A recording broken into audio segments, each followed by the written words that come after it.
Yes, don't worry. It won't blow out your eardrums. It's fine. Hello, everybody. Wait, let's and then the visuals appear as well.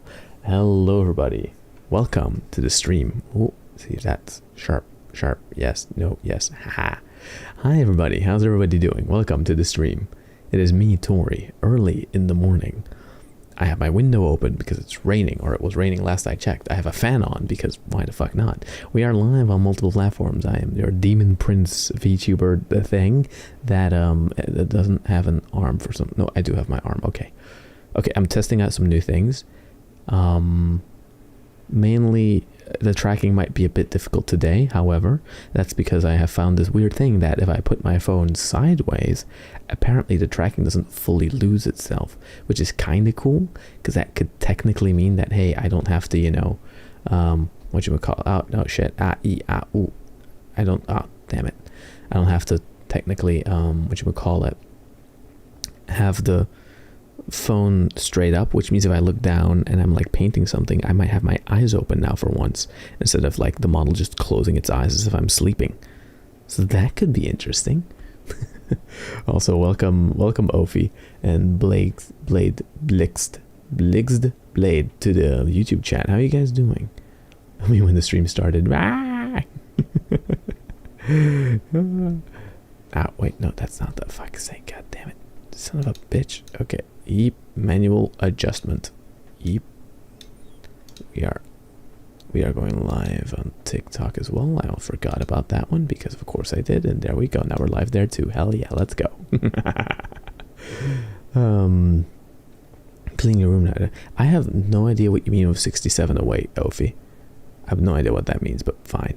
Also, I did a tiny, for the millionth time, I did a tiny touch up on the model, basically altering the eye colors to have a little bit more of a clear color direction with which I want to go, instead of like the orange purple, which is actually kind of a hangover. Like the purple is kind of a hangover from the previous model form. So I guess I'm going more yellow purple, as I think the contrast is nicer and it does make for nicer thumbnails in my opinion, and easier thumbnails to make. So that color combination is going to become a bit simpler in my opinion as going forward. It's not necessarily, I think. 67 followers. I still don't get it. What do you mean with 67 followers? 67 away from what? I am in confusion. I was gonna say something different, but that looks nice. wait, what were you thinking of saying? Am I gonna be made fun of right in the beginning of this fucking stream? God damn it. I love when it rains on Brazil. Sometimes it floods in my city center. 67 followers away from 1K. Ooh, we're getting closer. I can feel it in my bones. Although the one annoying thing that I've been noticing, and that's because I was checking through it earlier, is that the fucking Slanesh short won't like.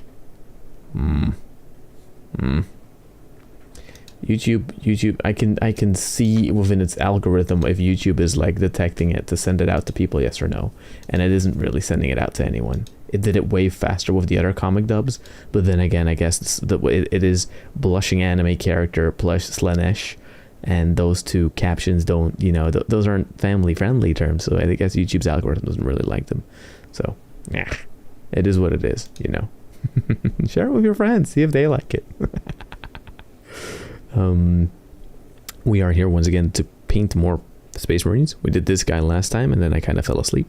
So this time I'm hoping to get a little bit more work done, which is also the reason for like, hey, I have the windows open so there's a lot of fresh air coming in, and also, well, with the fan on in the background, hell, it's just literally an awake hours moment kind of. Wait, let me set my character here to the side a bit. So there we go. Wait, I'll move this back. Yeah, something I'm gonna have to be doing from time to time is like adjusting the focus, and as the morning goes on the scene will become brighter as well, so if something is a little bit blurry I will try to get it as good as possible. Although other things I could do is I make this a tad darker, which then give me a little bit more sharpness. playing around with cinema camera things are going to be very fun.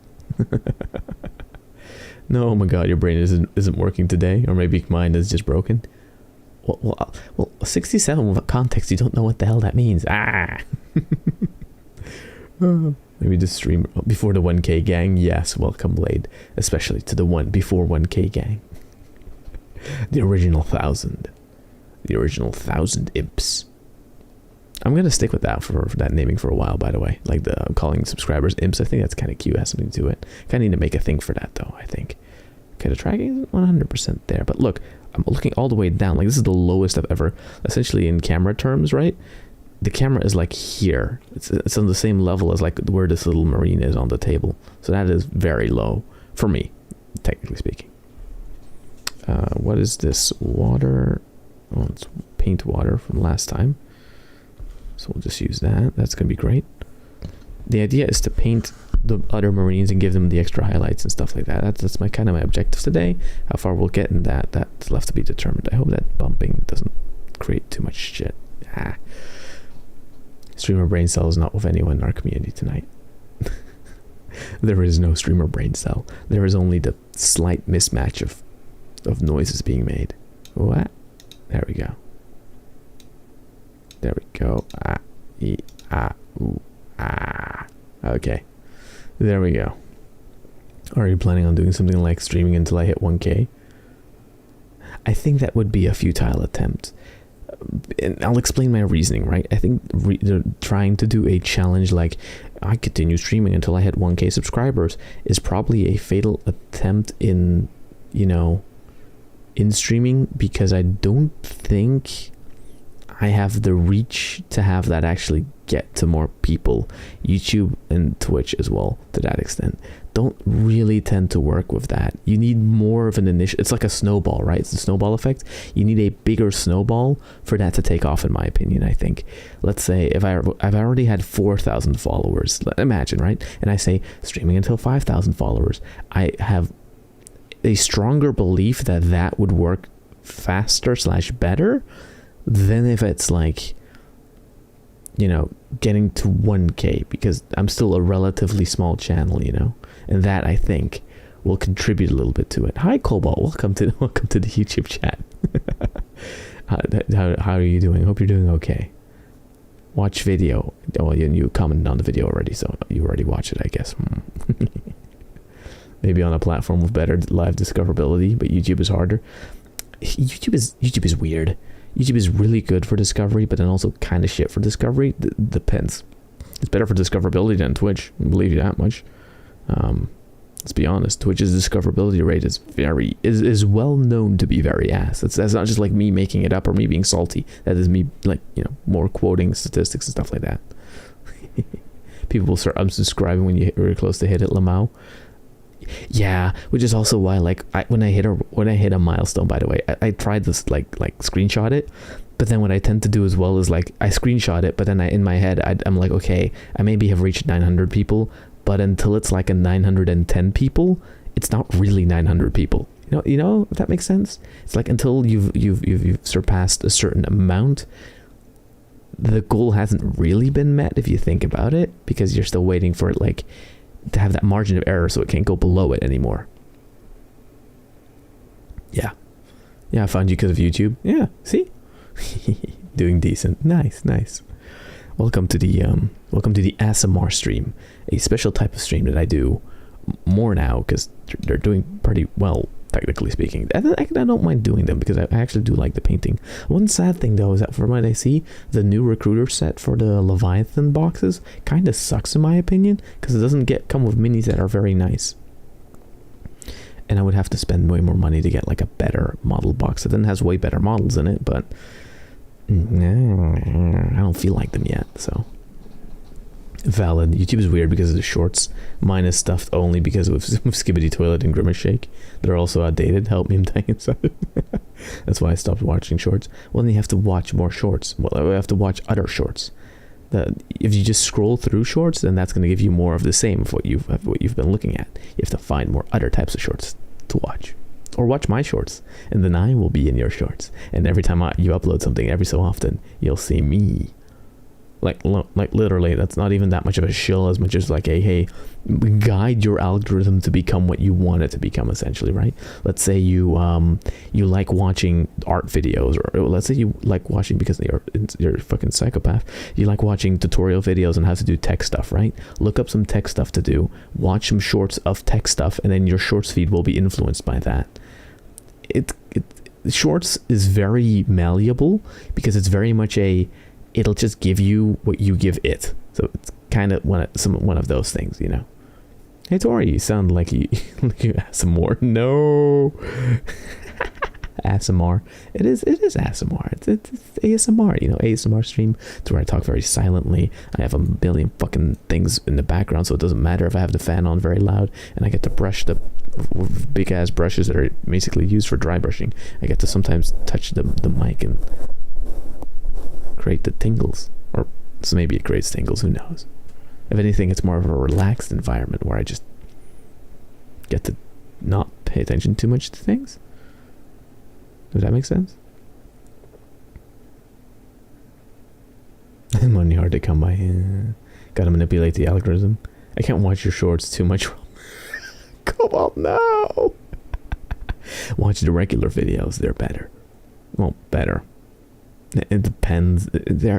Again, I've noticed like when regular videos get watched, once they reach a certain threshold. God, I'm going to be doing algorithm talk for a bit here. Once they reach a certain threshold, I have noticed that they do way better after a while, which is very funny because shorts will go like, okay, like I can do with my finger, right? Shorts will do this. They will be little. Then after 6 hours, they'll go up for exposure because YouTube will boost its reach, and then people will watch it. And then it either continues that, or if it doesn't get a certain amount of click-through rate and watch rate, it'll like flatten out, right? And a short essentially becomes dormant until possibly YouTube decides to push it again.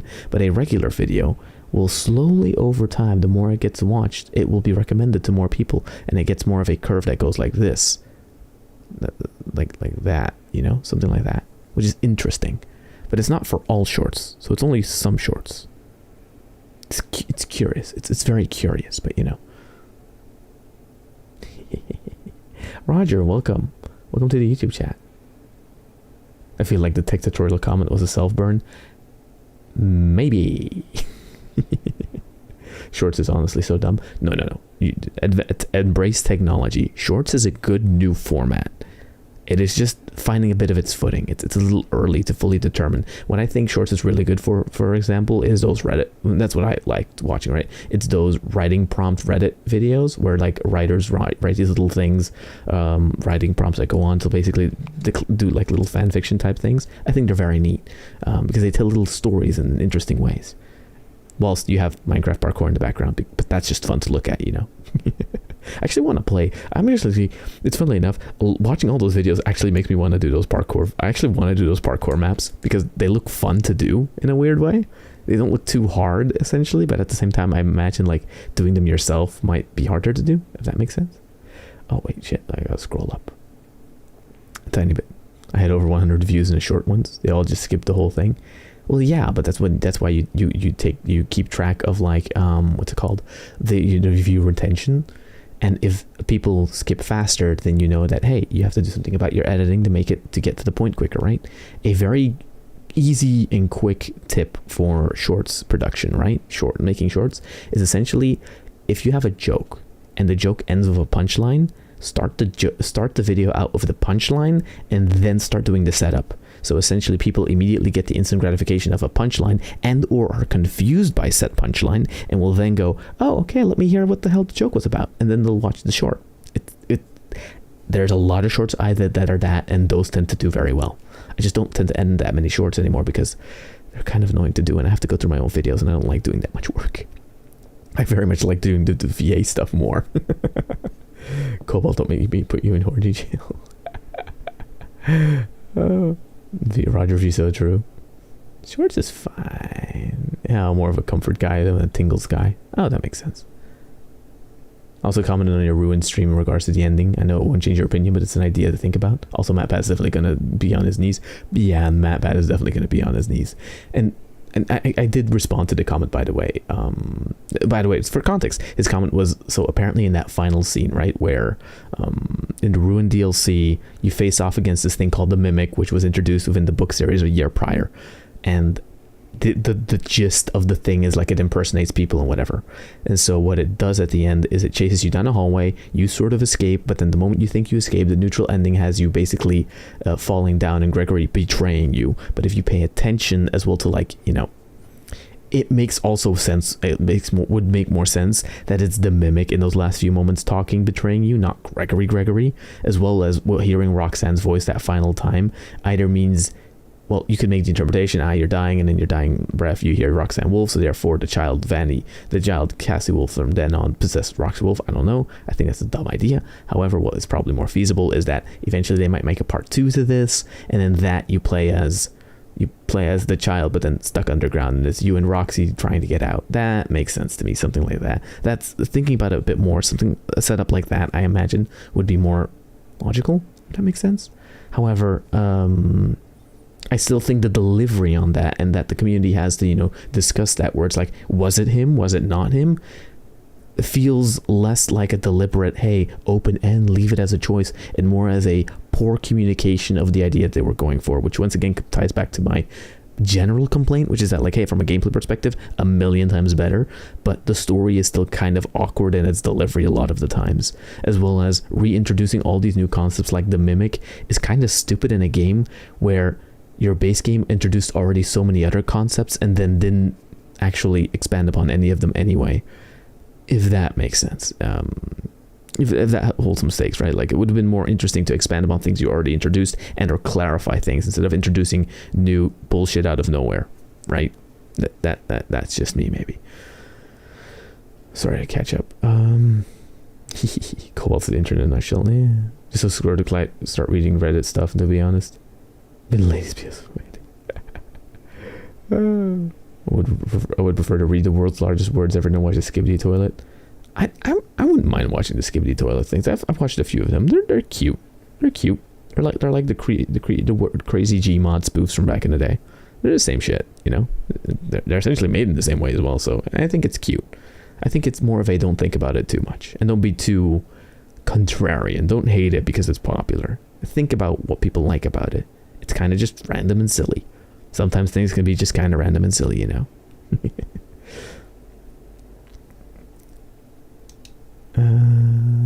X videos. X videos are great, aren't they? Yes. Everyone loves going to X videos. You know, I mean, watching videos on X, which are then X videos. Fuck, Elon's a fucking moron.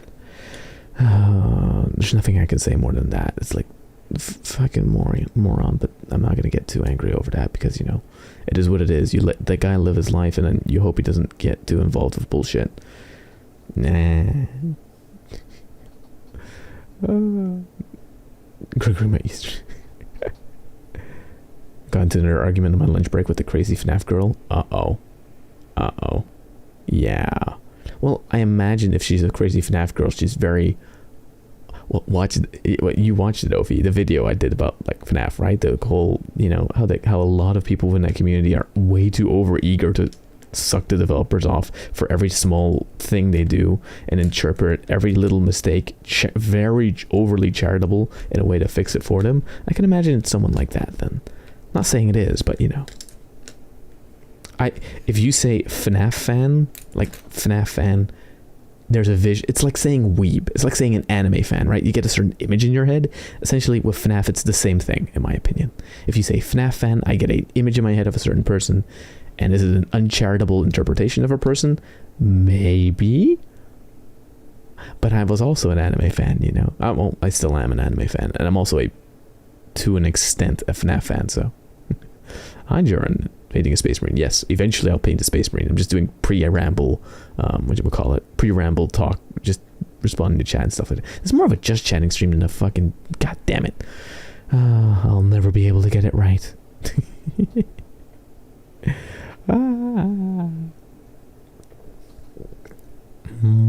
I stopped following FNAF since Sister Location. I have to update myself. Watch until 6. You have FNAF Sister Location and then Pizza Sim, and that one's pretty good. Like, well, story-wise, that one's ends pretty good because it feels like an ending. And then the AR and VR stuff start happening, and that's where the franchise is kind of now in this kind of odd zone where it's not that great. I am still of the opinion original trilogy is best, but that doesn't necessarily have to be the case. Thank you for the hydrate, Swamp. Bisfigure.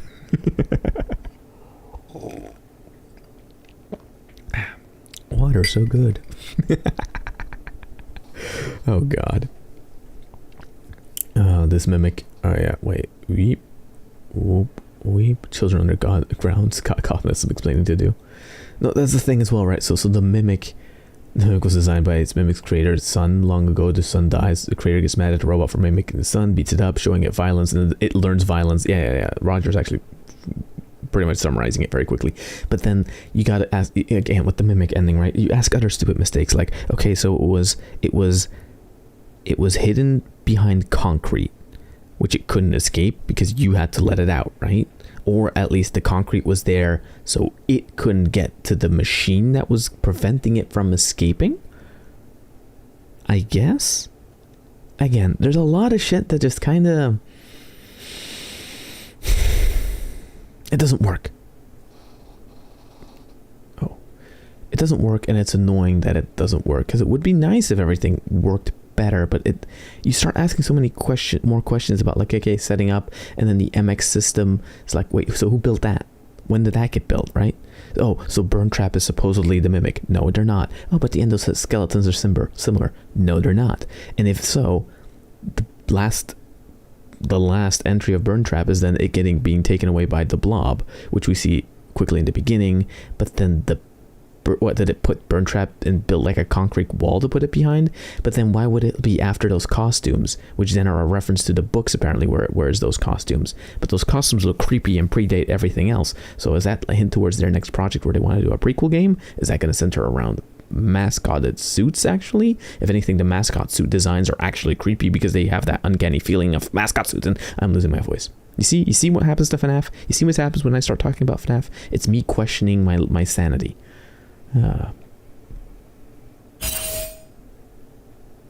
Cobalt will leave it called Twitter. And I watch the video, she's literally on the bend of that kind of FNAF fan. Oof. Probably in the minority, but I genuinely do enjoy the FNAF Matt Pat FNAF. No.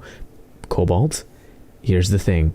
I actually do like the FNAF Matt Pat videos, okay? Again, I wouldn't have otherwise watched 22 hours of it, right? I very much like that he can take a franchise that is, let's be honest, like they don't know what the fuck they're doing with it. Yet, he still finds a spin on it, tries to create a like somewhat cohesive narrative, and then sells that to the people. And then because it's also the most popular narrative, the developers have gotten, and the writers there have gotten like, oh yeah, that's a good way to solve our problem. Boom, and they integrate it, right? Like, let's be honest, that's kind of my problem with FNAF on like a more meta level, right? Is I get the series' focus on like the whole AR, VR, AI stuff is creepy part, and I think there's something compelling there, but it never really wants to explore that. And what would be way more compelling is to have it be about, dead ghost children, which I guess then it kind of does hint at with the whole cleaning bots crying thing. Oh my god. That's what I mean. FNAF answered like one or two questions and then made a million more questions to be answered, right? Boo.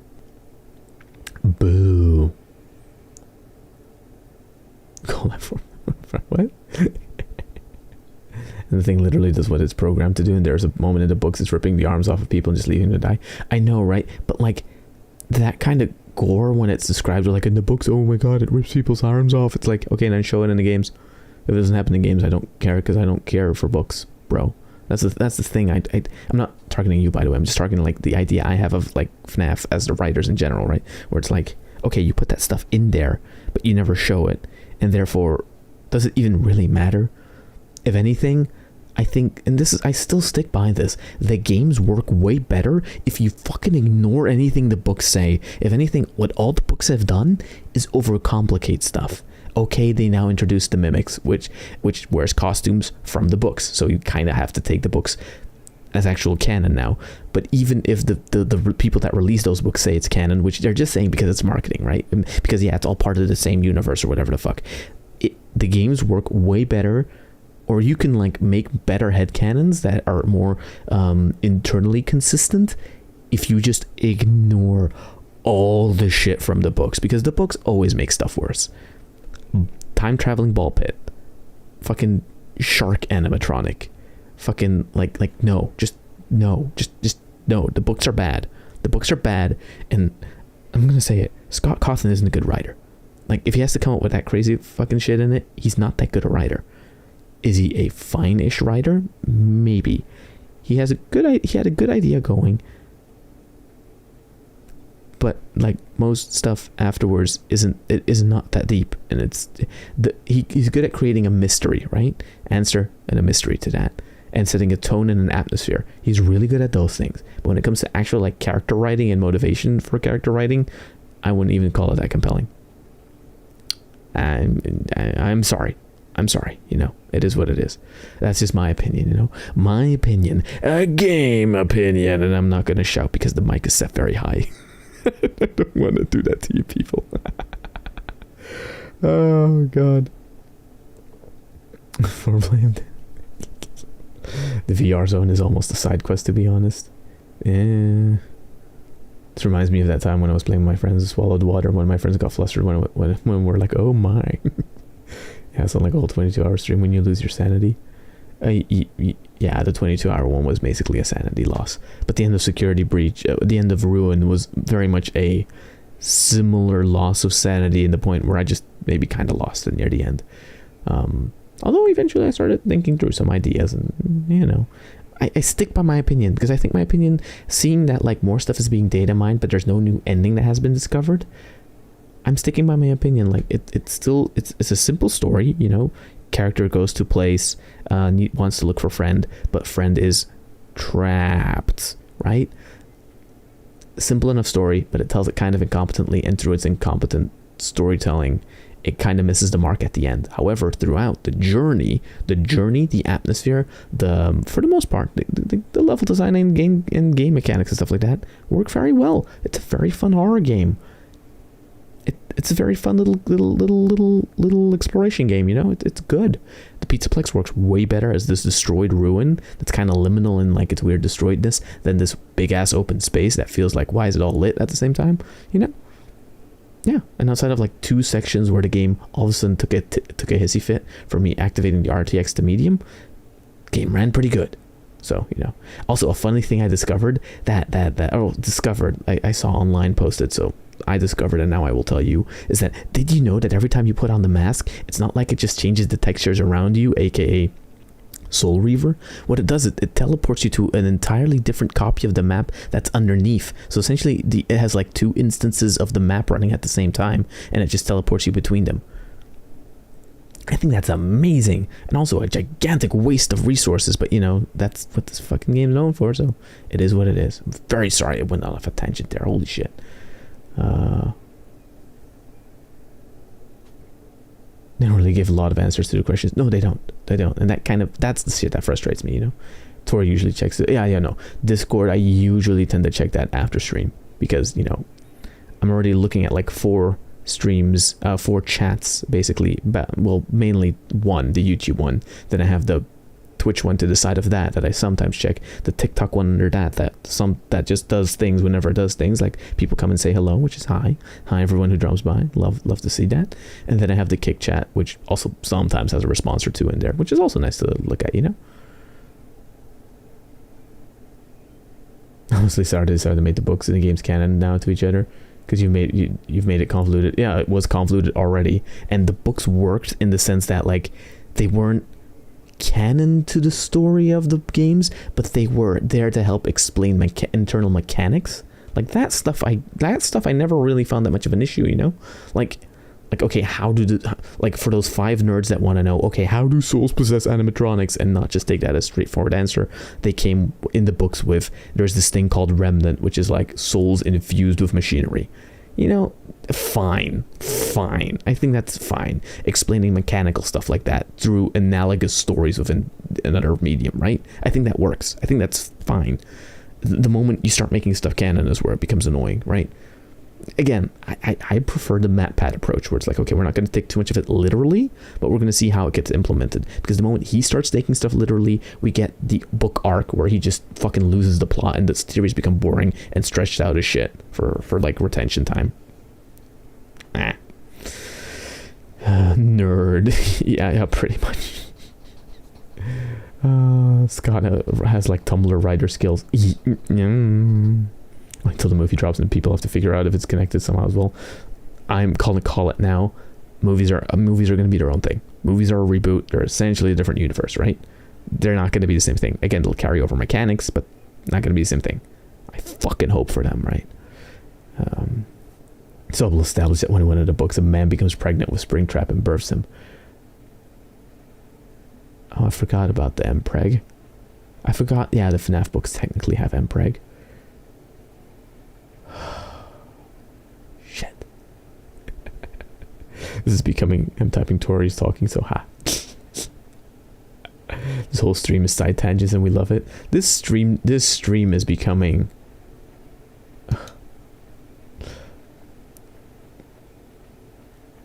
What do you call it? Convince your feelings Discord. No, god damn it. I just, god damn it, I wanted to say something and I forgot. No, is that this is supposed to be an ASMR stream where we paint a little Space Marine figure, but this is just this first entire, like, how long have I been live now? This is like 30 minutes of rambling about FNAF, which honest to god is what I was going to probably do anyway, because, well, now that I finished Ruin, I, you know, compile my feelings and then stuff after 2 more days of thinking about it, and they're pretty positive. I'm actually happy how that DLC turned out. Especially now also watching other people here and there play it and stuff like that. They're having a fun time with it. I tried watching like a tiny segment of Daco just to see like if my little video that I cut together actually is kind of accurate, and well, it is, so you know. I make fun of the guy too much. He's probably a nice person, you know. I'm just a bully, forgive me. Okay, so let me get a little paintbrush going. So in the same time, paint now 30 minutes of FNAF tangents. But this is fun. I like having my little FNAF tangents. FNAF tangent is good.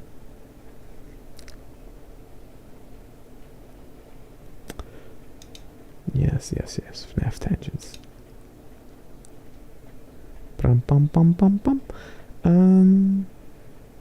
Wait, no parasocial.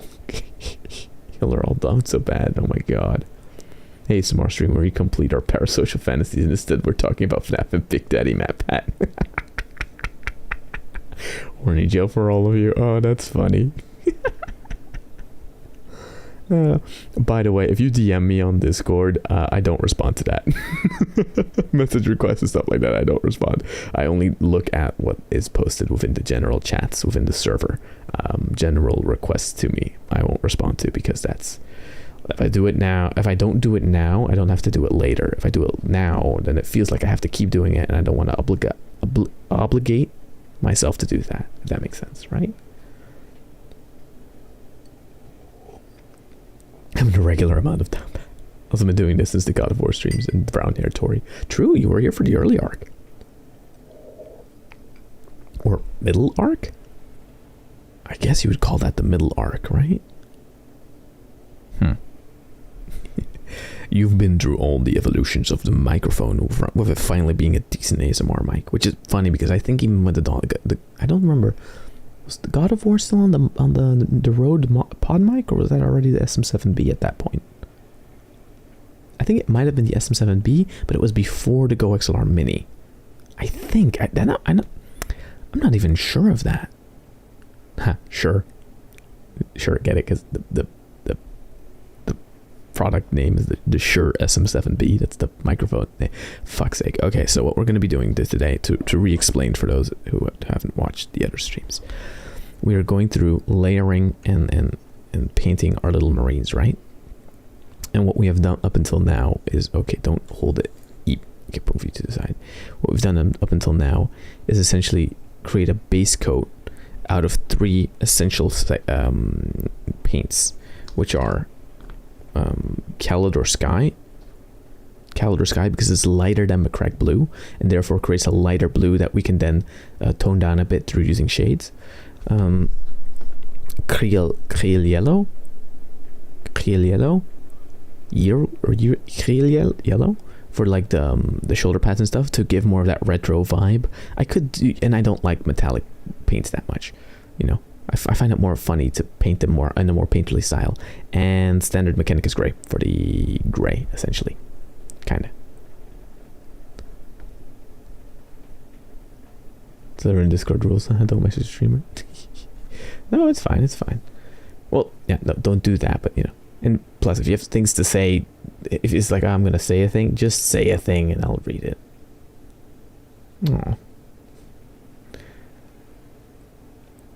Open. Eep. I don't know if you switch models like DiCaprio switches girl for a second. It's funny because my phone has a mic. It's. Look, I like the models, okay? That, and I like switching from them from time to time. So, back to what I was talking about, because I was almost tangenting off. So what we're going to be doing now, essentially, right, is going over the side parts of our little marine and giving him highlights, and also coloring his eyes with Mephiston red for the eye coloring, and then we'll create highlights with all the other colors and whatever. So now I'm gonna have to constantly reference this guy to see what the hell I was doing, which in this case I think seems to be doing panel lining. Yeah, I think I did like panel lining and volumetric lighting, but I don't know if I did it with the base coat color or Tectis blue, which is the color I want to like highlight with. Wait a minute, double check. Okay. So I panel line with the Calidor Sky again, which it means to like basically fill up the entire panels or go among the outlines. And then I choose one light source direction, and there I use the lighter colors that highlight rim highlight with. Okay, I got you. I got me. Hi Savage, welcome to the YouTube chat. Welcome, how are you doing? Hope you're enjoying your stay, or checking out more content on the video. There's a new little Warhammer comic dub out. I'm gonna keep shilling it. Yes, wait, what does... It's actually raining outside, wow. Actual painting. We will paint one of these days. How?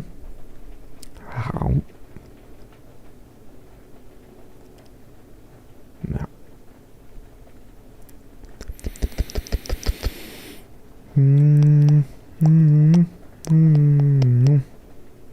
Think.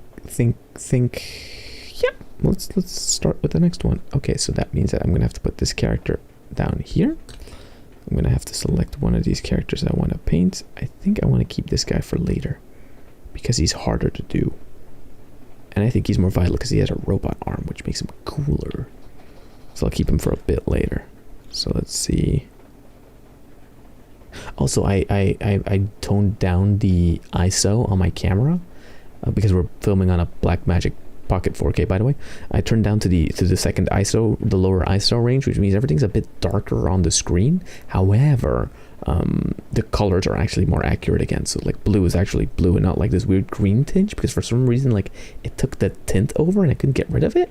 It is very weird. I don't understand it, but it is what it is, you know. And I wish it rains on it. it's 180 on a good day. Oof, those are really cool. Yeah, these are the Warhammer 40k Space Marines. If you don't know what that is, it's a hobby revolving around the future, the shittiest future, where humanity is at war with everything, and within that future, they are essentially on the brink of defeat. So what you do, or not you, but you as a player, essentially then are left within that universe to fend for yourself and or serve whatever dark Imperium bullshit they charge you with. Okay, let me put the water on that side. Okay, what I'm going to start doing today is we're going to finish up this guy before we start with the other guys, right? Because fuck it, I feel like it. And what we're going to do is we're going to add the tiniest of extra highlights details on this guy using our final colors of the big pond, which is Thorn Yellow for the yellow color and Blue Horror for the blue color. And then for the red of the eyes, which will be very dangerous, we'll be using a Wild Rider Red. So yeah, and then for the gunmetal, we'll be using Corax White. Corax White. There you go. Okay, I'm standing in front of the... I'm covering the mic with my face. That's not good. He's Cobalt, are you a fellow desert dweller like moi? Oh no. Southwest of Freedom Land. Oh wow. That's funny. Oh my god, people actually meeting from the same areas. Jesus Christ. Who would have thunk? Okay, let me think. So I'm going to take one of these detail brushes. No. A layer S brush. Yes, that's a good one. It's a good one to use. I'm going to be using that to make ourselves a new paint. I'm going to be using this older Citadel brush to collect some water within our brush, and we're going to drop that on... Wait, let me just see if I can zoom behind. Yep. We're going to drop it on the back here to make like a drop there, right? And then we're going to just wetten this area. What this is, by the way, is baking paper. And underneath there's a lot of paper towel, but that's just soaked to shit, right? So it's not just water underneath, so it's like something soft. And what it'll do, it'll keep this palette wet for longer. So if I want to mix paint or whatever, or just have paint to draw with, or paint with, it'll stay moist for longer, making it so that I don't have to constantly, you know, dip paint out of my pots. And also what it allows me to do is to thin my paints, because the paints that come out of these little box thingies, is way more concentrated than what I would want to paint with. Never judged at 500 meters at all times. Oh, what the hell? Humid as fuck. Oof. Southeast. Oh god. Yeah, the American viewers. Nice. Lovely. Freedom Land. Right, let me open this thing in front of the mic. Oh, I already opened it once. When did I do that? Then I'm going to use the back of my brush to take a bit of paint and then plop it down there as a drop of paint. And as I finish up, like wiping it off.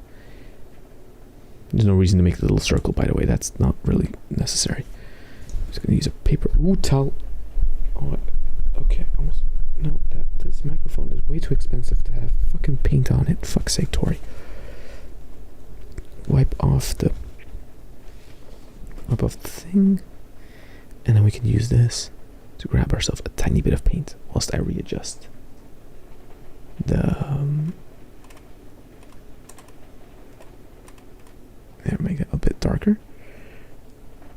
Whoop. There we go. 100 meters to make Tori feel secure, included because he is. Ah, yes, no inches. Inches is bullshit. Centimeters is better. Centimeters is better. I will not allow slander of the metric system. Okay, so now I mixed it in the background a bit, and what it allows me to do is take my hand, and I'm just going to draw a little line. And if I like the consistency of the line, the paint is good. Did I get this right on the first try? Fuck yeah, if I did. Wait a minute, because I have to test this.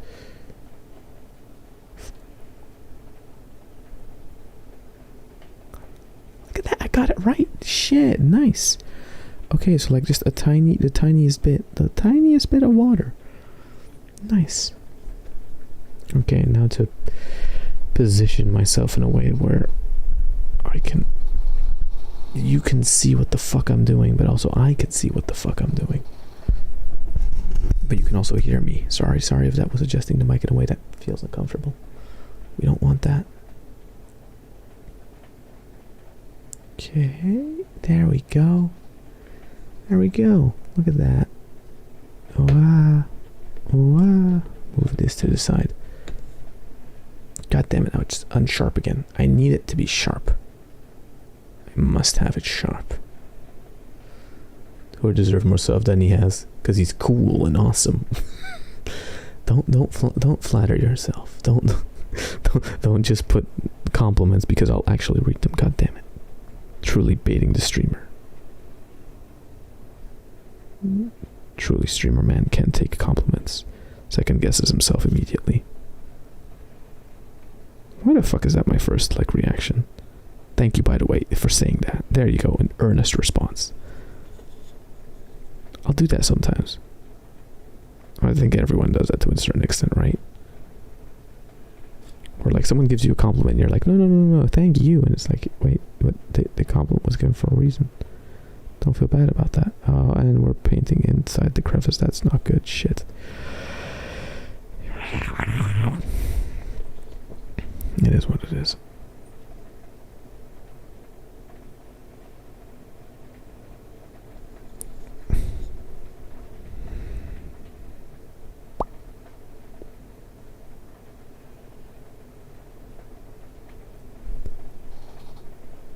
Audio is fine. Woohoo! Learned it fast the first time I made ASMR videos. I'm being honest because I like trying to be more honest more often. No, it's good. It's good to be more honest within your feelings and just within your general being, right? Just be earnest. Because being earnest doesn't only get you further, but it feels more fun to exist in an earnest state, if that makes any sense. Because otherwise I am literally painting. I have the camera, I have the camera pointed right at where I had a good frame going, and then I noticed that when I paint, I pull this thing closer to me. So I'm gonna have to actually bring this thing closer to the side like this. Come on. Think. Do as I command. There we go. Whoop. Live guidance of Tori. Yes. There we go. Back to being sharp for 2 seconds until I move things around.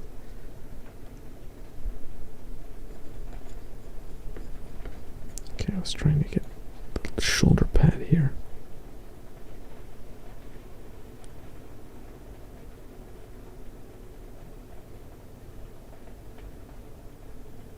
I was surprised to learn that not many VTubers actually know anything about 40k, by the way.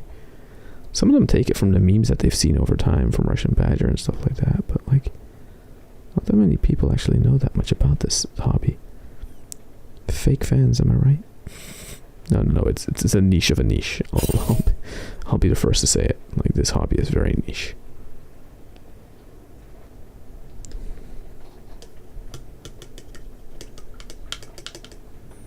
Okay, now I realize why I shouldn't have done this color first, because these highlights are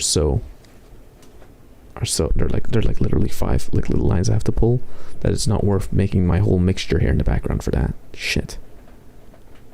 That's why I need to get. That's why you did them all sequentially. Fuck.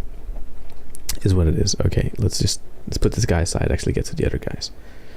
Sure, fine. Wait, let me just clean off this thingy. Big head blocking everyone's view.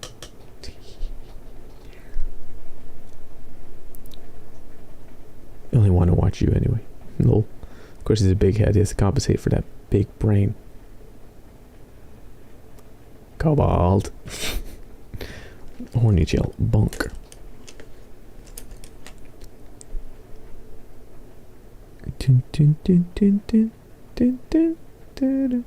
Over 40k feels like a thing everyone is sort of just pretending to like, I think. I think a lot of people are pretending to think they know what they're talking about. I think it's mainly that, right? Because the initial, zeitgeist of haha heresy, haha the emperor, haha, like that stuff is very easy to grasp. It's the moment you want to go deeper into either lore stuff or just other development stuff where it becomes more hard to like really get a grasp over everything, right? But you know, that's fine. If they're at least interested a little bit into it, they can deepen their knowledge through doing stuff like, I don't know, playing the Dawn of War games, or playing Space Marine, or playing Space Marine 2 when that comes out, or playing Bolt Gun, you know, easier way into the hobby. I'm not gonna be like a purist in that stance, because I think it's dumb to try and be a purist in that stance. Thank you, Andres, one for the follow on Twitch. Hell yeah, nice. Don't forget to check out the YouTube if you're so inclined, or if you want to skip the ads. That's gonna bite me in the ass one day. I don't know why, but it'll be whatever it is. Not gonna lie, Tori sounds like someone I met on Population 1. What is Is that like a video game? No idea. If you don't start one. Perfect baby innocent. Modest too wholesome all the time, never sus. Cap also agreed, Tori, to be fair, sort of the same, to be honest. Okay, so to really zoom in and show you guys what we've now literally. Okay, so you've took 52 minutes to do what? Well, we took 52 minutes to like draw like 2-3 lines on the yellow, just to have a little bit more edge highlight. Yeah, that's about all. Yeah, fine.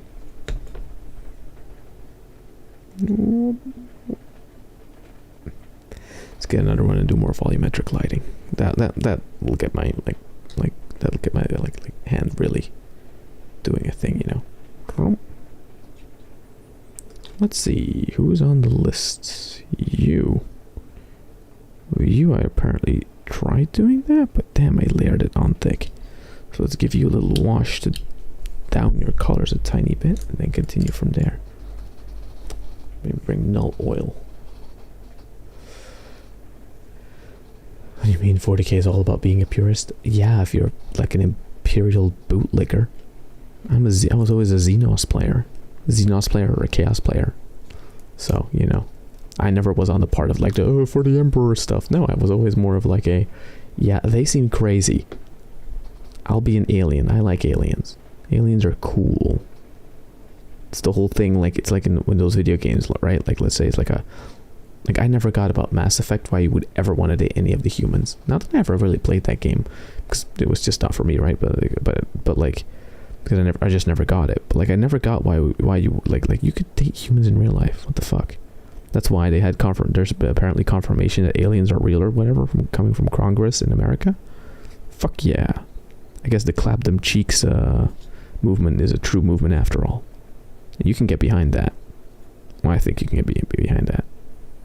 It's not too complicated. It's easy to get behind.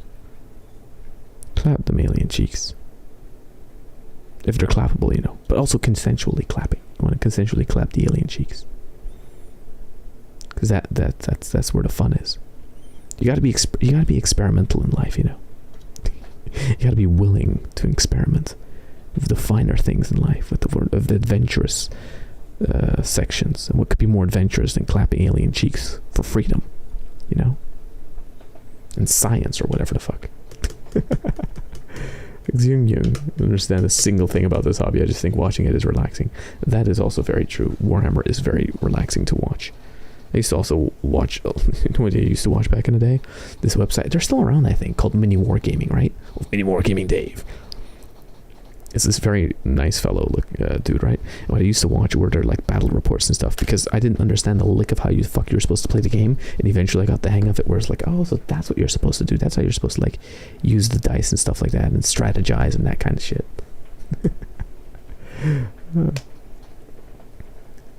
It's a VR battle royale. Oh shit! Like Fortnite. Oh, that could be interesting to check out one day. If you join the Discord, you can put in the game suggestions channel, or it's a channel where people can suggest games that I, well, never really look at that much. But like, no, I do look at it. I just never play them in. But I'll get to them eventually, you know. You can find it in the description of the YouTube stream, in the YouTube video, or you can find it a link on the Twitch thingy-majig. So much more in depth. Like we need progress photos when done. You think I'm taking progress photos? Ugh. Oops. Oopsie. Good night, Cobalt. We'll miss you. No problem. Alright, gotta go. Take it easy. And Tori, bye-bye. No problem, Cobalt. Thank you so much for dropping by. Enjoyable and quirky as always. No, I appreciate it. Thanks for hanging out. Okay, so we're going to be taking Calidor Sky, because what I'm going to put on the shoulder pads is a big layer of blue. Because these look a little weirder though. The first one kind of had a good even blue, like blue layering on top of it, on this little guy. But the other ones are weirdly... they're weirdly frosty in their texture. Something went wrong when base coating them, I think, a tiny bit, which makes their inherent texture a bit more rough for some reason. I don't really know why. It is what it is, you know. Clap the alien cheeks for science. Indeed, we clap the alien cheeks for science. That's what we ought to do. As a society, as a society, we ought to come together and clap the alien cheeks for society. I think that's probably the best thing to do. Okay, it's darkening down a tiny bit, but that's because I need to have a little bit of a wider window for focusing.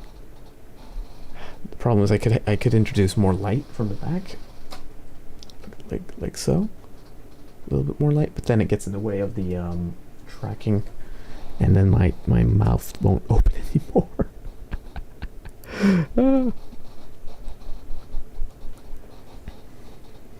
Okay, okay, now my hand is in front of the... It's always something.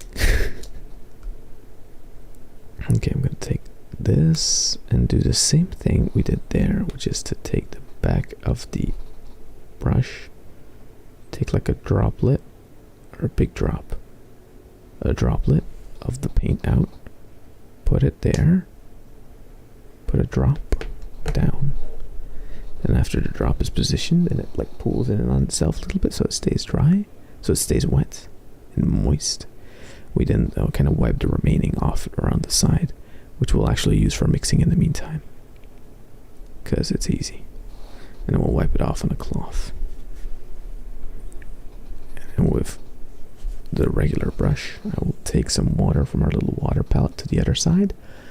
I will add it to the paint thing here as like its own drop,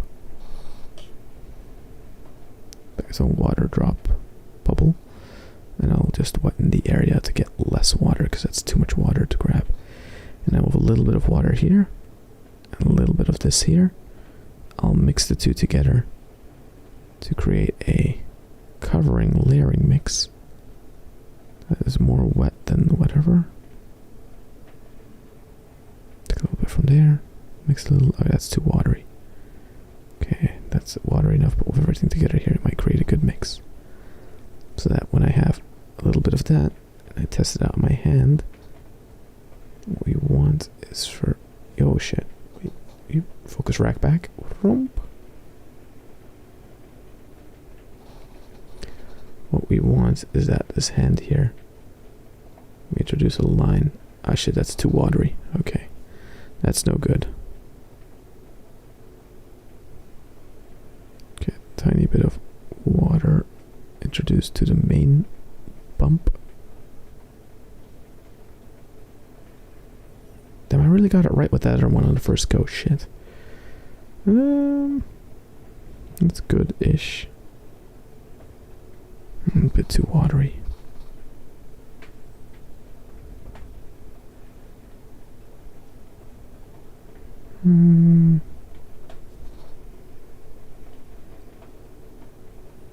I think that's fine. How are you so good at your art secrets? The art secrets are, well, there's not really that many art secrets, by the way. Like for 40k, it's pretty straightforward. You just kind of use the tactic of base layer, which is just base colors, wash, and then you just highlights and rim lights. There's a lot of great tutorials out there on how to do this stuff. That can truly help you level up your understanding of how to color in some things. You know? There we go. Plus, patience. Patience tends to help as well, I would say. Okay, so let's grab some of this. That and the models themselves look really good, so that also tends to help a lot.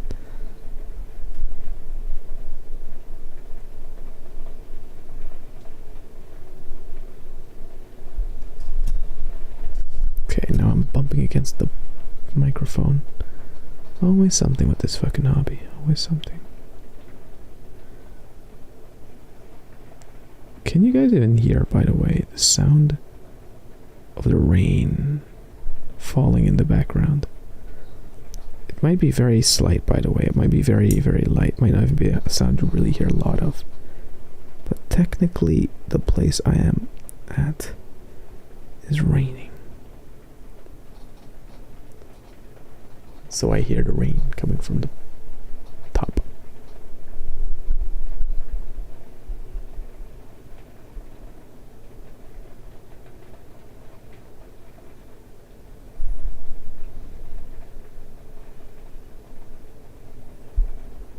You can faintly hear it. That's funny. So you're now all part faintly of the Tori painting and raining experience. I need a different brush. This brush is not good for what I'm doing. This brush is this standard brush. It's too old. Not too old. Too big. It's good for covering big areas. So what in my eyes is this, like the what should we call it?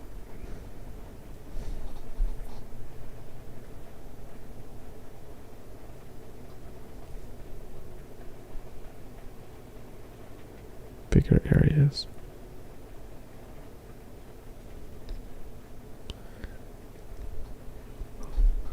And just like 40k, like what kind of also is like for the 40k hobby. If it doesn't all work, that's fine. It's fine. It doesn't all have to be perfect the first time, you know. So if these models end up looking goofy, then that can be okay. Shit.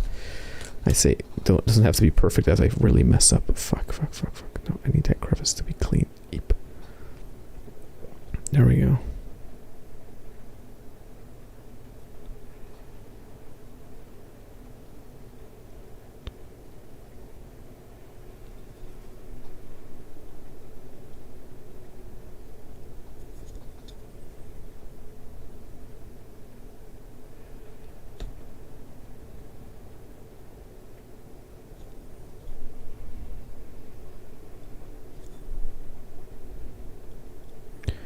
Going over the big areas, reintroducing blue, because the wash kind of did dull everything down a bit too much to my liking. So I want to get that vibrantness back just a tiny bit. Hi Chris, welcome to the YouTube chat. How are you doing? I'm gonna say I hear the rain.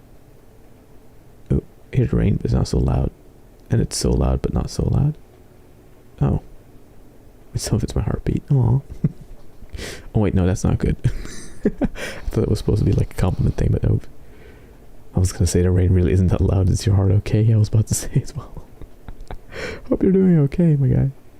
My person. My guy. I'm just gonna call everyone guys. Fuck it, you're all guys now. Even you, Ophi. It's Chris. Hi, Chris. Welcome, Chris. Welcome to the relaxing YouTube morning squad. By the way, I do apologize for yesterday. Yesterday there was supposed to be a stream. But then the video for it never came out because I never planned the stream, because I never made a thumbnail, because I was just a little too tired yesterday. And I ended up recovering some sleep. And then also, you know, making the video from yesterday. Fuck, where is my sweet spot for focus? This is not good. I don't know, his voice is too smoothing. Has such a big heartbeat. I can see my skin vibrate. Ooh. It's kind of spooky. I have huge PP. God. Ophi. Horny Jill.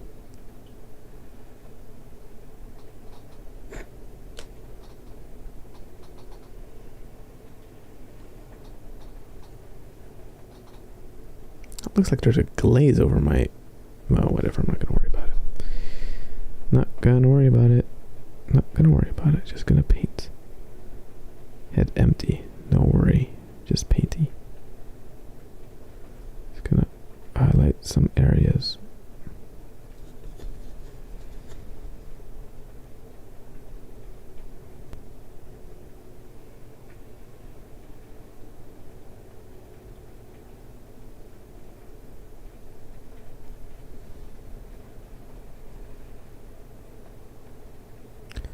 Talk a bit more in a second, by the way. I'm very... Excuse my silence. Won't mistake my silence for abstinence. No, abstinence. What's the word?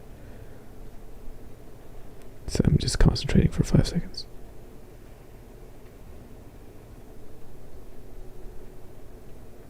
Oh, hey, there we go. Okay. Yep.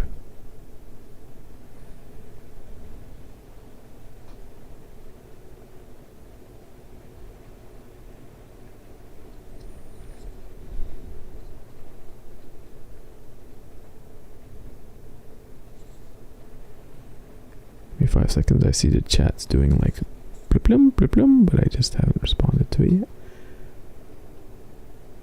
What the hell? You need to say sorry, Tori. You gotta do what you gotta do. No, I'm just asserting my male dominance because I'm clearly one of the boys. Please let me in the boys club. Please let me leave it. Look. Indeed. Leave the boys club. There is no boys. The boys club bad. Wants to be the boys club. True. Yucky. Icky. I will now join the girls club.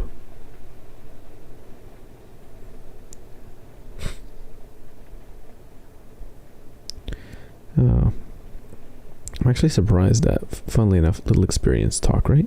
So I had to, because I yesterday wanted to do a little comic dub of something involving Slanesh, right?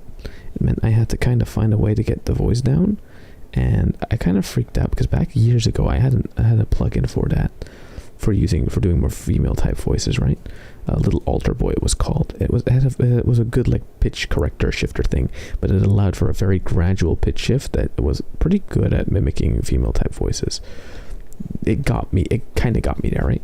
The thing is, apparently it was activated on the previous PC that was, broke down a few months ago. So I had to like download and re-look for my software key and stuff like that, and that was then activated on the other one. So I had to log into like this program I had to use. So I had to reinstall the program that was a key locker program to get all that stuff down so I can get the program again. And you know what ended up happening? Didn't even sound that good. So I was kind of panicking, going like, shit, no, I want to voice this, I want to do this little dub comic, but how the fuck am I going to do it? And then my solutions just stared me in the eye. Just use voice mod. But I'm not going to use regular voice mod. No. I looked through the sounds, and one in particular, one of the filters, helped me a lot to get to that voice, so I can just do the somewhat androgynous voice I'm capable of, and then through using the voice filter that it gives you, because it's like a multiple, it's make you sound like there's like a lot of voices, like the hive mind filter, right? It makes you sound like a hive mind kind of thing. That one actually got me the sound I liked for the Slanesh voice in the little video. So if you're curious of what that sounds like, you can check it out on the channel. It's the latest video upload, I think.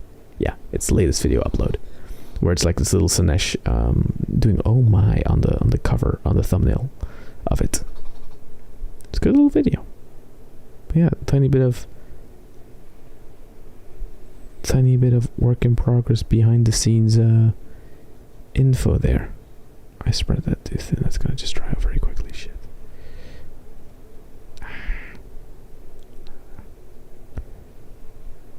I'm just adding volumetric lighting now just to bring back the color a little bit, because it really just got seeped all the way by the thing.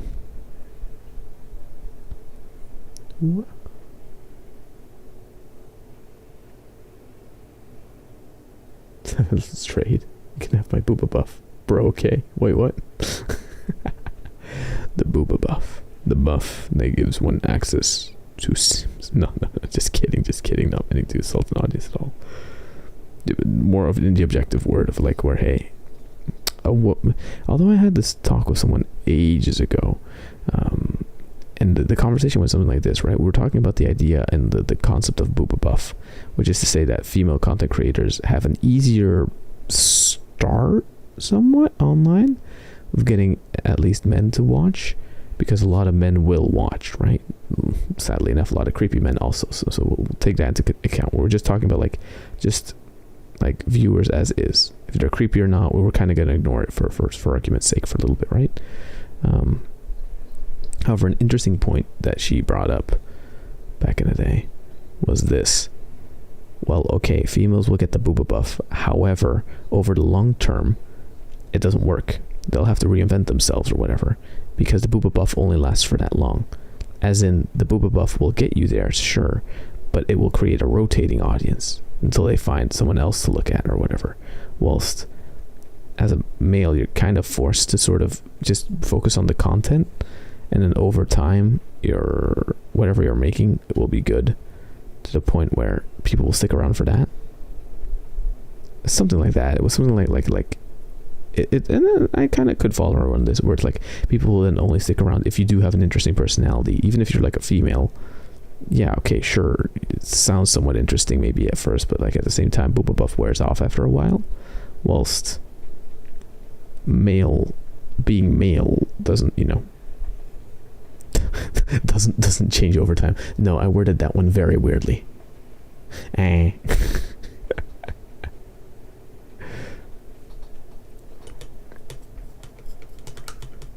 just realized that not everyone knows that booba buff joke. My bad. No problem. Booba buff is fine. Booba buff is a streaming metric thing. Like the thing, change it, make a little pointy point. Sugar Sweets, welcome to the Twitch chat. How are you doing? This is such a different change compared to the last stream I watched, which it was a few days ago of you finishing FNAF. This is all calming now. Yeah, welcome. Don't forget to head on down. There's a link. YouTube. I will keep shilling it. I will not stop. Because it's not like I have like a game to focus on the entire time, so I guess I'll focus more on shilling maybe. And yeah, I this must be a very hard contrast. Yeah, no, that is very much true. The last stream was me screaming about the fucking game and experiencing that, and then now it's all like, yes, all calming, take brush, rub brush.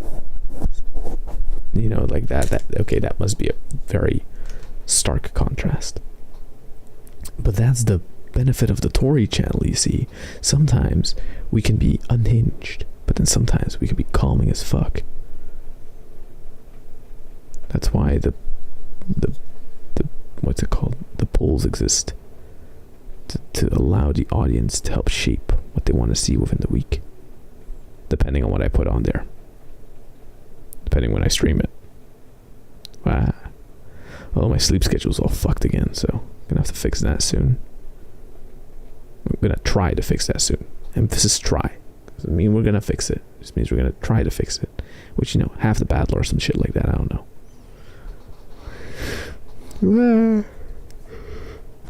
Oh yeah, we have an energy drink. I haven't started that yet. Look, now I got the blue basing somewhat back on, so it's somewhat more clean. So we can then add the rim lighting and the edge highlighting to the blue and stuff like that as well. I'm just gonna first focus on re-bluifying all my little Space Marine guys, the remaining 4, and then we'll proceed on rebasing all the yellow, and then I'll go to highlights, because highlights and shit is actually very easy, but the basing takes a little bit of time. Sometimes we get the big brush, sometimes we get the big stick, indeed. Sometimes the big stick, most of the times not the big stick, but okay, let me pull out this. This is a Rodeo regular. What? Let me refocus there. Rodeo regular energy drink. This energy drink is the one I like. I don't think I like it the most. I just end up drinking it the most because it's the easiest to kind of come by.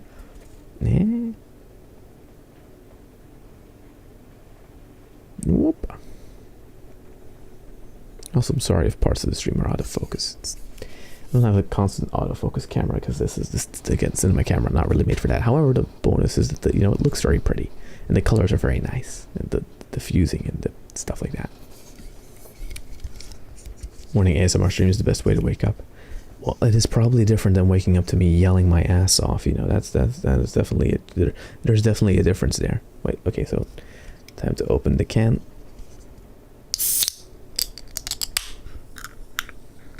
Ah, that was loud. I'm very sorry if that blew everyone's eardrums out. It is what it is. I'm going to drink. Although, you know what happened in the day after the... Well, day after, because I stood up so long. The day after the FNAF stream. You know, I drank 4 of these fuckers, right? During that stream. And can you imagine? My stomach hurt. My stomach was like bloated and was like that. I had this weird pulsating feeling above my belly button, sort of. There-ish. And I figured it out that was being caused by the energy drinks. Why? Because yesterday I drank an energy drink can, and then afterwards my stomach started hurting again. So then I know it's like it's what you call it. It's connected to that. At least I think it's connected to that. I'm fairly certain it's connected to that.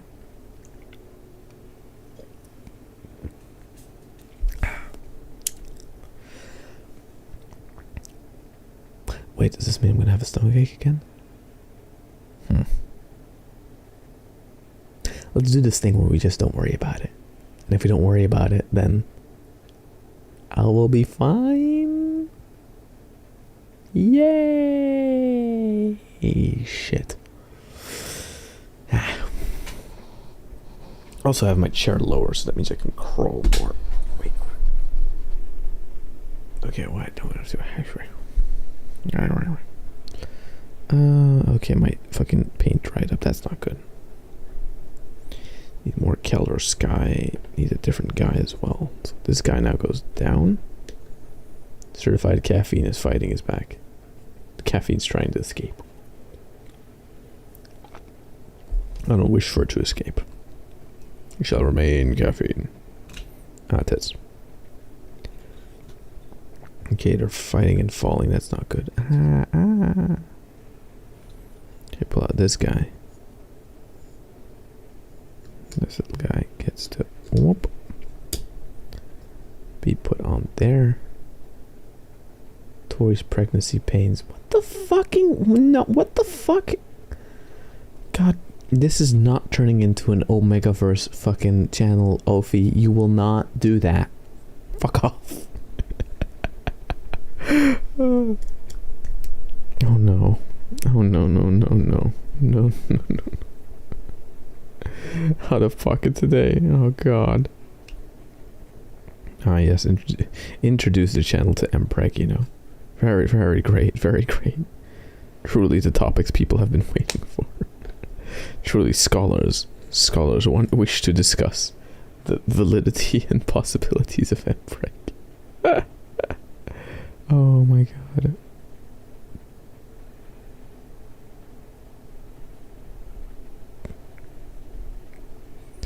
Oh no, oh no, just hey yo.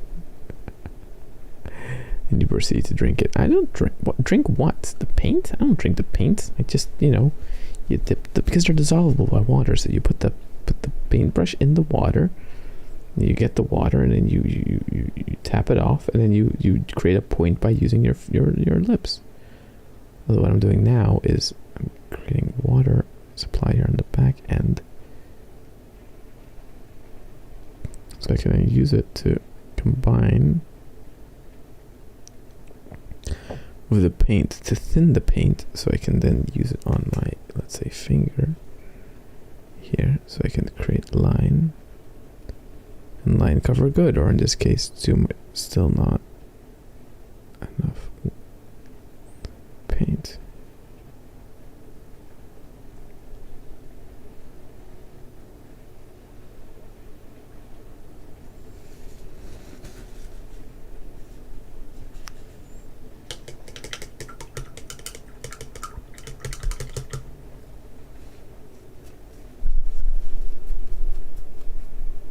Look, now it's all like This is what the brush looks like now, right? If I clean it out, look, it's all ruffled and shit. But then I take it to my mouth. I point it back out, and look at that. Look how pretty. Good as new. Is it healthy to do that? I don't know. Okay, let's use this brush again. No, this brush again. Let's use one of these newer ones, the synthetic ones. The layer M. Ooh, spooky.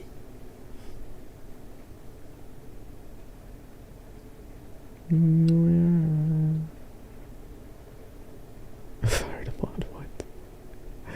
Okay, what killed me is overheard you saying, I quote, my heart rate is running a little high, I don't know why. That was during the FNAF stream, because no, it was relatively higher than normal. And I didn't really proceed to know why. You know? Okay, my heart rate will go a bit up, but you know, over 100 is just it was kind of weird. But then every time I would open the app, it would go down to being like in the mid to low 90s. So then I knew, hey, something's up, something's wrong. That's not supposed to be how it's like doing the thing, right? No. Okay, add paint to brush, and then add paint to little guy.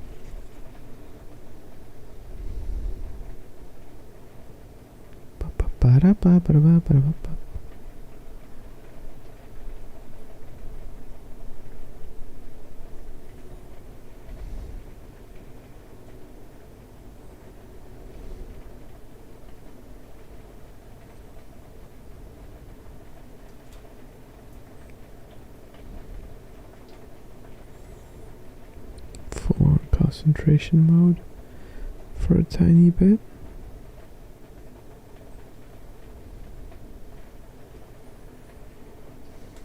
Into the mouth, nice. Reminds me of those, what was his name? Something Rosen, Michael Rosen or something like that. It was a weird British, like, was it children's television, like, or like poetry guy? Something. No, Melody. She was so nice. Oh, nice. It's like, that's where that like little voice clip comes from. And then someone YouTube pooped it into something like something up the bum. Oh no, that was Gordon Ramsay. Shit, no, forgot. Gotta get my memes right. Get your categorical memes right, Batman. There's a difference. Don't get them wrong or it sounds really bad.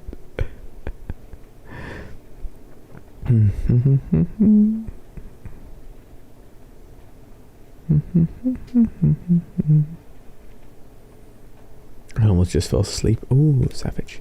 Then my calming demeanor works. Believe me, it's not like this in my video game streams. Whenever I'm video game streaming, I've been noticing that I tend to turn into this like kind of a gremlin rage monster.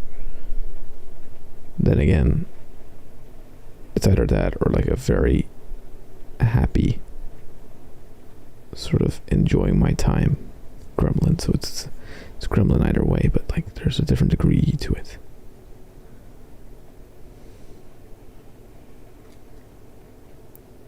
How have you not figured out that your heart rate was higher than normal because you were severely over-caffeinated? What do you mean over-caffeinated? How was I over-caffeinated? Yeah. I'm more curious to know if it's what caused the stomach ache, yes or no. Because the increased heart rate, you don't feel that. I don't care about that much. I wonder if it's connected to stomach ache. Shit, that's a lot of... Wait, wow. That's a big glob of paint. No shit. Okay, add water. Disperse. Use paper towel. And get it off. Salvage. Yes. Nice. Whew.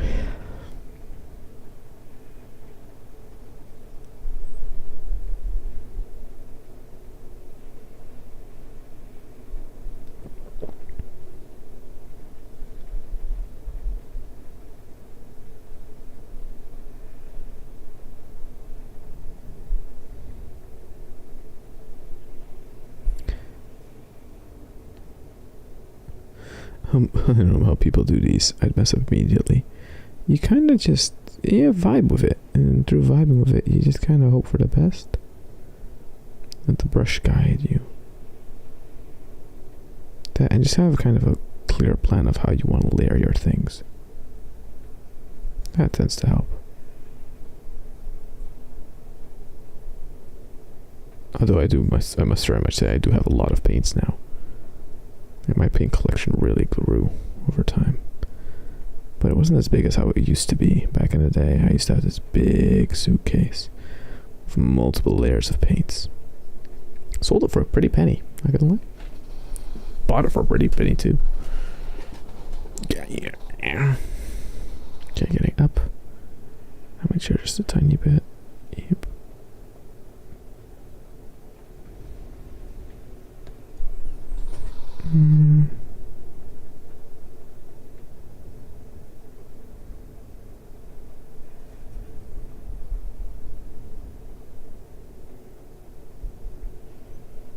At least when I don't talk, you get like a room tone, so I guess it's not like it's total silence.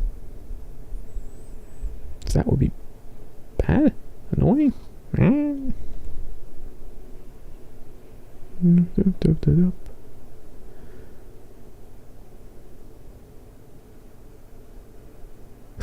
little off topic, kind of weird. My dad and I had to talk today. It was kind of awkward as fuck. Hey, if they explain it it's always a bit awkward, but hey, at least they cared enough to have to talk with you about that stuff. Which, it's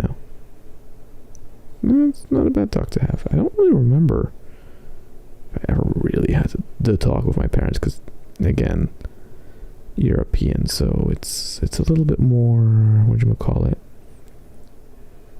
you encounter sex earlier, like you get a little bit of a talk around it and stuff like that about, hey, here's some advice, don't do these things, don't do that things, watch out for these things. Then again, the education system here is also way better, so you kind of get educated on a lot of the physical aspects of it anyway,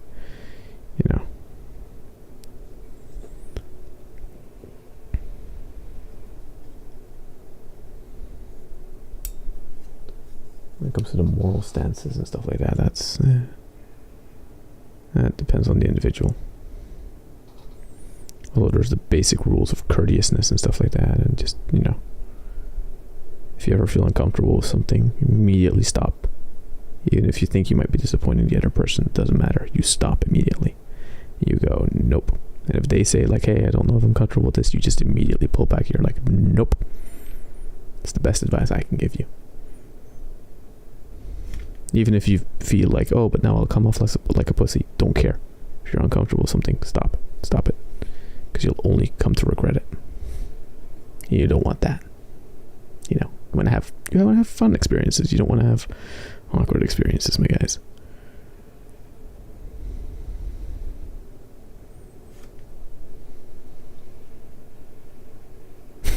You should know that by now. Lied that I didn't know. Well, you lie that you don't know, but so, I don't lie 13 and I wasn't, I knew of, but I wasn't really occupied by this stuff because I didn't care. What was I doing at around 13? I think 13 I got really into anime. No, that was a year or two before I got really into anime. What did I get around 13? Honestly, that might have been around the Warhammer phase for me, funnily enough. Yeah, I think it was Warhammer phase, moving into retro gaming, that's it. Moving into retro gaming. I got really into retro gaming around that time. Got really into watching like video game reviewers on the internet, because those were just fun, because they were essentially just TV shows, with characters and their own little gags and shit like that. Really like the AVGN. Still like him though. A lot of episodes hold up really well. A lot of jokes and mannerisms that kind of get copied over, I guess, in some of my streamer personality. I used to watch a lot of Markiplier around then, because Markiplier is the GOAT. Not that I watch him that much nowadays, sometimes. But, it was vibe-based, fully vibe-based, 2013, no, not 2013. 13 years old. What else was happening around that time? I don't know. some old pee around when that was sort of a thing 1 or 2 years into its like brony fandom thing. I don't even remember, bro. Please be mindful that we don't mention ages in chat. That is also true. Savage, because there's kind of a strict also no minors rule for obvious reason, because it always tends to lead into problems, you know. It's mainly hardly enforced on the Discord. Whenever it's a kind of a don't tell, don't show. Like if I don't know, we're not just gonna ban. But the moment we do know, it's like, okay, for your own safety, we're getting you out of there. You know, own safety. Not that there's anything. Oh, God, that sounds so malicious. It's more like a preventative kind of thing. If that makes sense. It's like I don't want to deal with shit. So, but as a viewer, sure, go ahead, view the channel at your own discretion.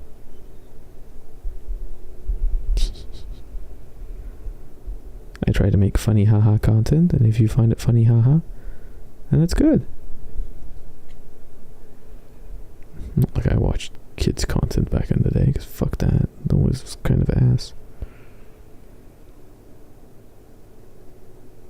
Although it did very much shape my vocabulary. I cannot get swears out of my English vocabulary for some reason. It really is just kind of stuck there.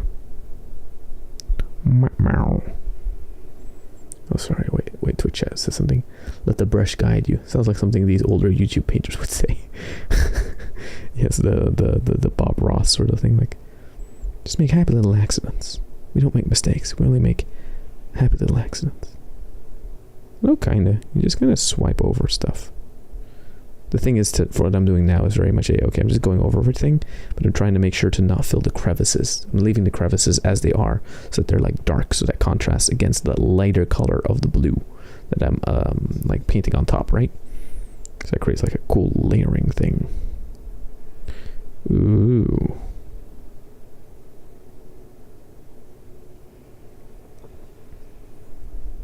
Non-adult topics. I'm bad at letting out wrong info, sorry. Preventative is a good word. Yeah. Common side effects of drinking too much energy drinks: headaches, palpitations, high heart rate, trembling, insomnia.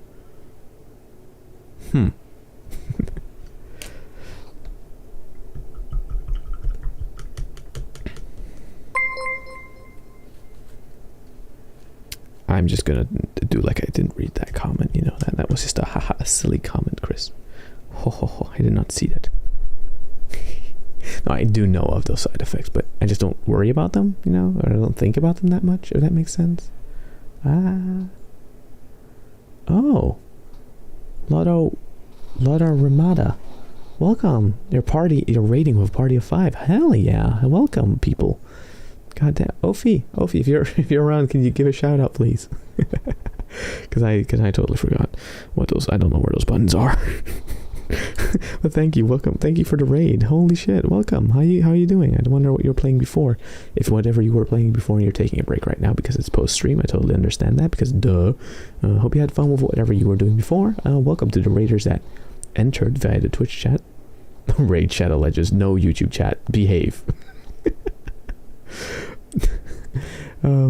Welcome. I am Tori, the Demon Prince. I am now in the process of painting up tiny space marines because they're cute and funny, and we're trying to get them to a decent playable state where they'll look somewhat okay. I'm trying to do it on a camera where I kind of got to refocus every 5 minutes because, you know, the quality and bullshit. We got one guy that's almost ready. So we're all going to try and get them at least to this standard of painting, you know, with rim lights and stuff like that on them, so that their contrast looks very nice. I'm also a variety streamer, so I do lots of content like gaming stuff, and on the YouTube channel, to which you can find a link down below, or if you use the exclamation point YouTube command, you will be able to find more stuff like comic dubs nowadays, like voice dubs, and sometimes in that little video or 2, and maybe a shit post or 3, and that kind of stuff. Also, if you're interested, we are streaming to Twitch, but if you really want those small tiny details, not as much in the audio because the audio is going to be the same, but visually at least speaking, well, you know where you can find it. Tori, don't ignore your problems, Kick W. YouTube chat, Chris, I am not ignoring my problems. I am choosing not to read the more than likely, whatchamacallit, thing that is a medical thing. Haha. The medical consequences to my actions? What could this be? Oh, that's an adorable little emo Lotto. I hope I'm saying the name right. Probably not. Which is my bad then, I guess. I'm bad at... Stick around on the channel, you'll notice I'm not the greatest when it comes to reading things. Like that is an on and off kind of thing, not gonna lie. I like voicing stuff. I like giving voices to characters. That doesn't necessarily mean I'm particularly great at the reading part.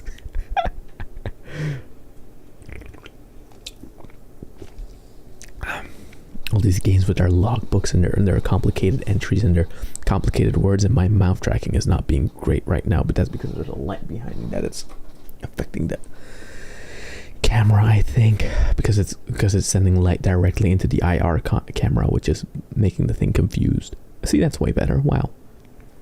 The boys in blue, yes, indeed. These are ultramarine space marines, painted in a more whatchamacallit, retro style, I'm gonna call it. Yeah, vaguely more retro type style, where they're more they're blue with yellow instead of blue with gold, because I don't really like metallic paints that much, so I'm going for like a painterly, cartoony grays and blues and more saturated look, which in the end I think looks a tiny bit more clean, at least from a distance. It looks very clean. I like it. Something weird I always find is with I'll go to the Games Workshop shop, right? And I'll see the ultramarines they have on display, and they're painted with like metallic golds and stuff like that, and it looks good up close. However, from a distance, the gold kind of turns to orange, and so the orange is kind of doesn't look as nice always. But then sometimes it's because they're not done, or then they put the gold on it, but it looks a little bit kitschy. And it's you know. It is what it is. Tori equals best comedy VA. I really like the second edition Old Hammer look. And I think it's clean. I think the yellow is clean. But the thing is with yellow is not the easiest, at least back in the day. Isn't not like the easiest color to kind of paint with. Which makes it a bit more challenging. Yet so I understand why they moved to introduce metallic paints and stuff like that, right? However, however, there is no solution. There is no difference. No. This is what it like. However, I don't have. My brain just destroyed itself. You should do the bright red bolters too. I'm thinking about that. I'm thinking about like re-adding to the red to like the outlines of the blades and stuff like that. I might do that. However, now I'm just going to continue as I am doing now, and then maybe introduce the red afterwards. I can still do that. There's still time I can introduce the red afterwards. The layers that are on there aren't so thick as to where they can't have the red reintroduced onto them. So that's why I'm focusing mainly on like the blues and getting like the blues and the yellows right, and then afterwards I'll focus on the reds and or grays of different areas. If that makes sense. Just to, keep you up to post with what I'm thinking as well. As well as getting like what we're also going to be doing today is for all the other characters, we're going to get into red eyes with me, get them really close, and then just eep, little little e. Okay, that's like here. Little red eyes. I want to get a little highlight on them as well. Or at least I want to try to get a little highlight on them. If that makes sense.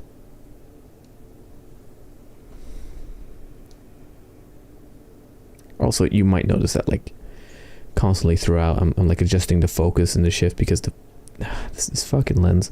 So technically speaking, I have this lens about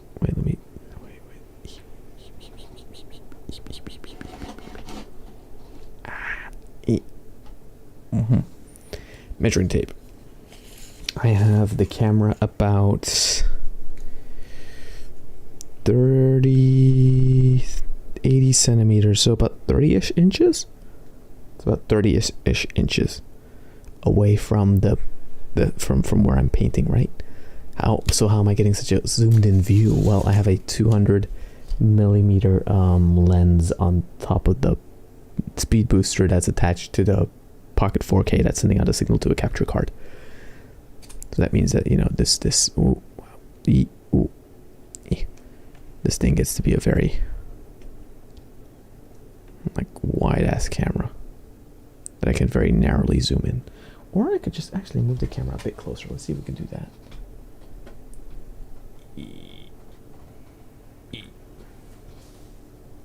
I just don't want to bump against it. Ooh. Oh, look at that. Eep. There we go. Tori's ruler makes an appearance again. It does. Because it's useful.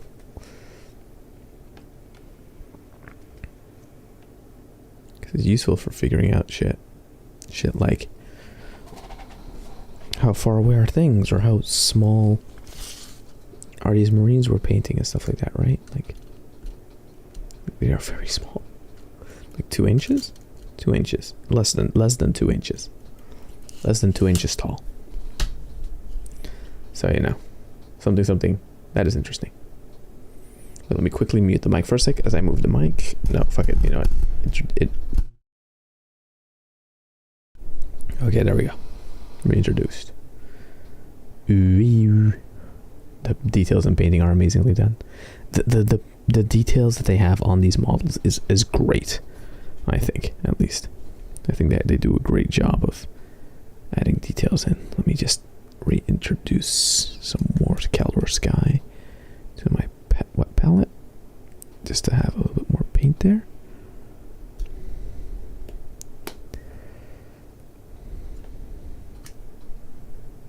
And wipe off the end. Get some water. Add water to my palette. Absorb a drop. And take a little bit more.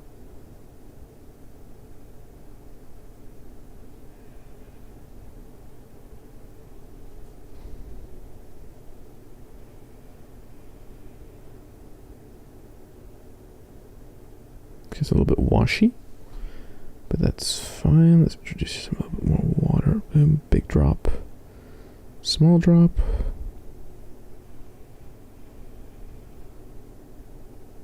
Just mix it like that. Sometimes I'll go quiet a tiny bit. Forgive me when I do that. It's mainly when I'm concentrating.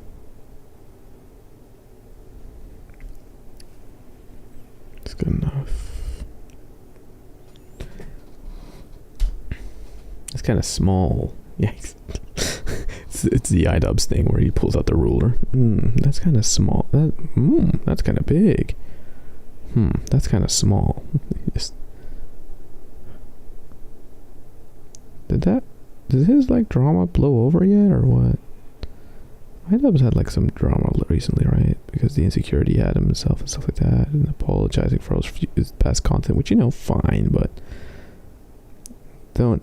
The worst thing you can do in each situation of those is antagonize the people that were watching you and supported you by inferring intentions on them that you can't confirm aren't a thing. Just in general, you know. Just don't demonize them too much. They were around back then. If you want to grow as a person, sure, that's fine. But don't throw your viewers under the bus for that. That's just kind of mean. And, you know, tends to backfire.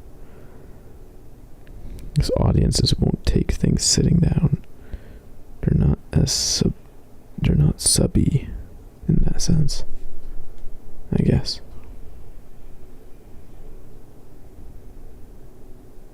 Although some people also very much overreact. It's like, dude, whatever. It's not that deep.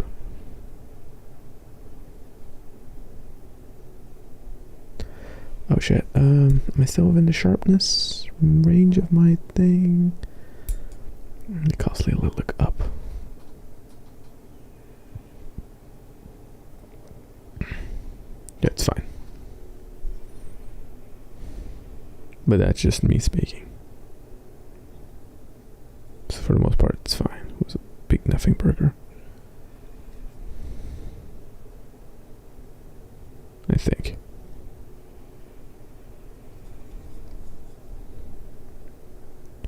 Gonna wear them alien cheeks. if we're going to be clapping those soon. That'd be funny. Who knows if aliens even have cheeks to be clapped, by the way? That'd be funny. Yo, Tori, how do you feel about reaching 1K subscribers soon? Actually, it doesn't always sound it, because I don't know if I make it like completely obvious, right? But I am, for one, incredibly grateful that that number is coming up, because I think it's a big milestone. Okay, it is like the biggest reach on a platform, on a YouTube channel that I've had ever, and it shows like, hey, 1,000 people were like, dude, yeah, you're pretty cringe, but you're kind of funny, and clicked on a button, and that means a lot to me. Even if it takes, longer than some other people. Some people can blow up in like a month, but we're not as much a blow up channel as we are like the slow, steady march forward. So to answer it in a less like fucking obtuse, my own ass way, no, I very much am looking forward to being a 1,000-air subscriber, to being a 1K channel, because that's just kind of cool, Get to be like, yeah, my YouTube channel is 1,000 subscribers strong. It's just kind of cool as a number. That, and it also proves, to me it proves like, hey, okay, there's stuff, even if slow, it is moving.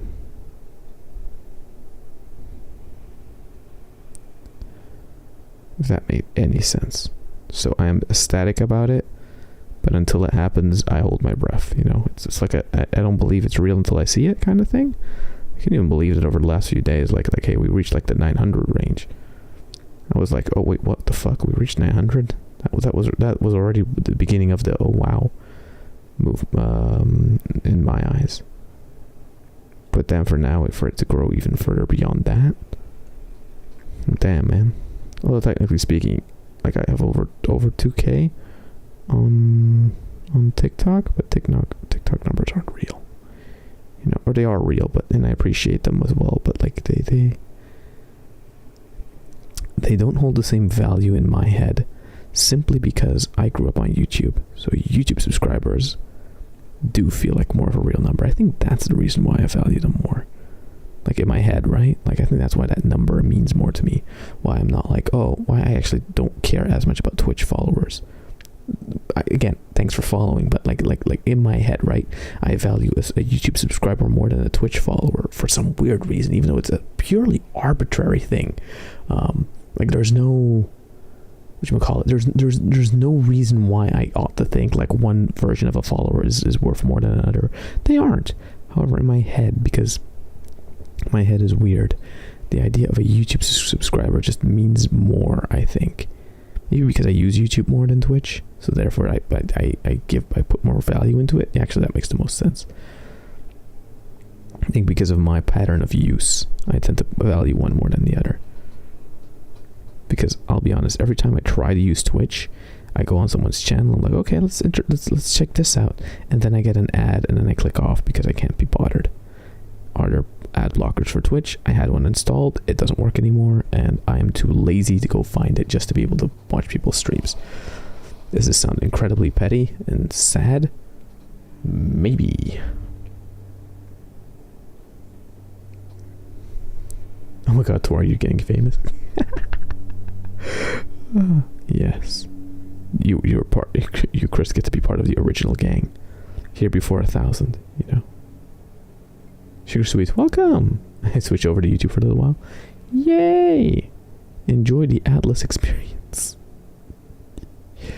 I hope you take a look at the, oh shit, did I paint the cod pieces? I painted his cod piece. But did I paint the other's cod piece? Wait a minute, I gotta double check. Are their bulges painted? This one's bulge wasn't painted. And eep. There we go. Get that bulge nice and blue balled. There we go. Put that back there.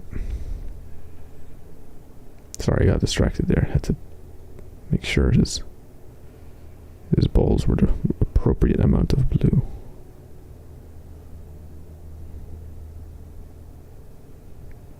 What was I talking about? I feel like I was talking about something, but then I just kind of wholly distracted by the whole blue ball thing. Did I paint this entire guy already? Yeah, kind of. It becomes hard to see after a while because a lot of the blue just kind of dissipates. As it ought to, you know, but like still it makes it kind of hard to see, like, okay, did I like base this part section? Yes or no? Hello, welcome to the Tori experience. I love that that's what it's slowly being called. The Tori experience. Like, what is Tori? Ah yes, Tori, the screeching gremlin. The screeching gremlin demon prince. Yes. In the experience, although if you're here from Twitch, you can also, whenever you're done with the stream, right? Let's say you're like, okay, I've heard this guy ramble on and talk for long enough. I'm gonna go do something else. I can maybe interest you in videos of comic dubs that I have on my channel, a few of them. Like a new thing I've been trying. See if they pique your interest. There's two Devil May Cry ones, I think now. One, well, 40k one. And then there's one, what was the last one? Oh, there was another one. What's the other one? Wait, let me just pull up quickly. There's 40k and there's one Nier Automata or Metal Gear Rising one. I want to do more Metal Gear Rising ones, but finding comics is actually tougher than I thought. Because I just can't always find them all the time, you know? So it's like, okay, they exist, but, you know, where the fuck do you find them? Okay, on Twitter. But yeah, Twitter's a pain in the ass to use at the moment. Because of the fucking new X implementations and stuff like that. And so what I'll do is I'll scroll, and then the moment I find something, I have now set my DaVinci up, so I can essentially just open it, record the lines, and like edit it fairly quickly. Like editing that last one, the Slanesh one, went by really fast. Because it worked just very easily. Also, they added a new subtitling bot thing that helps you subtitle shit, which is very easy. I use that on the reactive, like the whole all FNAF YouTubers net right now, which is why some of the subtitles aren't perfect. But I didn't bother correcting them because, well, I didn't feel like it. So fuck it. You know? It means less work for me. It means I could do more of those type of shorts down the line, technically speaking. So there's an advantage to it, but you know, I haven't explored all the advantages just yet.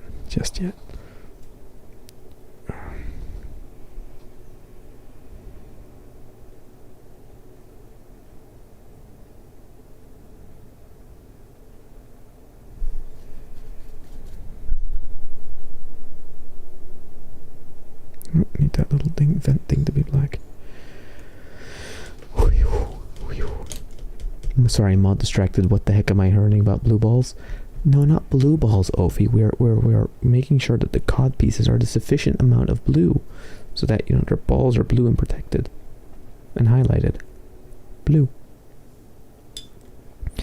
As we get yet another marine done. You see the basing goes. You see, that's the thing, right? The moment you introduce a thing and you do it mechanically, the first one takes a while, but then the other ones go faster and faster and faster. Kinda. So you get better at it the more you do it. And it goes faster the more I do it. The demon prince and his loyal, lovable imps. Indeed. Loyal, lovable imps. Oh my god, my little space marines are actually starting to look like space marines. Fucking love that.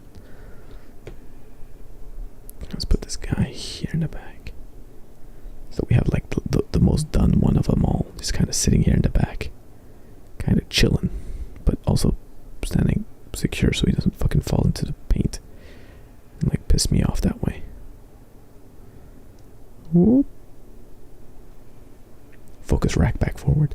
I do like the more cinematic look that gives. It is, okay, not to diss hand cams from other people. However, isn't the image just a little bit richer, like a little bit more, well, outside of my fat face in front of it, right? But like it's a little bit more rich. There's a little bit more detail. There's a little more crispness. Also, it also depends if the encoder gets it. Yeah, actually, it determines a lot if the encoder gets it. Yeah, I didn't think that went through. Anyway, final guide to add more blue to, and then we can highlight. Volumetric light base the creal yellow, and then we can do the edge highlighting, and also maybe reintroducing the red back to those separate sections and stuff like that, right? So it's yeah, it's all good. Scratch my sides. Wait, I'm gonna do a little stretch and take a little sippy.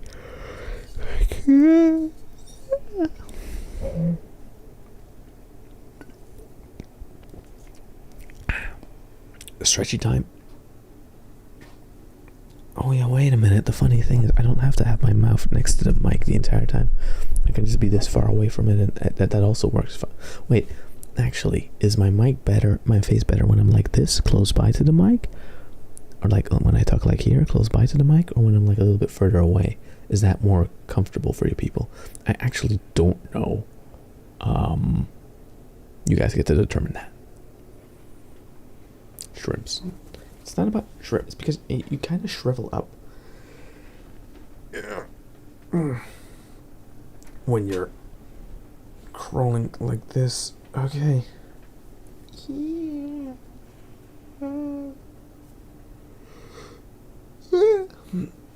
Okay.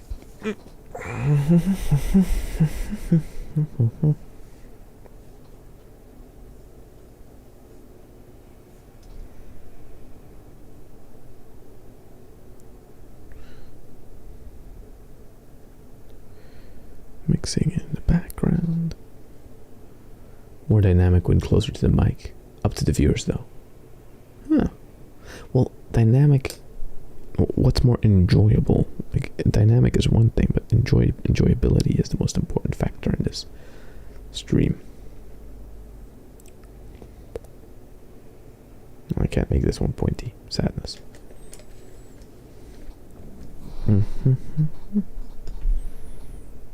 Back to basing this little guy.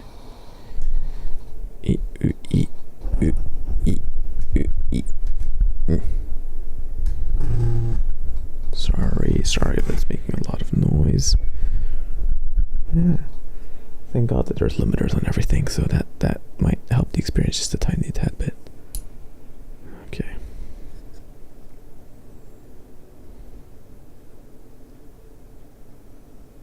Yep. Here we go. Here we go. Boom, boom.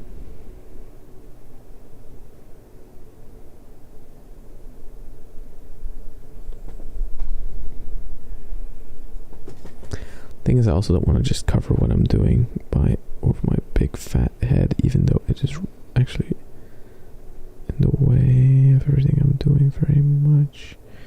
Maybe I should put my guy into like the gaming stance mode, right? The one I have when I do games. The little form. Actually, that would make more sense. Wait, let me quickly do that. Beep and game body. There we go. Now I don't have to worry about where in the canvas I'm putting my canvas.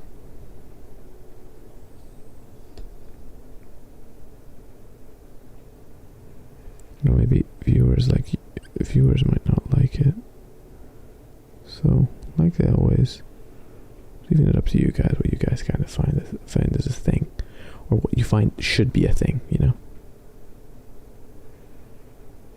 Or it's like, oh no, where's my big Tori? I wanted a big Tori on the screen the entire time.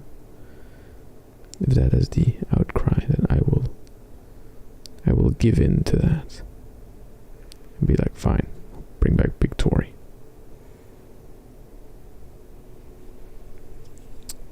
Cover the screen. Cover your progress, Tori.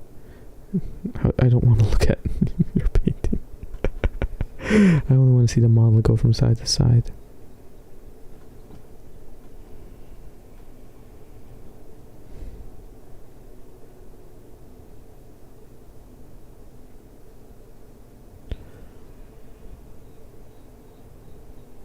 I swear to God, if you could have told me 10 years ago, like, hey, we can do like the whole animated Avatar in real life sort of thing, and it's actually decent. Because Freddy's Rig was already a thing, I think, around this time 10 years ago. Like, it wasn't good, it was just more of a party trick. That making models for it, I wouldn't even have the slightest clue how to go about that, or where to buy them. So, I must say, I'm just around for VTubing right around the right time, in my opinion. When it comes to, like, when I discovered it, sort of, well, I was, funnily enough, for VTubing wise, I've been here since the beginning. Not me on this channel, but like me in the VTubing space, like paying attention, right? Because I come from, like, if I were to say I was part of a community before, I was somewhat maybe adjacent to the anime community. And then I became like, I went from the anime community into like the rabbit hole of VTubers. So, actually watching Kizuna Ai and Kaguya Luna back in the day. With like fan translations and shit. Although funnily enough, for years and years, I never really watched Niji Sanji, which is very interesting. Very weird. Huh. Tiny Tori makes a return. Indeed. You just realize how weird it feels watching a stream on YouTube. Like, I never watch any streams on YouTube. Isn't it a better experience though? You don't get any ads and shit. Twitch bothers me with the amount of ads I get on that crap, you know? There's just so many of them. It's constant harassment with the ads there. So like, how do you even discover new people there if you constantly just, you try and go into someone's stream and it's immediately just like some kind of George Clooney commercial or whatever the fuck? Even though I know it's to help, I know it supports the streamers and whatever the fuck, and that's all good, but like, viewing experience wise, it just isn't the same. But I'm also incredibly biased. So I'm a YouTube kid through and through.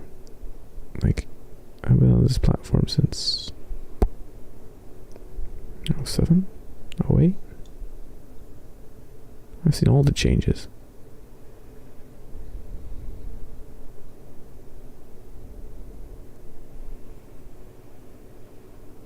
I can't think about Niji right now. I have sadness. Oh yeah, the Mista graduation. Mr. Rias, who is a big Luxia member. He's a male VTuber. One of the big ones actually for male VTubing. He's announced his graduation, which is the VTuber term for I quit and my character's being stuffed in a box. That sounds more ominous than it actually is. It's essentially his contract ends, and therefore he's not renewing his contract, and so he's getting let go. And so the character he was playing gets retired, essentially. If we have to, say it in regular terms. But it's very sad for the people that developed not only an attachment, but liked him as a streamer or whatever.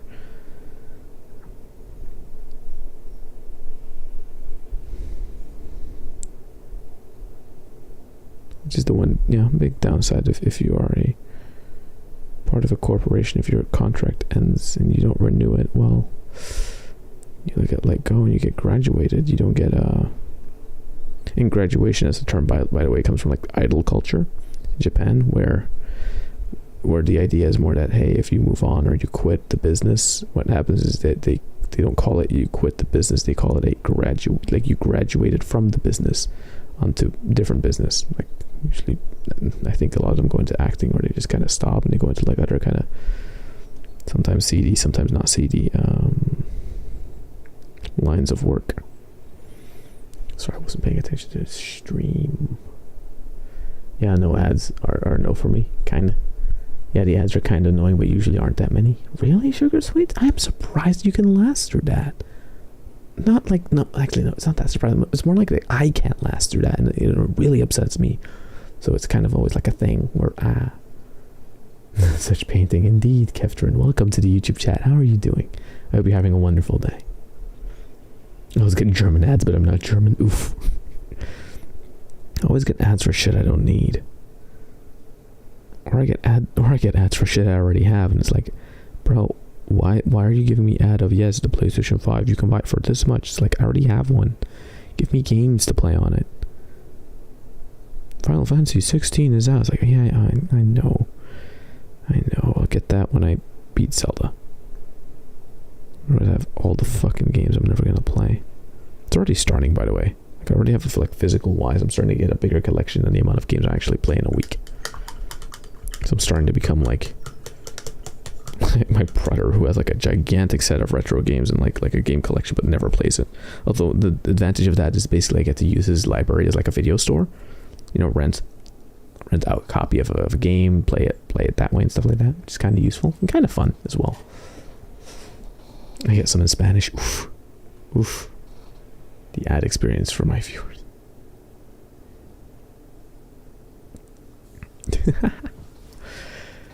Okay, wait, let me big Tori now. Oh no, that's too big. Oh, that's too much to the side. It's too much in the middle. Great, standing in the way, Tori, or just ultra zoomed in, Tori. What's my default? Default actually works, but then I have only the stump hand, unless I go normal, but then I have the... Fine, we'll use this for a bit. Another stretchy. I thought 4 was a lot already. Eat. Well, yeah, no, a lot of Barbie ads, but make it German. Oof. I don't know, some streamers I have to watch like 8 ads, which makes me want to leave, but what the fuck? 8 ads? I can barely sit through one.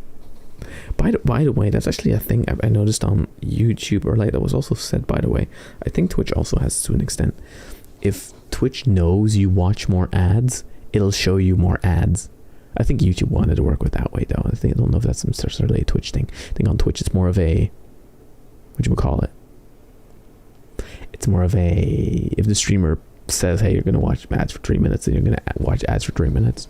But I think based on the behavior of you clicking away, it will either show you multiple shorter ads or a few longer ads. I think that's based on your like viewing behavior and viewing habits. I think, not really sure. Ads be like, Lee, you want Jesus for Israel? What? Jesus Christ, Ling Ming. Also, welcome to the YouTube chat. How are you doing? Oh my god. Yes, advertisements for the Bible.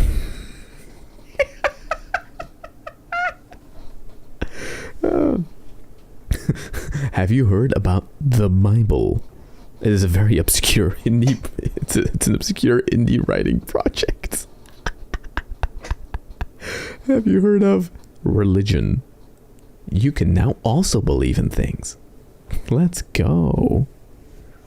Spicy Tori with his spicy takes about mildly spicy things. Okay, we added one thingy back to... He's blue again. Oh, wow, I technically have one more, the commander guy.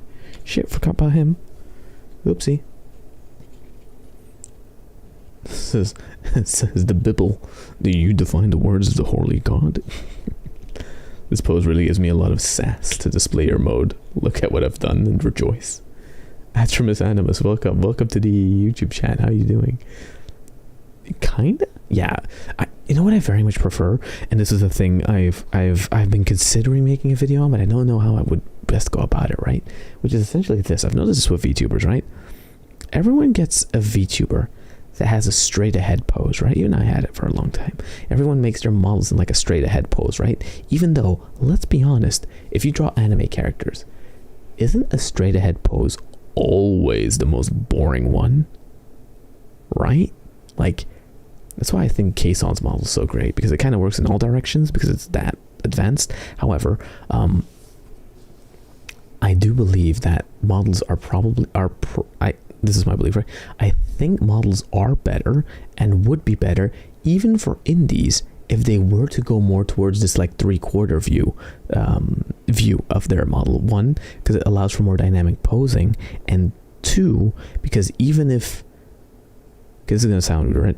Even if your design is technically not as grandiose or high quality as some of the more as some of the more as some of the more expensive and more professional designs, a more interesting pose could allow a technically weaker design to work way better. I think think that's something VTubers don't tend to consider a lot. I think they're just look at like, I want my fancy model that looks good, right? But don't necessarily consider that, hey, maybe if the model you had was posed a little bit differently, that might actually enhance it so much more, right? Because it gets a little bit rid of the awkward, stiff, forward stancing Lego man pose, if that makes sense. You know? I think. It's just a thought bubble right there that popped up.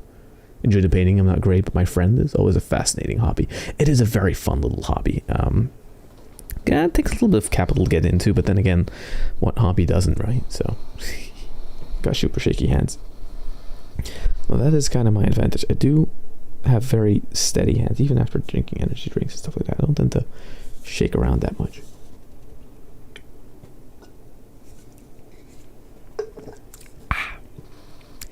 I think the posing adds a lot of more character compared to a 0 degree face shot. No, indeed. And the reason I think it's less noticeable with female designs is not because it's less noticeable, because you have more, because female designs tend to have more accessories going on, like longer hair and yeah, well, okay, booba buff to an extent, and maybe some extra design in there or whatever the fuck.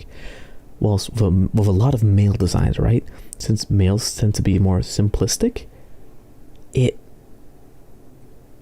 it unironically usually leads to like a more boring pose. That coupled with, you know, usually for indies, if you're trying to be a little bit more on budget and therefore don't have the money to get like a fully rigged out face, just again with if you have a simplistic rigging on your face coupled with minimal movement, coupled with a very staticky front facing shot, it does lead to create to a lot of more boring what do you call it, just unengaging designs. I'll put it like that, because it's not necessarily boring, they're just unengaging. And I know, because I did that. The whole reason I changed from my previous Tori model to this one was because I liked this one's pose way more. That and this one has more personality, because it's more like a demon prince vampire kind of look, and the other one was just kind of kimono dude in a kimono look. And then the ones before that were the custom made ones, which, well, then I just avoided 3/4 view because I don't know, I didn't want to draw it. Actually, there's no good reason. I should have just done that immediately. That might have actually worked more in my favor. Oh well, whatever. Hey, the past is the past. We can't overanalyze everything all the time. Although I can very much try.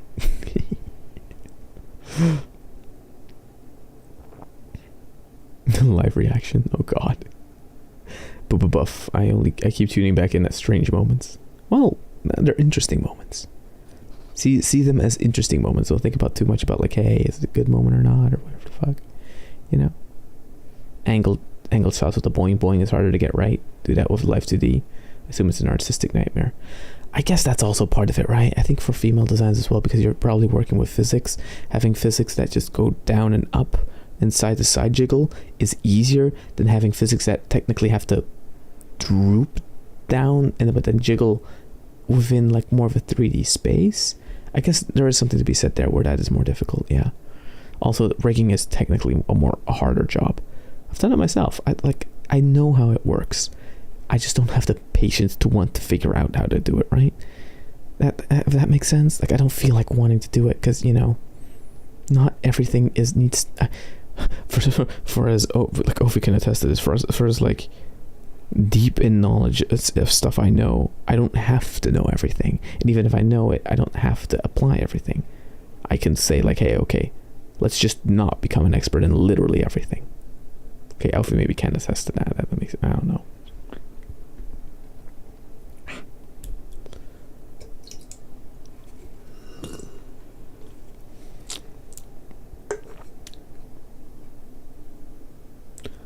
Okay, blue on this guy.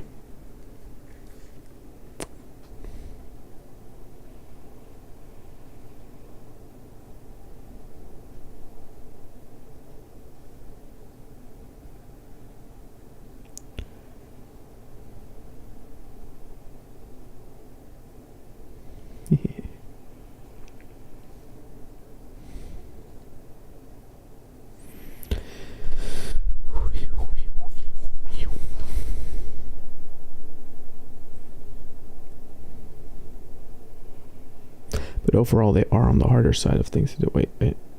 Half arm, delete, and go down, and there we go. I'm impressed with the purity seals in the captain there. Those are really tough to get out without tossing red wax around everything around it. Oh, are they? Oh, thank you. Well, we still have to highlight them eventually, so... You know, oh, no. No. I say just as I do a thing right, and I fuck up. Get water, get the... Eep. Stop painting the mic. And clean and wipe off. No blue on the halo, even though we can just override it very quickly when the highlight comes eventually.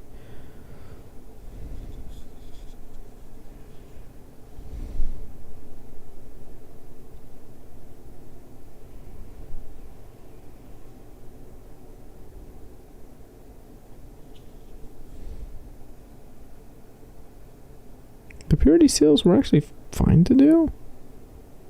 If I'm being honest, like I don't remember having too much of an issue with them. The eyes are nerve-wracking though, especially because you want to like get a layer on them, but you also don't want to. Whatchamacallit? You don't want to like overdo it. The point where it looks kind of bad. You want to like remain to have some of the dark edge shadows, sort of the ambient occlusion shadows. You don't want to just get rid of all of that.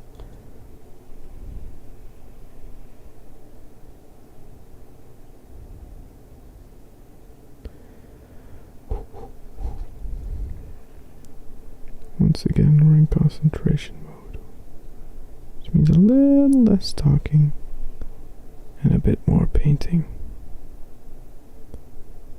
That's fine. Yeah, this guy has way more details. So, well, makes sense, I guess, because he's a what, lieutenant.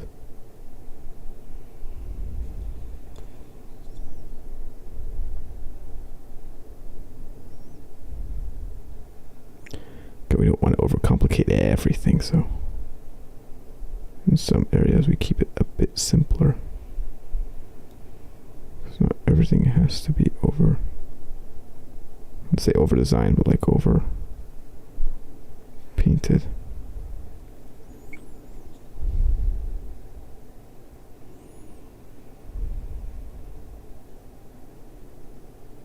What's the circle thingy on his backpack? It's a halo. It's there for... because he likes to be fancy. I wonder if it's because I paint them on the Buster Sisters of Battle back when they got the new plastic models. Either that, I'm just terrible with tiny details. Yeah, it might be. Honestly, a lot of the older kits were also way smaller. Like these Space Marines are. These are still very small, but technically speaking, the Primaris Marines are very much larger in actual model size than their older Space Marine cousins. Same with the new Terminators, right? New Terminators are huge compared to like old Terminators, or even like the really old metal Terminators. Like, over the years, the models have just been getting bigger and bigger, which is good because actually this makes them easier to paint and allows the modelers to add more like little details and shit, which is nicer. And overall, you know, the more details you get, the more stuff you get to do with them, the more places you get to paint. So it does enhance the overall experience, although it does lead to the weird congruency between like some models being like from an older generation, so then they look kind of out of place next to some of the newer ones. That can get a tad annoying sometimes, I will admit. But that's only for like nerds like me who worry about like aesthetic stuff at every fucking point in their lives. When it comes to like games and or other things, normal people shouldn't have too much of an issue with that. Normal people just enjoy that they get new models. Fancy. Yeah, because it's a lieutenant. No idea of what's being spoken of. It's fine. You pick it up as you just kind of hang out. That's how I got it back in the day. Think I understood any of this shit? No, I didn't. I just kind of stuck around, and eventually you kind of pick up on stuff. You relate stuff to being like, oh, so that's what he's doing. And then as that goes along over an X amount of time, you build a dictionary in your head with a lexicon that is shared between people of a certain hobby. The only annoying part is they start changing the lexicon, which is to say like the dictionary you use, right? So like, and some old habits are hard to get out of. For example, these things are called, this is a shade. I call that a contrast. No, these are now called contrast paints. No, contrast paints are even a new thing. These things are called shades now. I remember when they used to just be called washes. So I still call them washes, even though they're shades now, because they're shading your character when you put them on there. Like, it makes sense, but my head will not say the new name, or it will confuse it with another new name, you know? And that's not because I'm old, it's more just, ugh. It's more because I just rename stuff out of nowhere. Okay, there we go. We added blue to him too now. That's nice. They do change the colors too, though. Oh yeah, all the names when they replaced the fucking old OG names with the new names. God damn, that was a shit fit. Especially because everyone had to get like conversion cards to be like, okay, what was my color? What was the color I like to use? And then Games Workshop had to go like, okay, so your color, I guess, equates the most to this color, even though it doesn't necessarily mean like it was the same color. It was more like, hey, your color is just the most equivalent to this color. So, eat shit. I hope you have fun, right? If that makes any sense. Sorry if that is taking it's because I'm cleaning the paints. Although the synthetic paints will always have like a little bit of that blue coloring on them because of the paints. Very annoying, very annoying. Okay. I'm gonna get to put you back between the rest of you guys. Eep. There we go. And then put that there and eep in. There we go. Aha. Wow. Let me just stretch really quickly. As I select the next marine that will be chosen to have stuff done to it. It will be this one once again. No, not this one. That one. The first marine. Yes. As I adjust the focus once again. What I ought to do is change the lighting, but the moment I can add lighting that comes more from this side, right? But then that would mean creating like a backlight around me. And if I have a backlight behind me, then my camera doesn't pick up on my face. Really annoying stuff. Plus the rim light backlight look on these things actually is kind of neat, not gonna lie. I should pay more attention to lighting. Is what it is. Sounds rough, I choose you. No. 40k is all about the drip. The bigger and better you are, the more trophies you have, and the cooler and better your equipment tends to be. That checks out. That checks out for 40k. It's very much a rule of cool sort of thing. That's kind of what it originally started as, right? Space Marines just kind of looked really cool as a design, and therefore, well, they got used. And shit like that. So,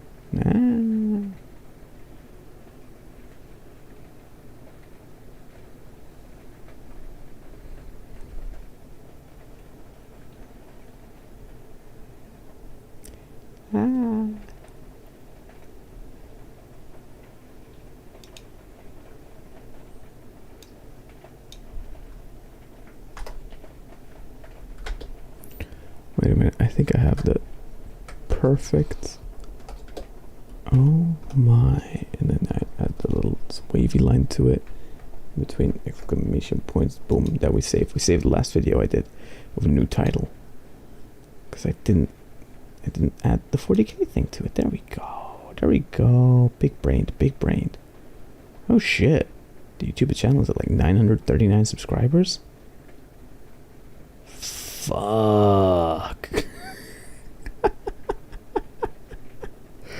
Oh, that's cool. Damn, we are real. Like 60. It's like 61 people away from 1,000. Whoa. 1,000 people. 1,000 people subscribe to my YouTube channel. Wow. That's cool. If you're watching on Kick, TikTok Live, or Twitch, head on over to the YouTube. Be part of the pre-1,000 gang. You too can be part of the here before 1,000 subscribers was reached gang, meaning that you will be extra awesome, as you will be remembered in the halls of glory. Okay, just kidding. Actually, there's no fucking difference, but like wishful thinking.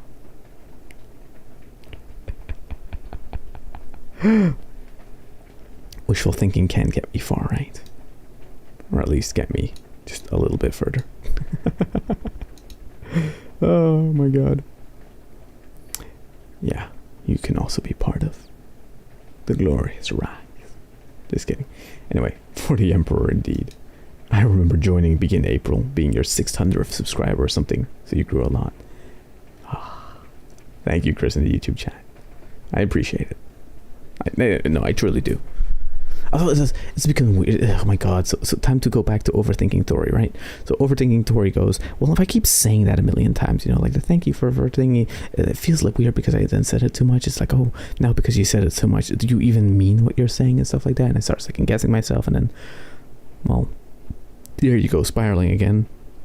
At which point you have to remind yourself where it's like, Tori, you're being stupid. You expressing gratitude for people showing up just is you expressing gratitude for people showing up. Don't think too much about it. It's fine, right? Caught a random short of my feed from you and subbed pretty much immediately. Thank you so much. Legendary indeed. What a Chad move. Which short was it, if I might ask, if you remember? Probably maybe a recent one? I don't know. That's the thing, right?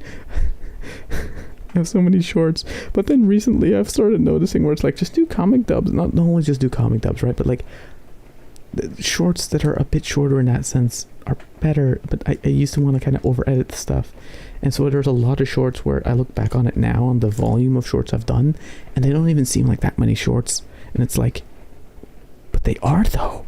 It felt like way more when I was doing them. It's very odd. It's very odd. You're very kind, Tori. Don't doubt that. Are you sure about that? Gets revealed. I was the biggest asshole all along. No. I'm genuinely nice adjacent. There you go. I tend to just speak my mind. My mind just tends to be not a pissed off one. Just good.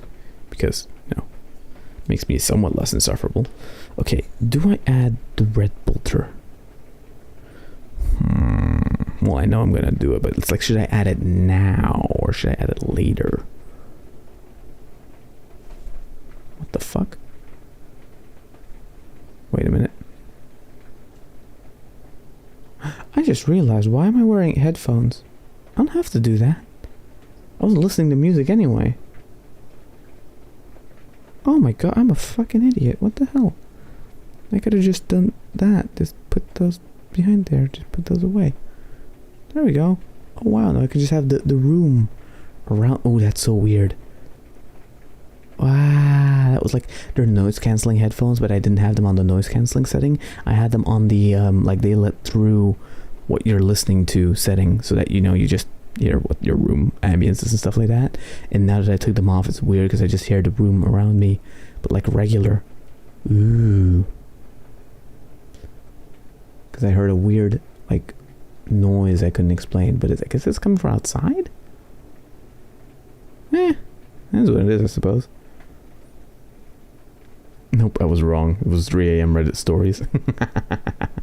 Yes, that was taken from... Wait a minute. I think that was taken literally from the last time I did a painting stream. No, or was it? Was it? Wait, let me scroll. 3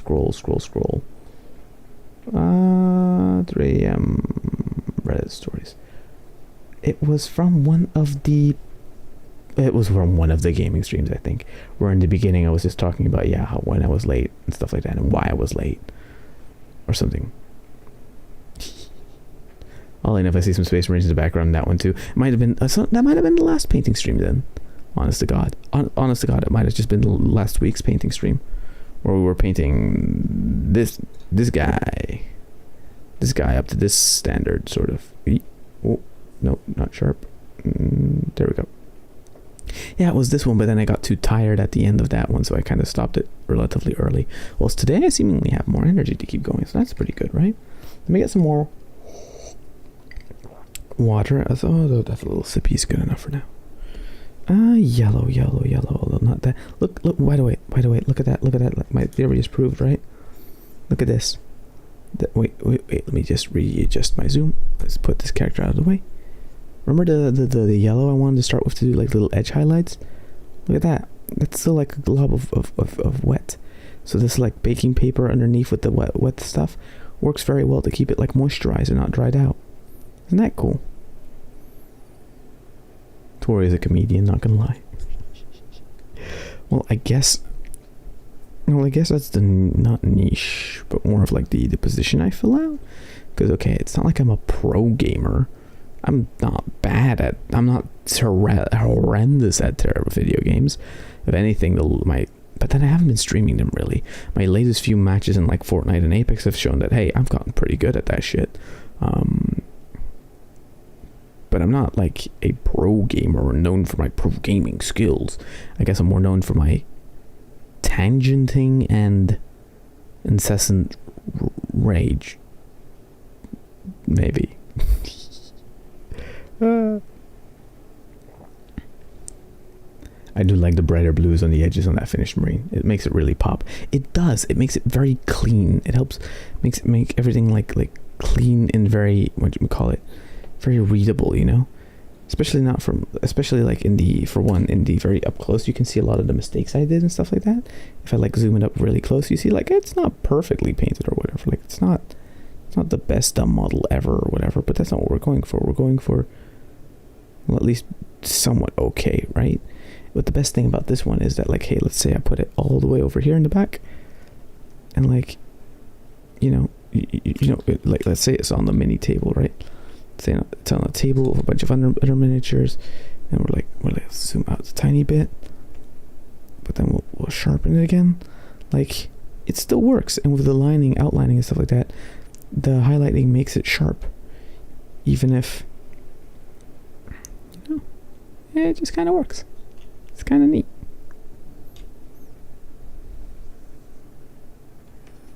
Wow, that's farther out than I wanted it to go.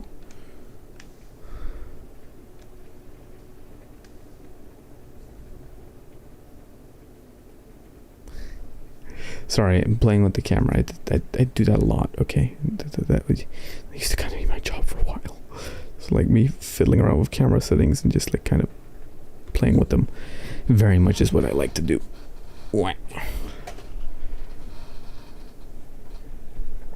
I could never stream on YouTube. Too many spicy takes, and I get pretty heated. Well, that shouldn't discourage you. You should just, you know, if you know you get heated about stuff and you have spicy takes, then know what kind of channel you're making. It's a self-control thing, right? It's like Kratos in God of War 4 or 5, I think 5, God of War Ragnarok, right? When he's with Atreus and the elevator, like, or the little minecart wagon goes to the side and they almost tumble over, and Atreus says fuck or whatever the hell, right? And then Kratos is like, why did you say shit? And then Atreus is like, what, don't you ever curse? And something to the lines of Kratos is like, it wasn't that I was afraid, but I wouldn't want my last would you want that to be your last words? Or something like that, right? And then it makes Atreus think like, fair enough, I guess. Then he just proceed to call things a mother of a bitch, I think. I don't know. I'm misremembering everything in that game, but whatever. He's just really neat though for streaming, I'm not gonna lie. I like the encoder. I think it looks neat. I like I'm able to download my VODs afterwards through a YouTube video downloader.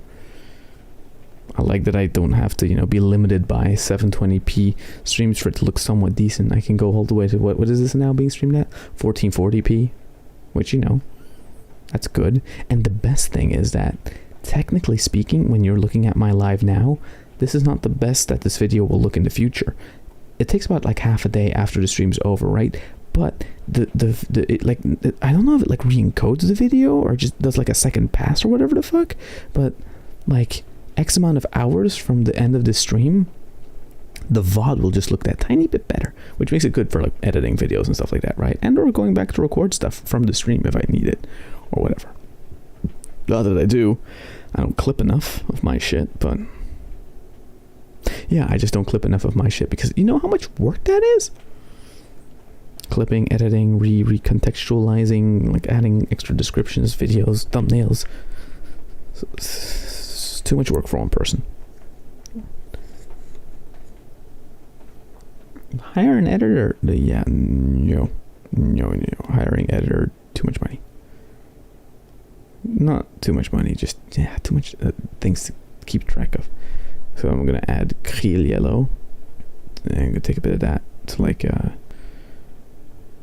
retouch some of the edges on all the gold, all the yellow bits. Trying to look very good. Brush I don't want to use. This one's 2. So it's not good enough.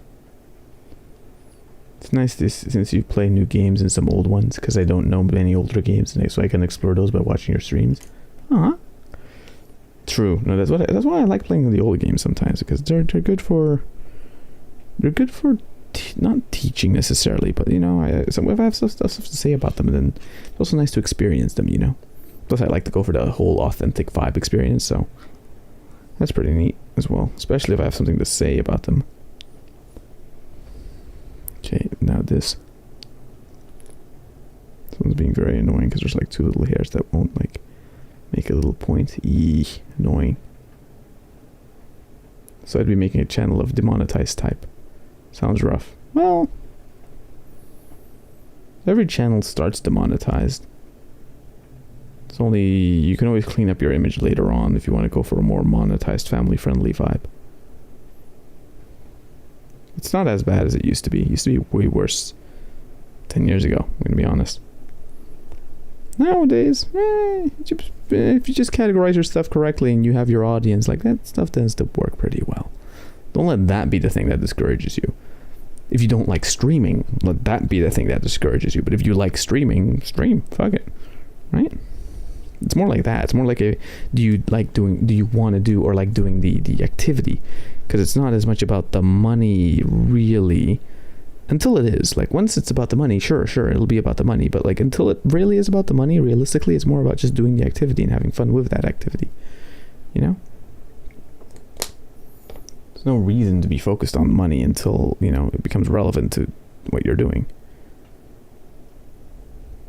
I mean, like, I'm not technically monetized really anyway. Oh, Twitch technically, but whatever. It's not like even though it's, funnily enough, this is almost like a full-time job for me, it's not like I'm doing this as a job now. So it's more of like a very out of control hobby. Funnily enough. That is what I guess best describes my trajectory at the moment. It's an out of control hobbyist.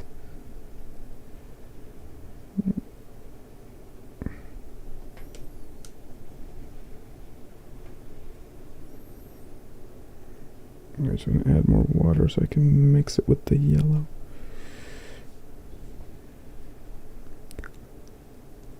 If you start streaming with the end goal of making money, it can feel forced. Also true.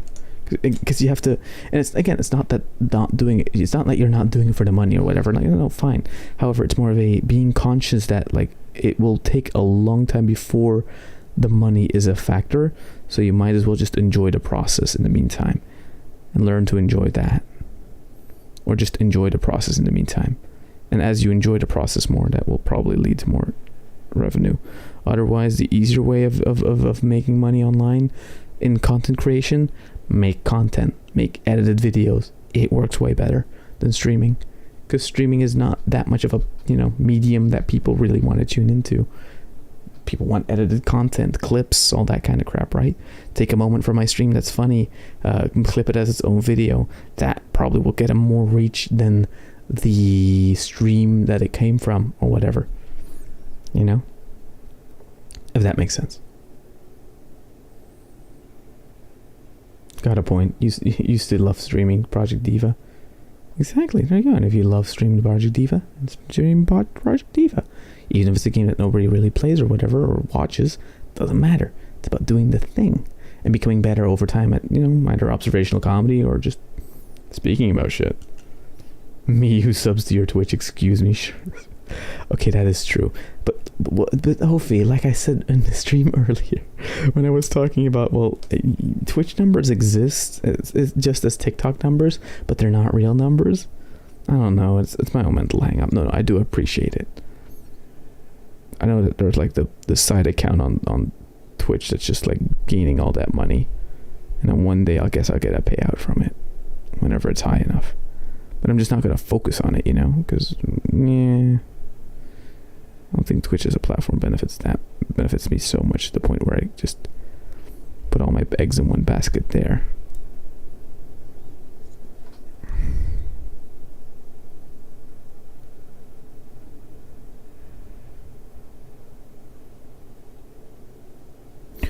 See if I can zoom in a bit further, sorry.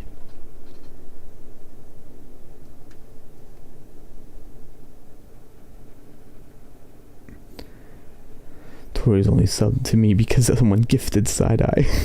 A true fan. I'm a true fan. Oh yeah, you're a teacher, right? I remember remembering it leading me. Yeah, no, teacher. That's why I can stream so much now, because it's vacation, right? Very fun. Chris, a legend with the timestamps. My money isn't real. No, the money is real. But it also isn't real if you think about it, because... Let's go into this train of thought. Isn't technically all money nowadays not real if you really think about it? Like, they're just numbers on a screen, but are they really tangible things you have in your hands? They're tangible things in a bank account, but actually, it's just digital numbers being moved around. But as we've established, digital numbers can be perceived to be real. They have a real effect on the world, but actually, is money real? Not really, until it's turned into assets. It's this line of thinking you have to remember, because it's the only way accounting makes sense. Because accounting is the act of structuring your fake-ish money so that you can get more of it over time. It's not about the money. It's not about the money. It's about sending a message. True. Joker was right all along. Batman, there's no laws against the Pokemon, Batman. No, Joker, no. I can't do the voice, because if I do the voice, I'm going to be very loud. I don't want to shout into the microphone and have it clip very sending a message that sounds vaguely threatening. No, it's God damn it. It's not about the money, Batman. There's no laws against the Pokemon, Batman. No, Joker, no.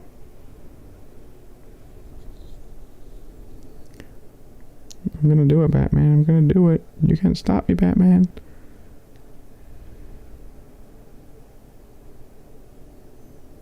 Oh, shit. Yeah, this brush is not great at it. To be expected. Standard brush from the starter kit, you let me down. Sadness.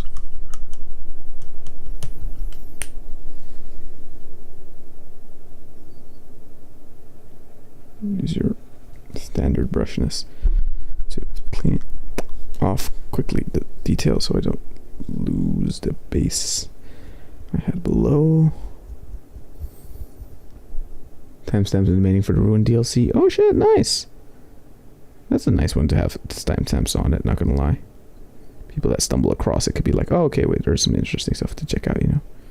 Especially since it's so new and stuff like that, Ruin. So that's pretty good. Son of a... I'm the Joker, baby. Hi, what person are you making? I'm making a little Space Marine. Swiver into TikTok chat. That's also why I've developed the habit of, like, whenever someone chats in one of the different chats, to call them not out just by name, but also mention which chat they're from, so it makes a little bit more sense also in the context of the VOD. Because if the YouTube VOD is done, right, and I just start responding to people, but you don't see them in the little chat on the side, it's like, okay, who is the fuck is he responding to? And it's like, oh, da-da-da-da from the Twitch chat, or da-da-da-da from the TikTok live chat. Until chat itself will become so big that I won't be able to read individual lines and names anymore. In that case, you then will become chat, a collective hive mind, a collective blob that will fight for control. However, if you subscribe to the YouTube channel and you're here before the 1,000 people, then you are part of the OG crew. Doesn't necessarily mean I can remember your name though, because I'm very bad at that. Although I tend to remember like symbols. Like if you have like a fairly iconic profile picture plus name that's consistent and I see a lot of the times, I do get used to them, and so we'll remember them, you know, over time. It's just not as easy as some other people may have it or whatever. I'm going to use the smallest brush again, I think. I put my brushes in my mouth and I have to stop myself from chewing them. Why are they so chewable? Why are they chewable? Do you play Valorant? I haven't in a long time, actually, come to think of it. But this is the thing, right? I open up Valorant, and then I've become the person I was complaining about earlier, like literally a few months ago. And it's that, like, in Apex you can move around so much more and faster and stuff like that. And in Valorant, everything takes so much longer. Although there's something nice about that as well. Honestly, the shooting's a bit weird in Valorant. It's more accurate, I think, but like, you have to get used to it. That's all. I just have to get used to it. I would have to just replay some games and get back into it, you know? Why does timestamps help? Does timestamps help? I can continue doing it, so I have no life really. Better make myself useful. Well, there's two things. Wait, let me first read it. A guy from the 40k group used his lips to get it wet. Make the point of the brush again or something. Oh, that's what I do. Yeah, I learned that from a Games Workshop employee, where it's like if you use your brush, whatever, you're like, aha, brushing, ha, brushy, look, like now, like this thing has lost its point, right? So now I'll use essentially my lips and a little bit my tongue to make it pointy again, so it's very usable, right? Is it healthy to do that? Probably not. Don't come to me for your health advice. But it does make it pointy again. Do the timestamps help? The timestamps do help. They help out the videos because, well, you know, they make VODs more accessible. Let's say a person does stumble upon the VOD or whatever, which, you know, you can see some of those VODs do get views nowadays. So there are people that stumble across it. For them to scroll down and see that there's like timestamps makes it infinitely easier for them to maybe click through the video and be like, oh, that sounds like a funny title, maybe that's something interesting happened, and then they can like click through and see it, right? That's essentially what you do if you add timestamps to a stream's comment section afterwards. You're adding to the VOD experience by making it easier for VOD gang, you know. Radium girls, no. Another thing, to call it with another thing, right? What are different ways to help out channels? Let's talk about that for a bit, right? Because it's actually an interesting topic. It's all part of the hobby. Same with the color palette on the back end of the hand. Yeah. Well, this is less of like a color palette thing and more of like a paint density thing. But yeah, same idea, right? Best ways I think you can help out your fellow VTuber channels or whatever the fuck, right? Or fellow streamer channels is this. There's two things you can do. One, you add timestamps to the comment sections where you timestamp moments you found interesting, or you make a big catalog of it like Chris has been doing. Like either one works. Or you just timestamp and react to a funny moment within the stream or something you found intriguing or whatever. And the second thing you can do is you either download the VOD to make a clip out of it, or you use there's a video on my channel Okay, and I know this is going to be a weird shout out thing, but it'll be important in a minute, right? What I essentially would argue is another way to help out your fellow channels or whatever, or people you like, is to make short videos like that security breach one, right? Where I like do my weird ramble at the end. You make videos like that of the streams, where essentially you make new content out of your favorite streamer to share with other people, to spread the message, right? That's another way of kind of helping channels out, because let's be honest, how do most people discover channels? Through clippers. And becoming clippers is part of the way, right? And being a clipper is hard, because it's not easy to do. It's not easy to make a video. It's not easy to edit it to like to be captivating. But it's part of the fun of figuring it out, right? It's a very easy way of learning to become an editor, and to maybe even edit for yourself in the future, is by editing other people's content, kind of, right? It's basically free practice. A main rule of thumb, I would say, is get to the point of the joke quickly, and only edit in the minimal amount of context needed for the joke to work, so that it can feel fleeting in short form on its own, right? Like, let's say you want to add a title sequence and stuff like that.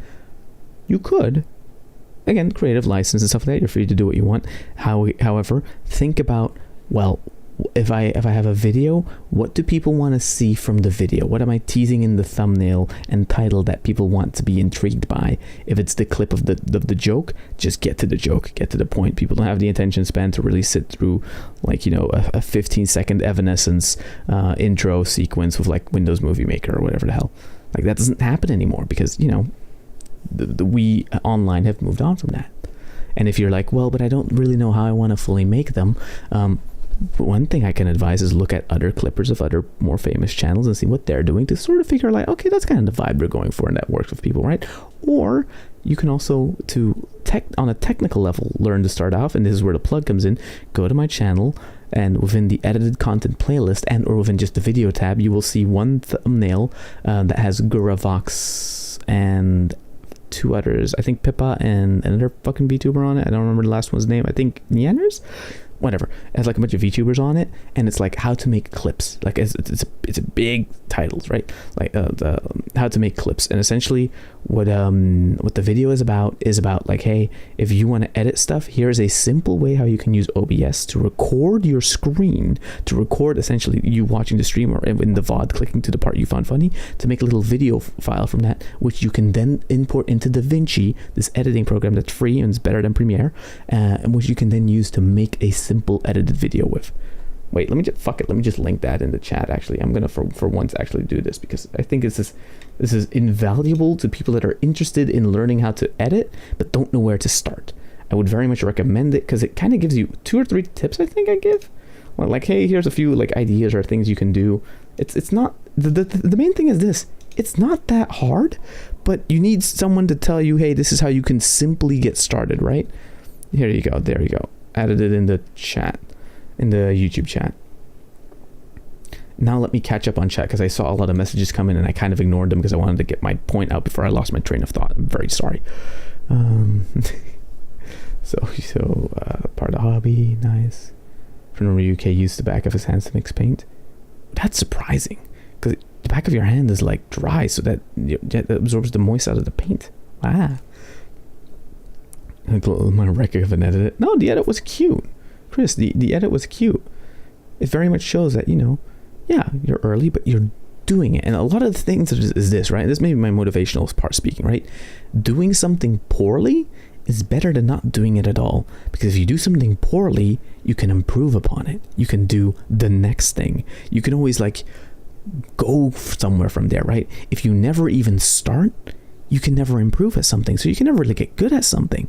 So if you don't even start at something, then, well, that's just a downer, right? You could have started at something and you could have been improving at something. But if you don't even start, then how do you expect to even be good at something in the first place, right?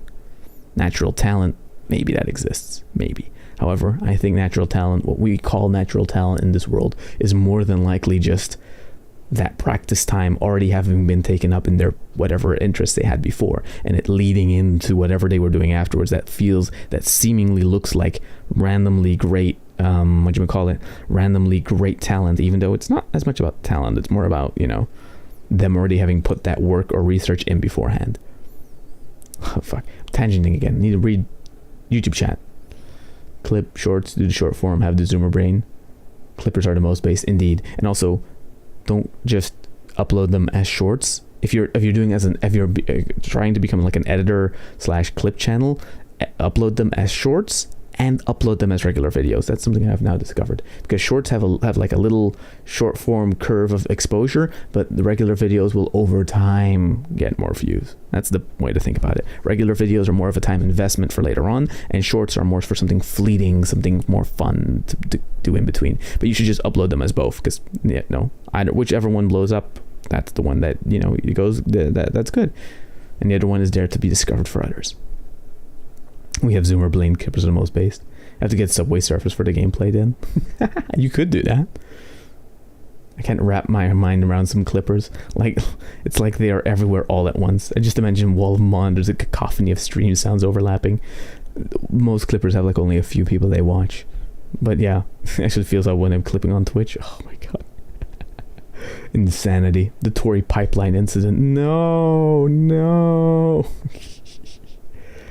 I just made something. I don't know even how I made that. Well, no, it was good. That's why. And that's why I also made like a clip channel for like share your shit. Share your shit in there when you make it, right? So everyone else can be exposed to it as well. It gets a little community going and that kind of stuff. I can imagine an Ovi, bless your heart though. Oh no. I'm still one of the 6 people in the world on a single screen setup. Well, single screen setup is the hype.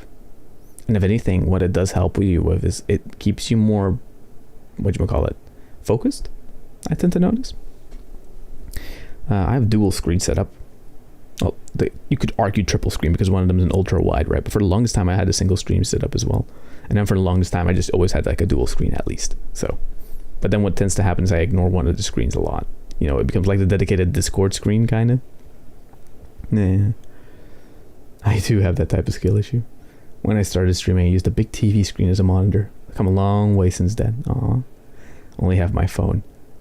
Well, okay, for phone, I don't know. That's the kind of thing, right? The tutorial I did make was very much if you at least have a laptop, you can get that stuff to work. But I don't really, I very much don't necessarily know how you would do it on phone, because phone is weird. I made it on my broken iPad. That is amazing.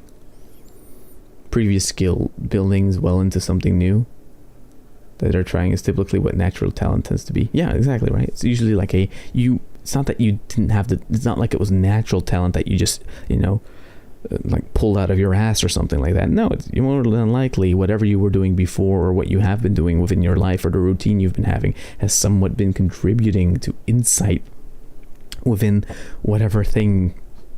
People eventually say like, oh my god, you have like a natural talent for it. It's like, no, I just always kind of like tittle with my fingers like this, so therefore piano was kind of a natural thing for me, Oh, you have natural talent? Yeah, but I don't like doing it. kinda right. What the fuck? Is that a mosquito? Oh my god, shit. That's a big... I thought I hurt my... Okay. Shit, I kicked the fucking thing. Shit, it flew off. The annoying thing is that mosquito looked like big and fat, and therefore I think it sucked me. It sucked my blood. I will get my vengeance, you little shit. Don't you worry about it. I will find you. And I will not yell and blow out the eardrums of all the people watching. Or will I? Broke people problems. Hey, there's even on phone. There's like you use CapCut. Yeah, CapCut. Like there's CapCut. There's options out there. You just have to pull out the initiative, look out a video like, hey, how do I do this? Because there's a million tutorials for everything online, right? Like mine is just one simple one I made, but there's like a million tutorials for the similar things. So you can always find a way to learn. Are you always motivated to learn though? That's a different story. And if you're not, that's fine. You don't have to. But if you're interested in it and you're putting it off because, well, I don't have the resources for it, well, maybe there's another way of doing a similar thing in the meantime, or at least building up your understanding so that by the time you do have those resources, you can make full use of them, right? Like, I didn't stream for a long time. However, watching Let's Players, understanding how the tech behind it all worked and stuff like that did lead to me having at least some of it in insightfulness into doing it. Even though it took me ages to figure out how to do audio and stuff like that. That might be one of the good ones. If you want to be a streamer, learn how EQ works. I just got into Project Diva quickly. It wasn't natural talent. It was just because I played way too much Guitar Hero. Yeah, see? Skills translate. The face you just made. Mosquito face. Lost in the mosquito. No, but it was like on the edge of my screen. That and my phone is sideways so I can have my eyes open when I look at the model. So the tracking is a tiny bit off. I am looking around. When I'm losing tracking, by the way, is because I turn my head so far that like it loses tracking. It's because I'm looking around trying to find that little shit. Because he was kind of big though. Where is he? Where did he go? Where did he? Poke.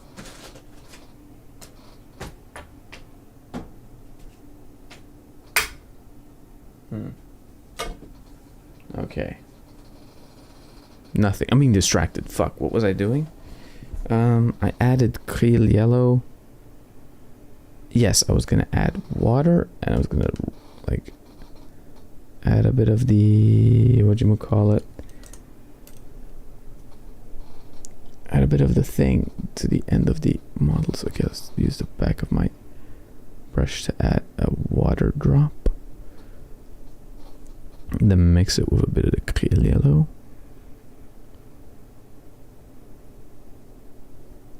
And that will create watery paint that's a little bit more less dense. So it's a little bit thinned down. And we were using that too. There we go. To do this thing. Lost the mosquito, indeed. The mosquito is lost. But I will find him. And when I do, I will squish him so bad, he'll be dead. That is my promise to it. My promise to the mosquito is that one day I will rip his shit out. I learned that the key to success is having discipline is better than being motivated. Writing a page a day is better than a burst of 5 pages on occasion. I'm gonna have to see y'all some other time. No problem, Kefdrin. Take care. Thanks for dropping by, as always. I appreciate the fuck out of it. However, Anitrum Animus, it is very much, there is very much something to that. No, that is true. That consistency is better than just bursts of motivation. But it's more that, like, motivation gets you started. Oh, this was like one of those, like, funnily enough, for all the memes that get made about them, sometimes one of those Sigma videos do have a little bit of a point to them, right? And it was this. It was like, motivation gets you started and discipline keeps you going. So you need the initial burst of creativity to get started with a thing, right? But it's the discipline that you create, that you dedicate yourself to afterwards, that will create a routine which will allow you to do the thing a lot over time, which will then over time lead you into probable success. But more than just looking for success, I think what you should look for is enjoying the process, right? Like, I am not a big streamer. Duh. However, I enjoy the streaming process, and being someone that enjoys the streaming process is the beginning of becoming a good streamer. Because imagine if I blew up, but I hated streaming. Wouldn't you just hate that existence where you have to do a thing you actually don't like doing? I at least now know that I enjoy streaming. So wherever I end up, or whatever I end up doing, at least I enjoy the streaming process, you know? So more than likely, I know that, hey, I want to continue doing this. Now, are there more forms of doing it? Possibly. Who knows, right? You don't know that as much until you do it yourself. Ling Ming, welcome. Welcome back. What did I miss? We are now in motivational talk land, where I'm talking about, hey, if you want to be a clipper for my channel, then go ahead. I'm doing a recruitment ad. No, just kidding. have to bring in this silly land every time. No, I'm talking about like more of a like general motivation type of deal, where it's like to be motivated helps because it gets you started. To be disciplined comes afterwards, you know. But some people see both as the same thing, and I don't necessarily think that's true. I'm sorry, I was not concentrated on where I'm painting. Wait, I think the camera moved again too much to this side. Let's see if we can move it a little bit more further like this. Yes, there we go.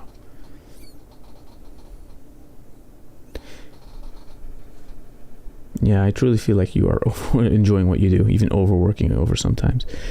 Oh yeah, no, that's definitely but that's definitely also a problem, by the way, the overworking thing. Like, I should be more tactical with that. However, I think my sweet spot is something like if I do stream like 2 days in a row, I ought to take breaks in between 2 days. Every 2 days, at least like a day in between. That seems to be my sweet spot that I've been noticing slowly. But that might also 100%. I think it just kind of depends how much work I'm putting into things. Because back when I streamed way more than I do now, I didn't do the whole thumbnail making thing. Like, it's very much the drawing the thumbnails has really slowed down my process in a way. But then again, I like making the thumbnails, and I'm not going to stop making the thumbnails. Which is why I wanted to segment them over as their own stream. But every time I think I'm going to do that, then I don't do it, kind of. So that's then a discipline issue, actually, when you consider it. You would consider, I would consider that like a discipline issue where I just haven't really done it yet, but you know. Or like the just chatting stream where it's like, oh, let's just make reactive content. Like, I haven't done that either, right? Look at that, look at that, look at that, look at that. Look at that imperial flag bird thingy. That worked really well, nice.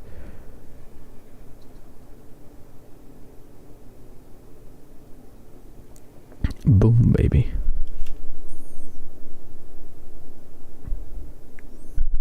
So there's still some issues with how I manage the channel and stuff like that. I need to find the sweet spot between doing something that garners the views, but also where I just have it simple enough with the least amount of resistance to do it. Sort of like gymming, like where you want it to be like a low barrier to just doing it, where you want it to be easy to just pick up and go. And if it requires too much setup time, you're just not going to hold it on because it becomes too much of a pain in the ass over time, you know? Something like that. Something like, shit. I did that thing again. I went over the line, went over the line.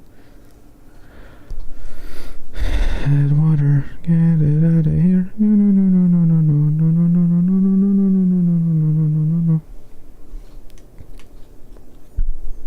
Use a piece of paper towel.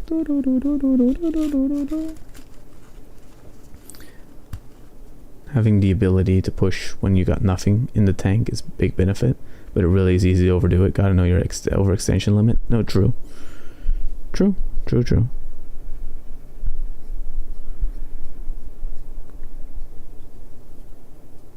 Knowing the limit is very important, and it's very much part of like a self-development, self-realization, self-teaching. The difficult thing is to manage that. Hey, it doesn't mean you have to work yourself to the bone, because then you're doing it wrong as well, because then you won't keep it up, right? Because that's part of the whole like doing one thing a day is to pace yourself. But when you have a burst, go for the burst. Just learn quickly what your recovery time is on that, I'd say. You know? If that makes any sense. It's smart to use the lower part of your hand to balance on the model holder to keep your hand steadier. I don't even know what I did there. It's kind of... Well, yeah, because I have it like this, and then my arm for the rest is like on the table, so that creates a very steady sort of. Because like, let's say I have my hand. Okay, I don't have any paint on it right now, so it doesn't matter, right? Let's say I don't have my hand on anything. This is my hand just in the air, right? This is my hand in the air, crawling from overhead. Then you do tend to move a lot. Or if I go from below Don't hold it on there. And then my hand does kind of idly move about a tiny bit. You know, I try to hold it as still as possible. But if you anchor it there a bit, look, way less movement, but still a bit, right? And if I anchor it on the table, well, then I just become essentially a little piston. Ta-da! You got a nice, fun voice and personality, great content. Don't worry, people will come and discover you more and more. Well, yeah. But, you know, again, the idea of what I was meaningly speaking about before about clips and stuff like that is like, hey, if you find a segment that you found like, hey, that was a funny segment or whatever, that might get new people to watch. That's how, you know, you clip that, you upload it as its own video with its own meme title or whatever, and you spread the good word. It's Soyu. There's two great clippers in my opinion.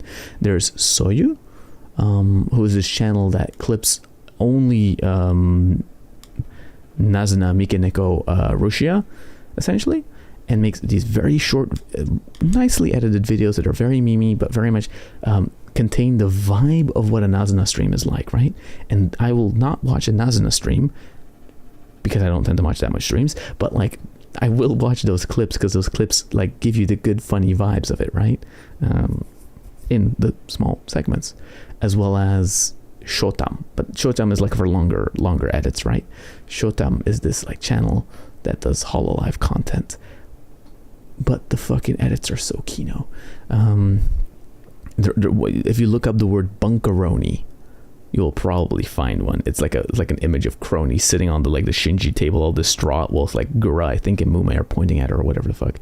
And it's like this little video. But what's great about those videos as well is that from an editor's point of view, they come with like this little internal storyline kind of it has that was there during the stream, but the editor highlights it by adding in the important bits for you to follow the storyline of the edit, you know, that kind of shit, outside of just the funny bits.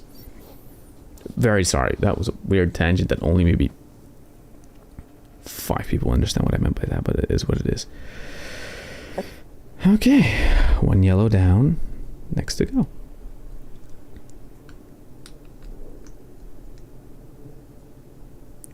What? Recruitment ad. The recruitment ad stream.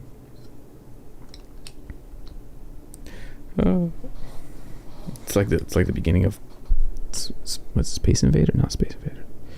Starship Troopers. Are you doing your part? I'm doing my part. I'm doing my part. Oh, God damn it.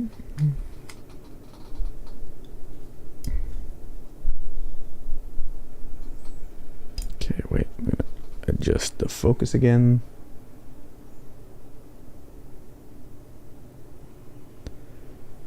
Oh God. Oh yes, I see that.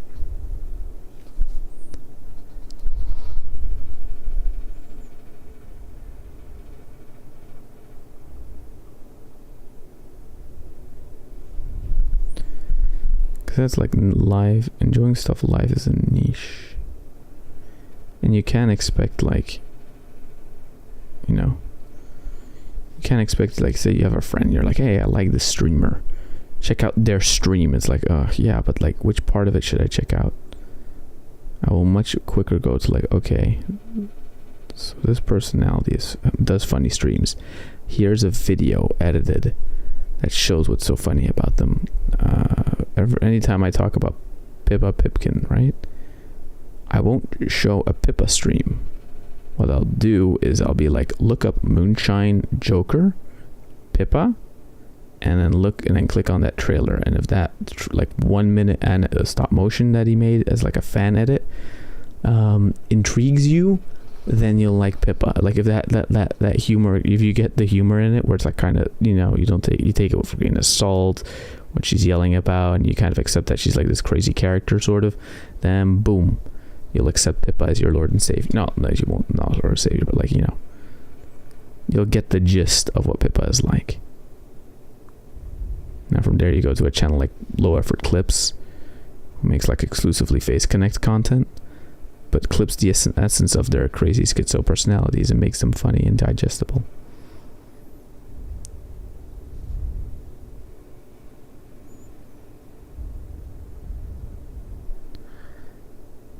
what, like, I don't know if much VTuber fans talk about that, but I think most of the streaming industry very much is just built up on, hey, do you have fans that are actively making clips and spreading your word? Because literally that is because there's people that'll beg on their stream for subs and clicks and whatever. But let's be honest, that's the short, what do you call it? That's the short term. If you were to talk about it in company terms, that's the short term solutions path. What you want is not people to donate money to you. You want people to become so adamantly invested by just being good that they want to, spend their time spreading the word by making content and stuff like that, and become your own ecosystem by providing content for them to make content on. So, it becomes a mutually beneficial relationship. They get to become better editors over time, and you get free promotion, essentially. You literally pay each other in exposure, which isn't a good thing. If you're looking for a real job, don't get paid in exposure, get paid in money. Just saying that. It needs to be very clear. Don't misconstrue this as like, oh my god, I'm paying paid in exposure. No. If you want to do a paid job for someone, do a paid job for someone. If you want to do a fan edit job for someone, well, that's a fan edit job, so it doesn't count, right? Just being very clear on that. Not for myself mainly, but just actually for more like in general life and in the creative industry. To be very wary when they say, we'll pay with exposure, we're like a family. Yeah. My ass is family. That's not necessarily, but like although that is fairly well documented that the industry seems to be a little insidious like that and devious. Still, millions of people fall in the traps of it. Sorry, I did not see chat for a bit. Let me reread. The only streams I tend to check out are the debuts. Was there for all the Halloweens when they drop. Don't watch their streams often though. No, I get that. Because a lot of the times the streams aren't as entertaining, right? I've said this on the channel before, but I am of the weird belief, even though I've watched a few streams because, I'll watch some. I don't think Gargura, queen of the VTubers, it's not her name, but it's funnier to say it that way. I don't think she's as fun in stream form as she is in clip form. I think I like her more when she's edited down.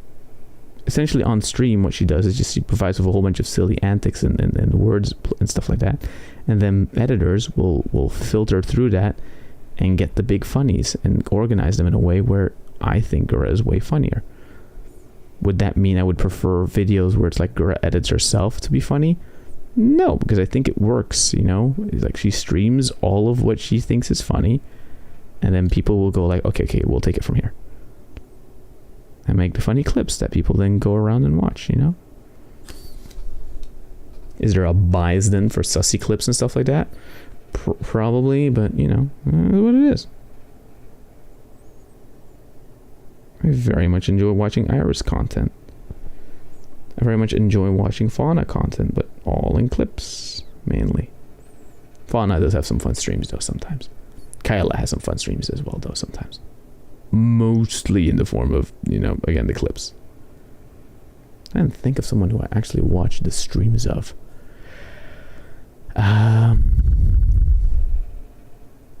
Maybe Fauna? Actually, Iris for a bit. But even then, sometimes the streams aren't really that good as like background noise, and then you don't put them on as background noise, Pippa super real, all pretty based, all psycho. Yes. Beep, beep, beep, beep, beep, beep, beep, beep, beep, beep, beep.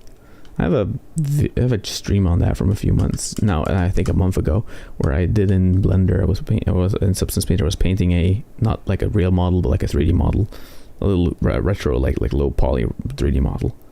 Got retweeted by her, so that's pretty cool, right? Pretty based.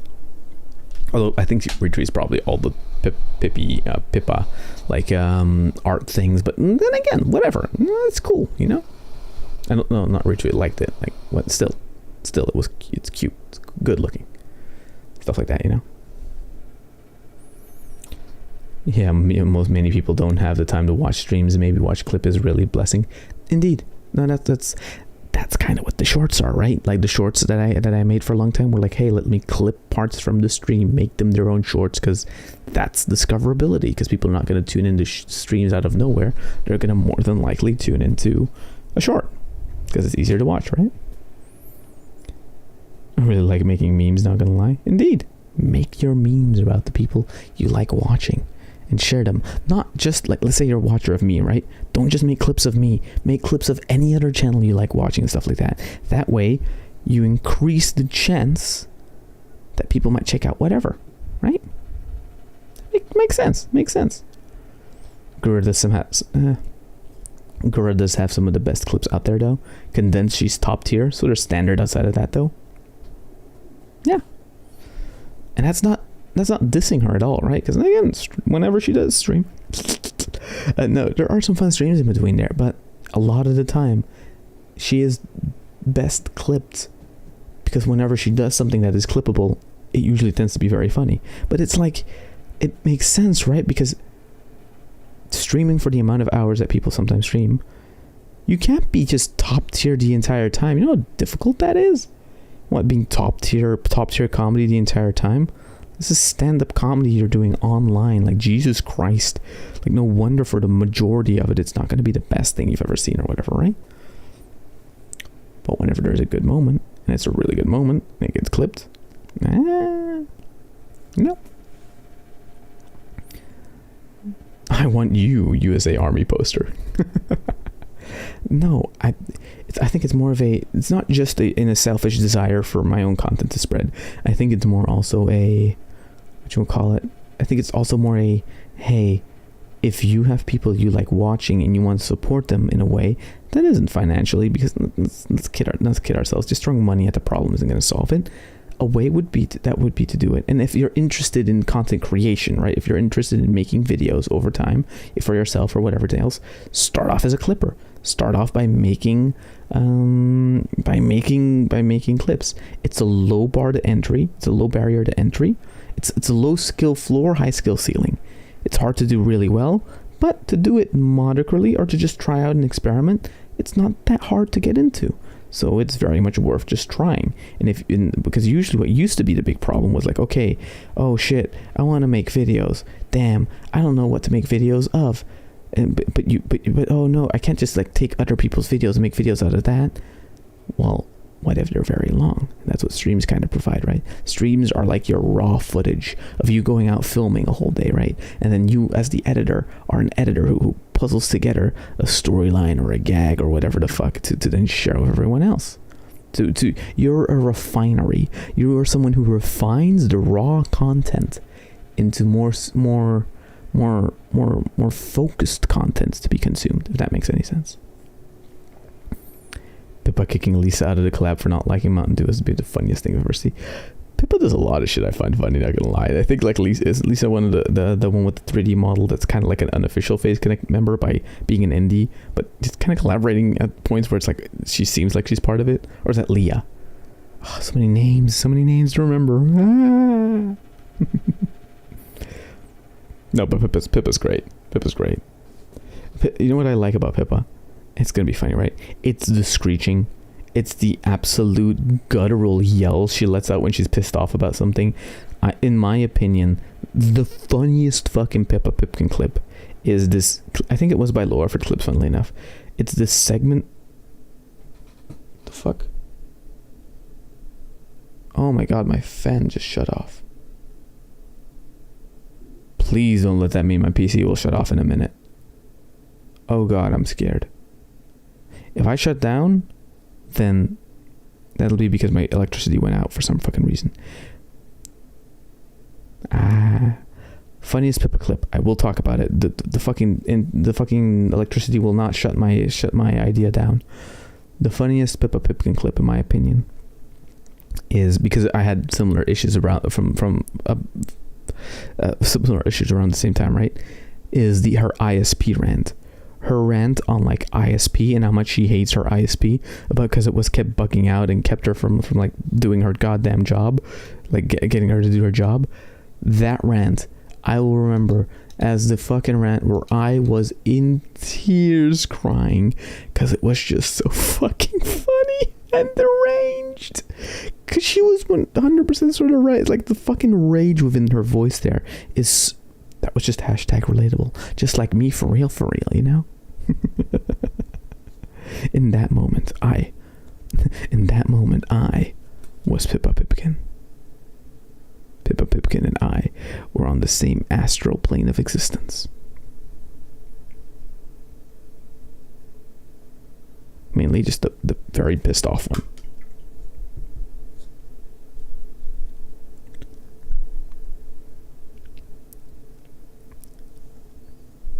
I do like how my Marines are actually blue now on stream and not like the weird green like last time. That's nice. I think it's nice. Leah is in phase, if I remember. Lisa might be in indie. Yeah, no, it was in. Yeah, I know. Leah, phase. So many names, getting it all wrong. Fake fan. Oh. No, indeed. So that's why I like making the making clips. Oh yeah, so it was Kason, Gura, Vox, and Yanners I had on it. There you go. That were the so I didn't have Pippa on it. Wait, didn't I? I thought I had Pippa on that thumbnail somewhere. Huh. Maybe I have to remake that thumbnail, not gonna lie. Actually, I probably should. The text on the thumbnail is very unclear. Actually, very shitty. I might revisit that video just to repair that thing. Although that video has 200 something views. Well, not bad. Actually, didn't consider that. Huh. Go figure. Going back to first page. See,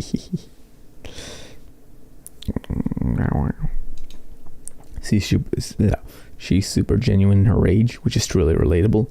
Yeah, you know. And of course, it's hyperbolic rage to an extent. Although with her, maybe not. Like it's like watching it's like watching those old AVGN episodes where he's like pissed off about something, right? There's a genuineness to the anger there in those episodes, which makes them better. But of course, you can't expect them to keep it up all the time. Although fucking Pippa does it for ages. So there's something to it, right? And there's something very fun about hearing her yell. And it's also very much she has her mic settings so well done that even when she yells their fucking lungs out, it doesn't sound like, you know, your ears are being ripped out. So that makes a lot of the experience way better. Because could you imagine Pippa yells, doesn't just clean out your eardrums, but just destroys your eardrums? Like, that would be not the funnest experience.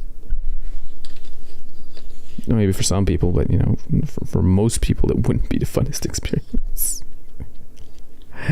Although I'm going to add red bolder lines with the Mephiston red. It's a good idea, actually. I'm not going to do it today, though. Let me zoom out a bit, as I'm probably just going to talk a bit more and then round off, as we've been doing this for 3.5 hours. Again, sometimes I go 7 hours, but sometimes sometimes good content requires me to not overdo it when it comes to the amount of stuff I do. Although I'll talk for however long I feel like talking. This is the one we started with, so he's like he's the most done for now. This one up here, whilst these are still in the process of getting the being done thing done to them, you know.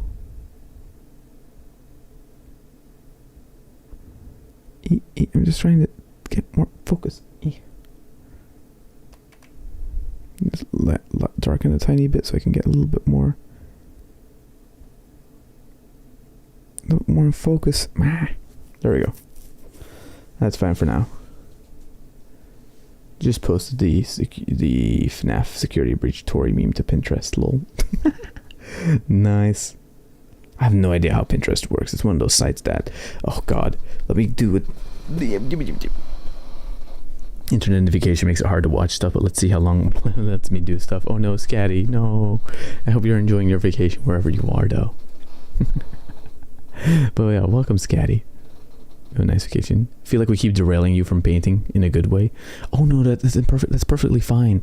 The Tori channel is better when it's about derailing whatever I'm talking about and going on tangents and shit like that.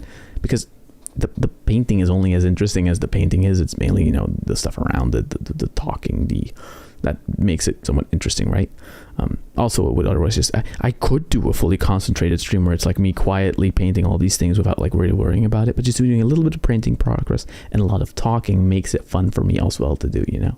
I think that's engaging, not from like a content point, but like for me, that's from like my head point, right? Because otherwise I could just do these all off stream and just paint them up very quickly like that. So if I wanted to really get this done, I could do it off stream. The point is I do it on stream because that makes it more fun for me to do. Yeah, Chris, that's nice. It's been a while since I've had some enjoying myself doing nothing. Hell yeah. I was getting to a point earlier. Pinterest. So little Pinterest rant here. Segment. Stop saying god damn it. So Pinterest is this weird thing where it got introduced to me back in college when someone went like, hey, have you heard of Pinterest? And I'm like, no. And then they were like, oh, but this is a nice site where you can just take all these like different parts and like all these pictures and you can organize them into different like groups and sections and stuff like that. And then they gave it to me and I opened the website twice and I made like a few groups and collections of different things. And then I was like, and then I realized early on, I'm never going to use these, am I? I'm just essentially, it's essentially a game. It's a video game where it's like one of those organizational games of sort the things into boxes. But do you ever win the game? No, because there's nothing to win. The only thing there is to win is more boxes to sort. And who is that helping out? And here comes my conspiracy theory. It's helping out whoever that site's running. The data in which things get sorted in is probably just helping train some algorithm or whatever to better detect where stuff should be sorted in. And or if you like one thing, where things that are adjacent to it can be also probably sold to other people that have a similar mindset or whatever the fuck, right? Like that's probably what the thing is. It's all the data set that's trained from people willingly just putting things in boxes is invaluable, right? Which is why the site is free.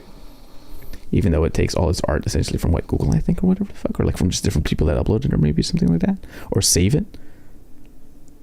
That kind of stuff. Oh boy. Living vicariously through you, Scatty. Enjoy yourself. I like Pinterest for fashion. Well, they're nice for ideas and stuff like that. That's not what I'm negating. That's not what I'm saying, right? I'm more saying that in and of itself, what is the site used for? And if someone introduces you like, hey, Pinterest is this nice site, you can get lost in just making boards for making boards' sake. I know this one person who literally what they like doing was just like, oh, I made a new like group and now I've been grouping all these things in like these different boards and stuff like that. And it's like, are you ever even going to use the data you've collected and sorted into like, because they had like a fictional world they wanted to make and stuff like that, right? And they had all these different like essentially you could call it research, where it's like, oh yeah, this is part of that faction, that's part of that faction, whatever. But all this resource management and collection and dividing into boxes, all in the end is a distraction of doing the actual thing that they wanted to do. Even though to an extent, maybe just all they wanted to do was sort things into boxes. But they kept espousing a larger ambition, which then made it weird for me because it's like, okay, what do you want? A larger ambition, or do you want to just put things in boxes? Very curious, in my opinion. I adore the memes on that website. The memes are pretty good too. Maybe for comic dubs, that might be a better thing that I could find more easily. And again, scrolling random Twitter, finding one, then quickly making a meme and reacting to the person that uploaded it is kind of funny. Especially that for twice, I think. The person that made the memes, they responded to my post being like, hey, shit, that's nicely done. I'm like, oh god, that's so nice. Love that. Love to hear it, you know? Oh, I have to scroll up. I missed. The memes or the FNAF memes. No.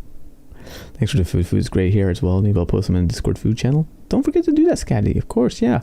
Share the food you're getting there, wherever you are. Sounds fun. Hell yeah. Saved my exam one day. I can imagine. I can very much imagine. But sort boxes still fun, make brain happy. Yeah, but who are you sorting the boxes for? Are you sorting the boxes because you want to sort the boxes? Or are you sorting the boxes because you sorting the boxes makes it so that the data of you sorting the boxes can be used to associate certain elements and certain aesthetics with other aesthetics. Essentially, you're doing the machine learning for ad agencies, right? Because let's say you like pot number X and you put it in a folder called I need pots for my new home, right? And you put pot Y within the same group as pot X, then technically speaking, you have made a link between those two pots, and the data that's derived from that, which is what Pinterest probably sells, is that, hey, pot X and pot Y could be put in similar ad campaigns or whatever the hell, or people who like pot X might be interested in pot Y because this person put them both into one group. Valid points. Sir, I heard you chat. You got food pics. Stop making me question things. Now brain hurt. I would be an excellent AI. I'll explain it with these little marines, right? Okay, so let's say you're making a Pinterest board. You're making a Pinterest board, and you're making a Pinterest board of things for a room you're interested in decorating, right? And you make a folder and you put little marine in that room, in that folder, right? Because you want little marine to be part of your whatever group folder thing. And also you have put this paint bucket, which is a totally separate object. However, you find some reason it's related, so you put these two within a group, right? Now what does that tell? What is the data you could maybe derive from that, right? Well, the data that could be derived from that is, like, let's say someone has been looking at advertisements of this guy. Well, maybe you can advertise them this color pot as well, because you have determined that there's a link between the two, even if the link is just maybe aesthetics, right? Or the other way around, let's say a person has been looking between different paints or whatever the hell, eventually ends up buying this paint. Well, maybe because they bought this paint, afterwards you can advertise them this thing because it was in a similar group or whatever, right? And that's not to say they will get it specifically from your grouping of a thing, by the way. No, that's too lame. It's more that you do it, but then maybe Chris does it as well, and then Scatty does it, and then over X amount of data, which is to say a lot of data, maybe within at least 60% of them, these two get somehow grouped together, or get grouped together because every time this thing comes up, you recommended this thing, and then people do find a link between the two, but to put them together in the same group, which then tells the system, like, okay, there is something about these two that, you know, they're not linked, but one very much just complement the other, and therefore, well, you know, the moment you know that, you can advertise, you can target advertise towards that. I am very sorry I went on a little tangent there about marketing, I think? Or would that be like associative data collecting? Something like that. Conspiracy theory hour. It's conspiracy theory Tori hour. Oh my god, what can he come up with? What kind of crazy stuff can I come up with? Although it's not even that crazy if you think about it. It's just mainly like, yeah, what would, if the data, any site that's free is only free because it's collecting some type of data from your inputs. So what would be the logical conclusion of that? That's what I just did. I was like, okay, what data could a site like Pinterest get? Well, you associating things with each other. So something in there, something in there. There's maybe, and this doesn't mean don't use Pinterest, by the way. That's not what I said here. I said be aware of what Pinterest might be doing with the data you're doing. And if you don't care about that, well then fine, then just use Pinterest, whatever, right? But at the same time, I do find it a bit insidious. And that plus how it never got me to do anything, it just got me to put more things in boxes, is one of those reasons why I stopped using Pinterest. Also because the site's layout is kind of anus and I don't really like it fully, and it started doing that thing where any picture online gets a little Pinterest logo, and I kept misclicking on like the pictures, and I kept pressing on a Pinterest logo, which would open a tab to Pinterest, and that would annoy me because it's like I don't want to open Pinterest. I want to just open the tab of whatever I was doing and not the Pinterest tab, but then they keep opening the Pinterest tab, and then I'm there all annoyed, and I'm like, no, I didn't ask for this. Why am I being sent here? Why am I here? Just to suffer? And I'm not getting angry and yelling loudly, because then again, this is an ASMR stream. I can't be loud.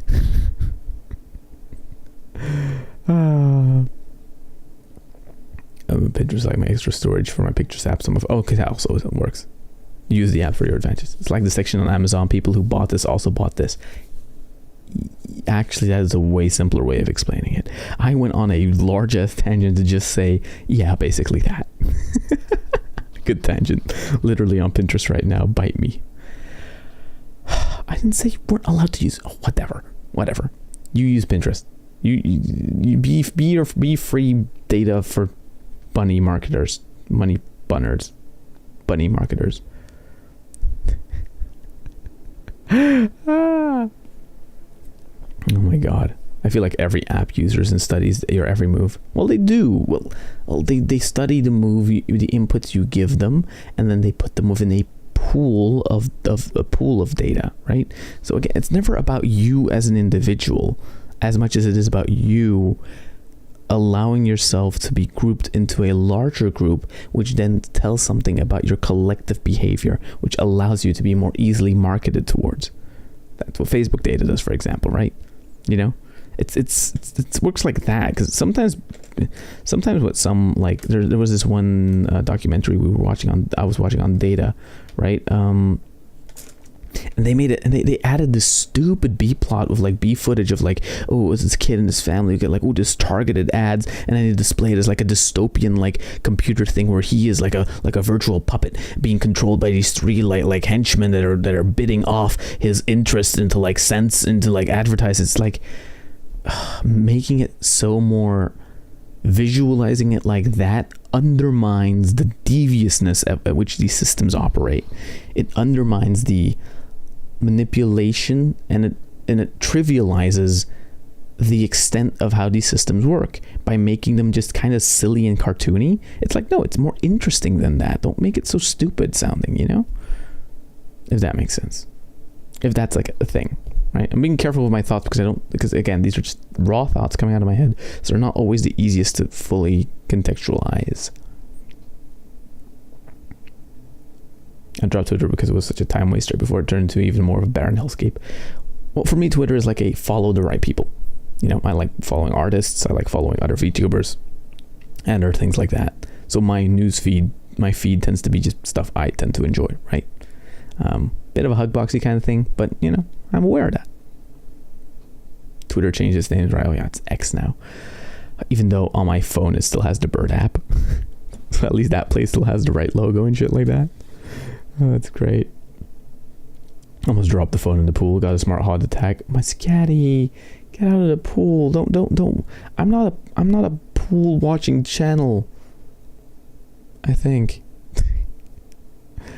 I guess it did. It's a pretty lame name change. Twitx would have been cooler. Just keep it as Twitter. Why the X? What's the obsession with X? What's with the X videos? Why call it XX Twitter XX?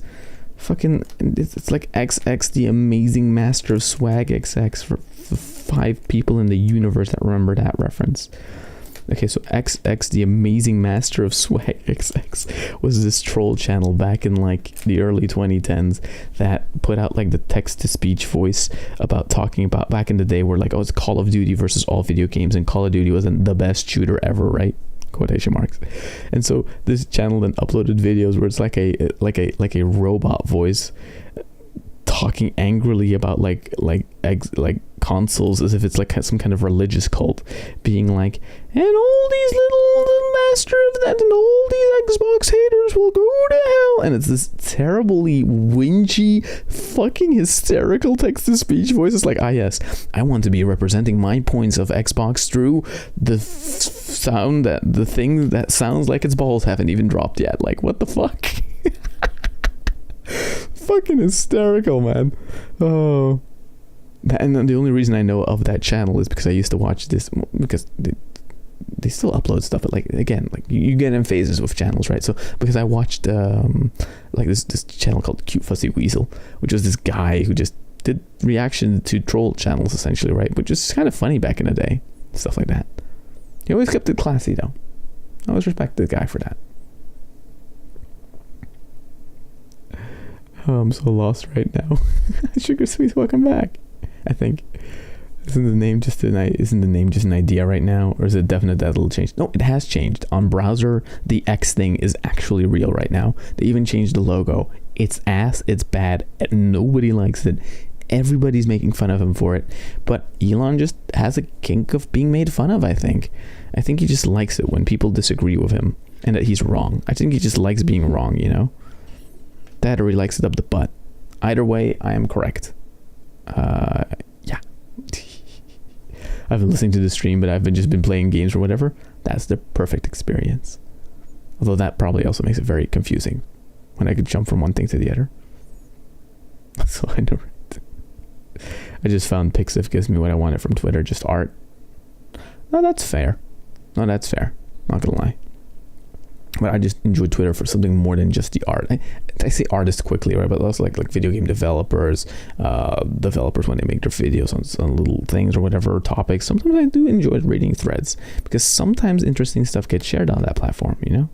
I'm actually not dissing Twitter fully because I enjoy going there. I get it that most people should stay away from it, but if you don't take Twitter too seriously, there's some cool stuff that can happen on there, and just sometimes advocacy stuff is also pretty neat there on there as well, right? So it depends on which communities you kind of follow and fall into, you know. I guess it builds from the SpaceX and that's all from Elon Musk. Yeah, but then again, the funny thing is, like, is SpaceX a real company? Sure, but it's subsidized to shit from the government because they get exclusive contracts and shit like that. It's kind of all Elon ever does. If you follow his career, right? His career is very much I started off with a lot of money from my daddy, and then I started just buying stuff. Because a lot of times he gets accredited as like the creator of PayPal. That is wrong. That he bought the rights to be called the creator of PayPal. Two other guys made PayPal. Elon came in as a head shareholder and wanted to change wanted him to be the face of the company and shit like that, because he's a nerd that just wants to, you know, be recognized like that. And what then happens over time is that everyone associates him with the with PayPal and being an inventor of it, even though he never was. He just, again, bought the rights to be called that. And then that kind of misinformation just went on to enable all these other things over time that he wanted to do, right? Like, I think even, wasn't it that he also got thrown out of PayPal specifically because he wanted to call it x.com, and then everyone was like, that's a stupid ass idea, and so they blocked his idea, which meant that, you know, it became successful. That's a lot. Funnily enough, a lot of the things is that, like, Elon will buy something with a lot of money or whatever, and then you tend to notice he says things and the engineers will do something completely different, right? Because the things that the engineers do actually make money. But Twitter, now at least, is fully Elon's baby. So every time he decides to do something stupid and ridiculous, you can know that that's all Musk's bullshit. And it shows that he works like, he kind of has like the attention span of like a teenager. It's kind of sad. It's kind of sad. It's very beta, not gonna lie. Oh god. Sorry, I always use Twitter when I'm switching the app's downtime. See if it's just my McDonald's Wi-Fi or something else, or it's maybe that, you know, the fucking platform doesn't fully work anymore. I don't know. I think I was so salty because I was shadow banned on Twitter. Oof. That is definitely like a salty thing. Although I don't take Twitter seriously. I take actual platforms seriously, which is why I made that. Funnily enough, that's why I made that video about like, hey YouTube, you have the perfect infrastructure to just sweep in and replace Twitter. You just have to, you know, make the layout a tiny bit better. If the layout was a tiny bit better for posts, then Twitter would be crushed. If it was its own tab you can like click into, boom, Twitter dead. Twitch, not dead, but you know, again, if you're interested, watch the video. It's a pretty good one. It also has a thumbnail with titties on it, so Kino.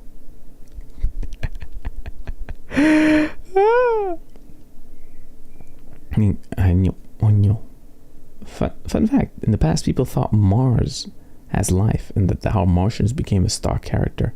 Boy, were they wrong. Well, it was because I think they early on detected that Mars had either ice on it or had signs of water on it, so therefore the most likely planet to also have life on it, because water equal life, was going to be Mars. but then it didn't end up having life. You know, it ended up being a fucking barren rock. And so, you know, no Martians, sadly. But the meme of it already existed, so therefore the meme was going to stick around for a long time. Kazuma Sato, hell yeah. Fucking Kazuma is the greatest character in Konosuba, swear to God. Fucking best isekai protagonist, bar none. Nobody has been able to beat that stance. Fucking love the movie, man. Can't wait for season 3 when that comes out. Exomelette Kazuma, welcome to the chatting section, I guess, at this point, where I'm just calmly chatting and I don't feel like painting anymore. So I'm just gonna be talking about whatever tangents I tend to go on or pick in on from the chat or whatever. I'm gonna go to my dashboard quickly as well. 941. If you want to be part of the Pre-Tooth 1000 gang, if you want to be part of history of like the channel climbing and being here before the channel blew up, or before I blew up, well, you can be part of that legacy by being part of the... How much is that? 59 people left until it's 1,000 subscribers. Oh, great. Elon Marx. Marx. Oh, that'd be funny. Look at Menando's joining. I mean, Twitch is great at killing itself at this point. Twitch is pretty good at killing itself. However, for as much as Twitch complains about them not having the money to have all their infrastructure and stuff like that, they do. Amazon just writes a lot of expenses to them so they can make losses on it, right? So, yeah. Again, accounting. The thing is, the moment, because again, I've been accounting for a long time and shit like that. Once you know how accounting works, you cannot take any like thing a business says at face value, because it's always like, okay, there's an extra intended layer of financial fuckery going on over here, right? Which makes you look very cynical at the world, which is why I ended up pursuing the arts instead of, you know, going further into accounting. Was I good at it? Sure. But I hated life. So I decided to not go in that direction and rather pursue the arts, which, okay, does it give me less money? Sure. But money was never the goal. Fulfillment was the goal. And then I became a VTuber, which, you know, that still isn't 100% explained, but I guess it falls somewhere in between there, you know. No Martians. Even I left a pizza for them on the rooftop. Well, the Martians might not be real, but the alien cheeks might be able to be clapped one of these, not gonna lie. The Pentagon like revealed like, yes, the thingies are true, like the aliens, or we have UFOs, or we have like the remains of UFOs, or whatever the fuck. The cheeks will be clapped.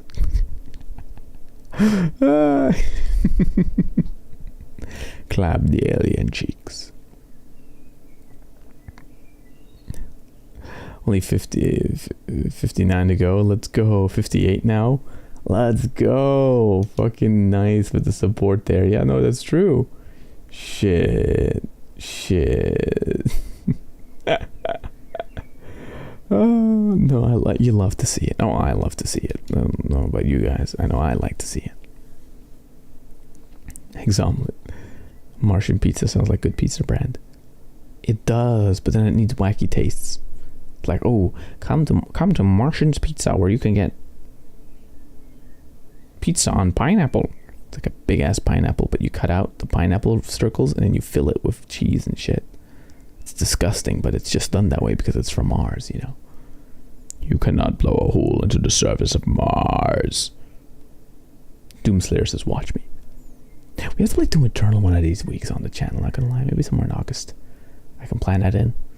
We did Doom 2016, so we might as well do Doom Eternal, and then after we do Doom Eternal, I have the Old God DLC, which I've never experienced before. So that could be very interesting, right? And I haven't played Eternal since it launched, and I beat it then. And also after Doom 2016, after I beat beat it on stream, after the stream, I kind of jumped into Eternal just quickly to see like, hey, do I still have it? And I at least in that small test, still had like the movement and stuff down, where I was like, oh yeah, that's when I missed in 2016. All that extra movement ability and stuff like that. Although the gameplay loop of like this flamer and shit like that, I didn't have that one fully through. So we'll have to relearn a lot when we get to that. Breathe. Oh god. Guardsmen fresh on the front lines. Sir, where are the hot alien women? It's the whole reason I signed up. Where's the elf? No, it's true though. No, come on. Sir, why did you join the guard? For the glory of the emperor? No, I joined the guard for one reason and one simple reason only. Them alien cheeks need to be clapped. Have you heard? Some slutty Eldari are showing up in tight leather clothing. Fuck man, we have to get there. Although they do keep saying that you'll never forget the experience and they'll rip out your testicles.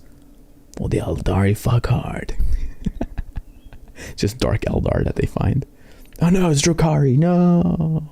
And then they're tricked and they go to Khamara, where they get flayed and their skin gets used for the creation of abominations. I don't remember what their names are anymore. The Talos Pain Engines. And that kind of shit. Where was I going with this? Damn, I just went on a weird ass tangent there. That made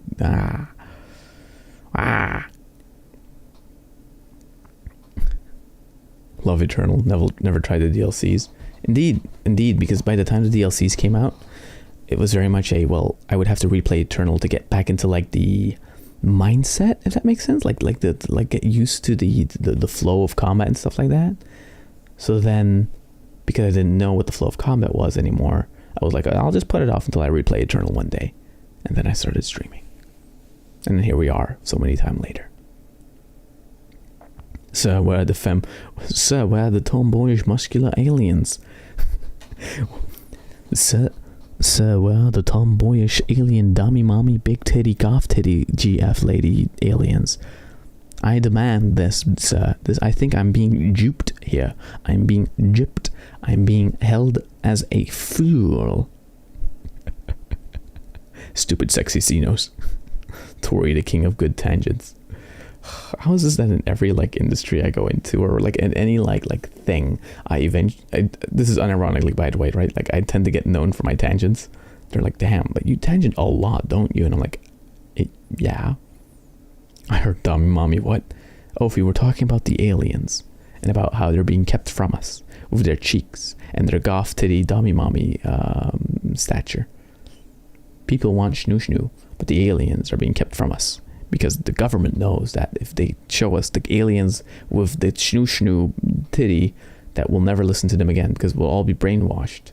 Well, not brainwashed, titty washed by the big titty shnu. Where am I going with this? My head was just like, okay, I'm gonna go on autopilot and see where this takes us. I shouldn't do that. Literally, someone like, take the wheel, spin the wheel. Silly guardsman. He didn't realize he signed up to the army. That's the goal, to drown the enemy in their blood. Yeah. But what kind? Drukhari have a lot of things that they can do. We've been scammed. They said there was a planet full of femboys. No! The alien bussy was a lie. How dare they lie about the alien bussy? No! Chuckles, we're in danger. Brother, we have got.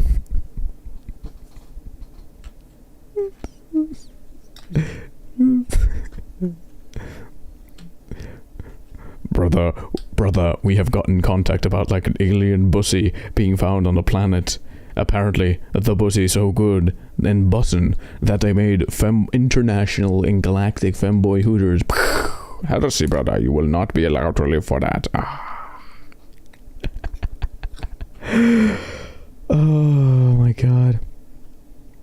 Yes, normal imperial conversation, by the way. Maybe I should go back to playing games and listening. Wow. I'm hearing a lot of heresy in this chat right now. You said earlier, no horny. This is not horny. This is talking about the factual reality that if the aliens exist, would the aliens have a pussy? And would you be able to clap it? But more importantly, would you want to clap the alien pussy? Because maybe it stank. We have these things called, bidets and toilet papers and all that kind of stuff. But maybe it'll be like Castlevania, like that scene in Castlevania where, I don't know what the fuck his name was anymore, but like the weird French dude goes like, because they wanted to talk to someone famous and who has heard of toilet paper. And then the priest goes, the pedo priest that pedos the kids but also kills them in his hole, says, what the fuck is toilet paper? Maybe they're like that, who knows? Maybe they can travel galaxies but they've never had toilet paper. Although at that point maybe they all have like those Japanese toilets that just sprays their asshole. Apparently they're really good. Curious. Very curious. Where am I going with this? Like I keep catching myself like just trailing off into weird ass tangents about buttholes? What?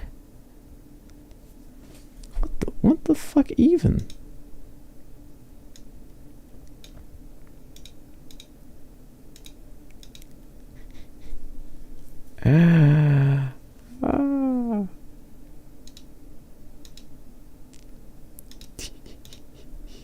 Some funny comments have been coming on the video. Lol. Nice. Yeah, you got bongs. Even the Yofi will let you out of jail. There's no local femboys in your galaxy. Slammed his desk. It should have been me. How dare they? Scotty, I've been well so behaved lately. You have no idea. I'm the literal embodiment of perfection. Bidets are amazing. Bidet? You're right, you have no idea. Silhouette let you out of horny jail was responsible. In the YouTube chat, no. Joke's on you, I busted out. You busted out. No horny jail can contain me. Ophi is British right now, I don't know why. No horny jail can contain her. Doesn't sound very well behaved, Ophi. And then Ophi made her dastardly escape all the way outside of the fucking whatever.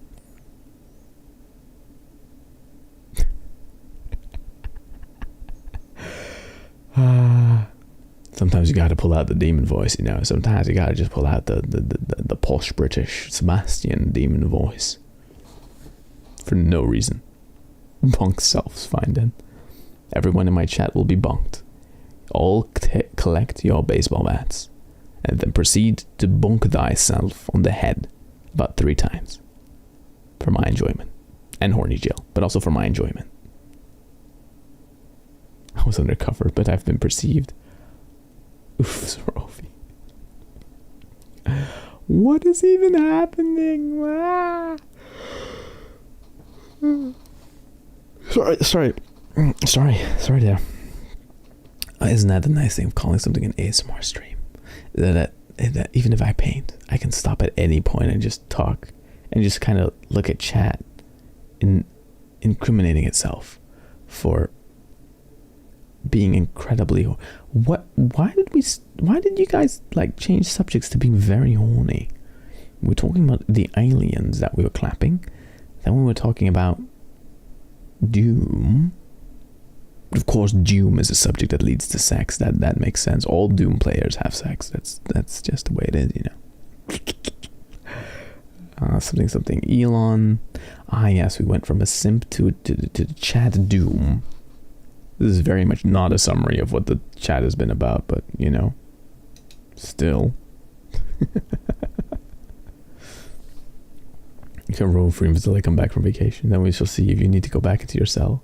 Enjoy your fleet while lasts. You're done talking about alien pussy.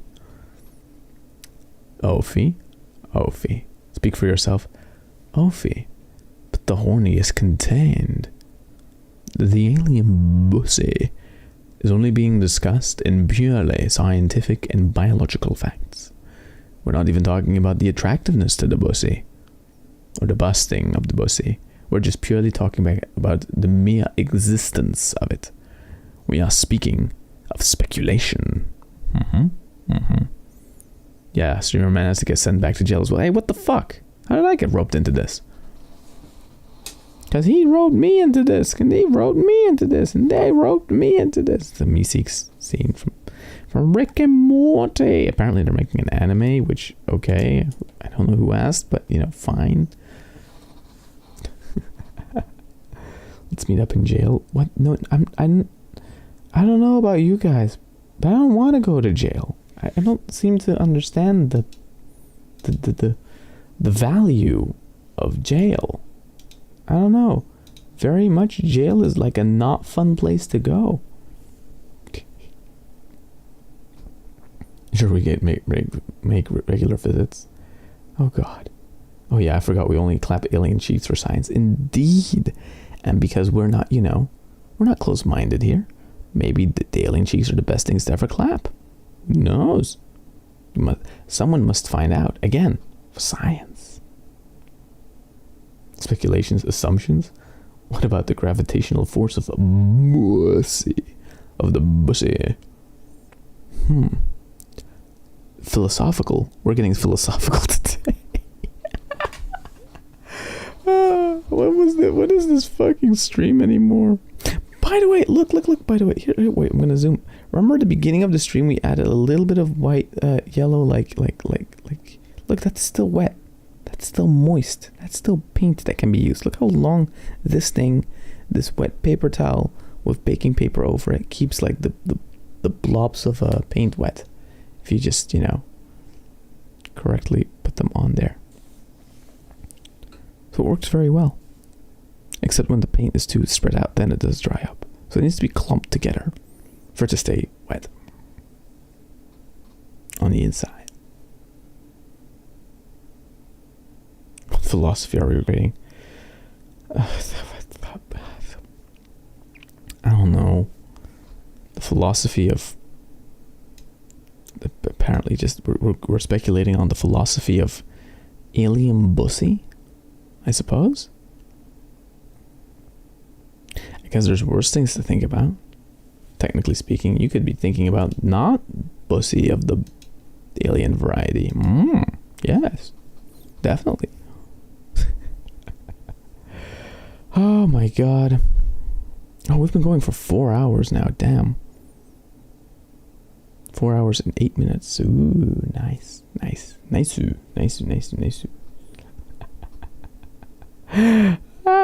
me double check one more time. What's the channel at? Okay, so 942 subscribers. Well, let's hope more people become part of the pre-1000 subscriber gang just for the sake of it. Would be very nice. So close. And we are actually very close, not gonna lie. Which is very interesting. Because, yeah, 58 people. 58 more people, and we reach 1,000. And from then on, we can officially call ourselves a small VTuber channel. And also, I've been noticing, like, we have been pretty consistently for a while now, been bouncing between 6 and 9 concurrent viewers on YouTube. Thank you all so much for sticking around. That is, after being on YouTube for this amount of time and doing all these streams, it is very satisfying to see a number near 10 like that. That is actually pretty cool. Like, I like that. That's a cool thing to see. Hell yeah.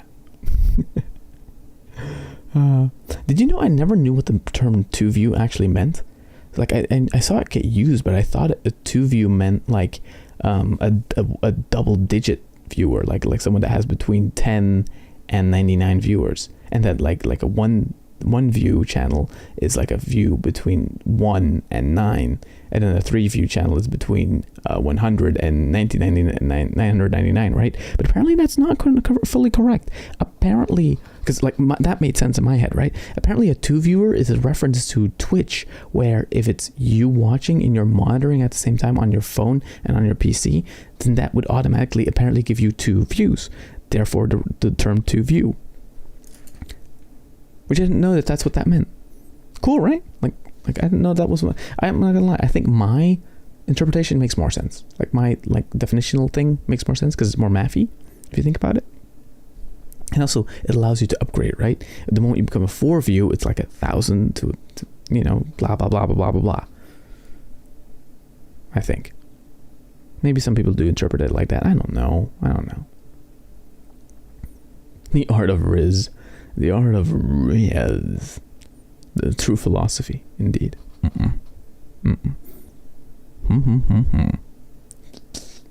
You work so hard. Head pats for you in chat. Head pats for chat. Chat is the one that gets to enjoy most of this, because again, I'm just the one here being live and stuff like that. You're the guys that get to have your guys' interaction and stuff like that. So that fun is for you guys. It's been so fun to chat, honestly. No, it's been great to have you guys here. It's cool to see interaction between you guys and stuff like that. Between you guys going back and forth and that kind of crap.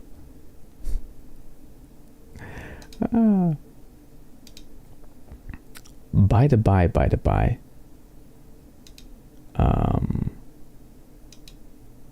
Just clicking through some shit. Oh my god. There's a novel series, Barsoom, where the protagonist falls in love with Dea Troyes, the Princess of Mars. Why does that sound familiar somehow? How do you know we are not bots? And this is still a 2 view. The plot twist. The plot thickens. Now that would also be funny. But that means that there would technically be 1 viewer that cares enough to then make a bunch of bot accounts? AI generated response. True. Still, funny. At least the AI bots are learning from me, I guess, so that they one day can take over our jobs as content creators. I don't know who wants to go watch an AI YouTube video, right? But actually made by AI, but it's not even functional or useful or even funny. The humor just kind of actually that kind of sounds interesting in itself, right? It's an AI video, but its fucking humor sucks ass, and everyone comes to an agreement where it's man, wow, this thing is just not funny at all. It can't write a good joke to save its goddamn life.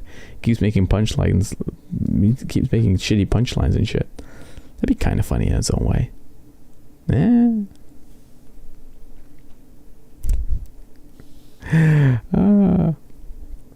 No, Tori, it could have been me. AI isn't good enough to bully streamer, man, but in the future we love to hate. See? Oh no, where everyone is a bot. Okay, I guess with that we're going to be rounding off, but the YouTube stream gets to last the longest of all because they're in favorites.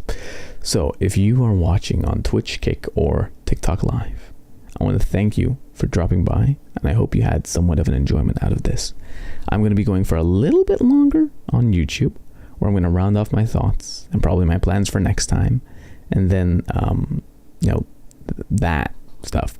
If you're on Twitch, you can use you can use 2 streamer terms.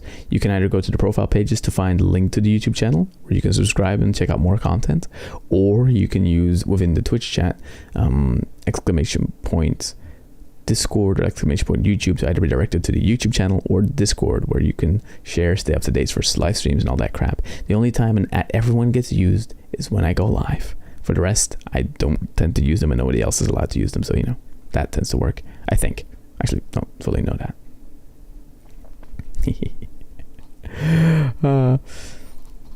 So yeah, those are all whatchamacallit. Those are all things. I hope to see you guys on the separate channels. The YouTube one, again, YouTube chat, stick around a little bit longer. You guys get a little bit of exclusive content by being alive just a tiny bit longer than the rest. I wonder how long it would take to see AI make a good single joke if its entire material out of one of what. Oh, it's like shitty puns. That almost might be funny, actually. You're live on TikTok? Yeah. I'm live on 4 channels at once. Okay. Goodbye, TikTok chat. I will see you maybe on the YouTube channel, maybe not. Who knows? Take care. Boom. Yeah, whoever those 6 people were that were watching there, they're now gone. because the live stream ended there. And now the kick chat will also end. And then this Twitch chat will also end. And now only the YouTube one is the final bastion standing, the final thing online, the final stream that's live. I have not been reading chat for those last few seconds there. What's been happening? Bye everyone, have a good day everyone. Can I see what you painted please? Oh yeah, no, let's do that. Let's do that as like a final showcase, right? So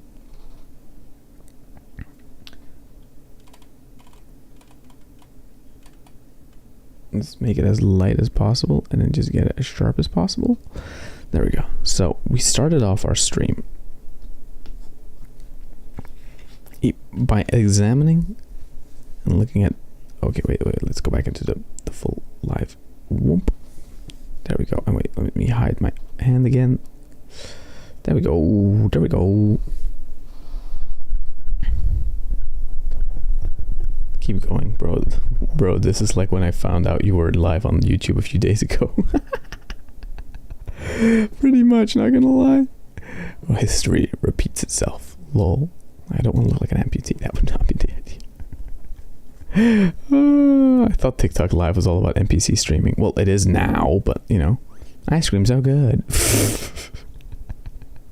Oh god. Anyway, so what are those Teenage Mutant Ninja Turtles that were in space? Wait, what? I have no idea what that is referring to. Okay, so we analyzed, oh shit. Okay, this guy, to which we added a few extra highlights on his yellow segments, right? A few extra highlights, to which I then realized, well shit, I'm gonna have more paint just drying there. Well, not technically drying, but just kind of standing there until I can highlight and prepare all the other ones to be similar to this guy, right? Who we painted last time on stream to at least look like this. So what we then went to do is, wait a minute, let me get those two that are like decently have their stuff. That one's also regular. That one's also regular. Okay. So then we took the other guys. What we started doing was we added back more of a blue layering above the shading, above the layer that got washed, because it took away a lot of the blue. And so we want to restore some of the blue, to which we did by essentially just adding blue on top of their shaded parts, which meant we still kept the ambient occlusion darknesses, but we were able to, you know, accentuate the big blue spots again. Next time we can edge rim highlight all of them to bring back more color in different ways. What we also proceeded to do was, because that's that one.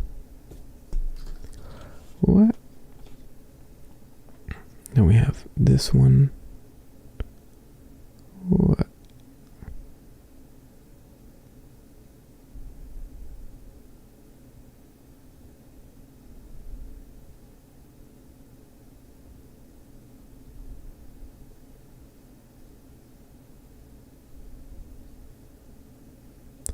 One day we will add red lights to their eyes. Just not today. Don't feel up for it. Then to two of the Marines, we already added not only the blue back, but we added some of the yellow back.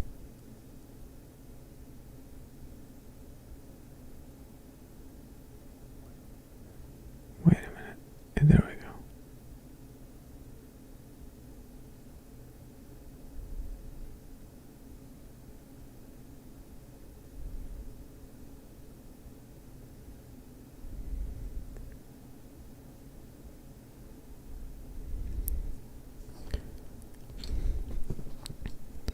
Final yellow.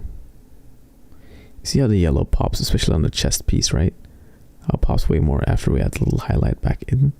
After we shade down the ambient occlusion sort of wash layer on above everything. I'm not convinced of the backpacks.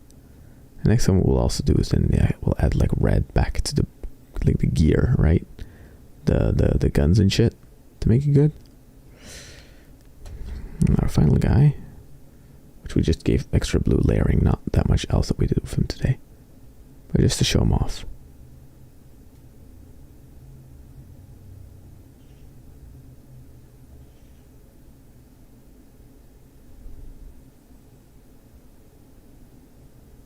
I actually like the backpack here more, where it's like it's a bit more different.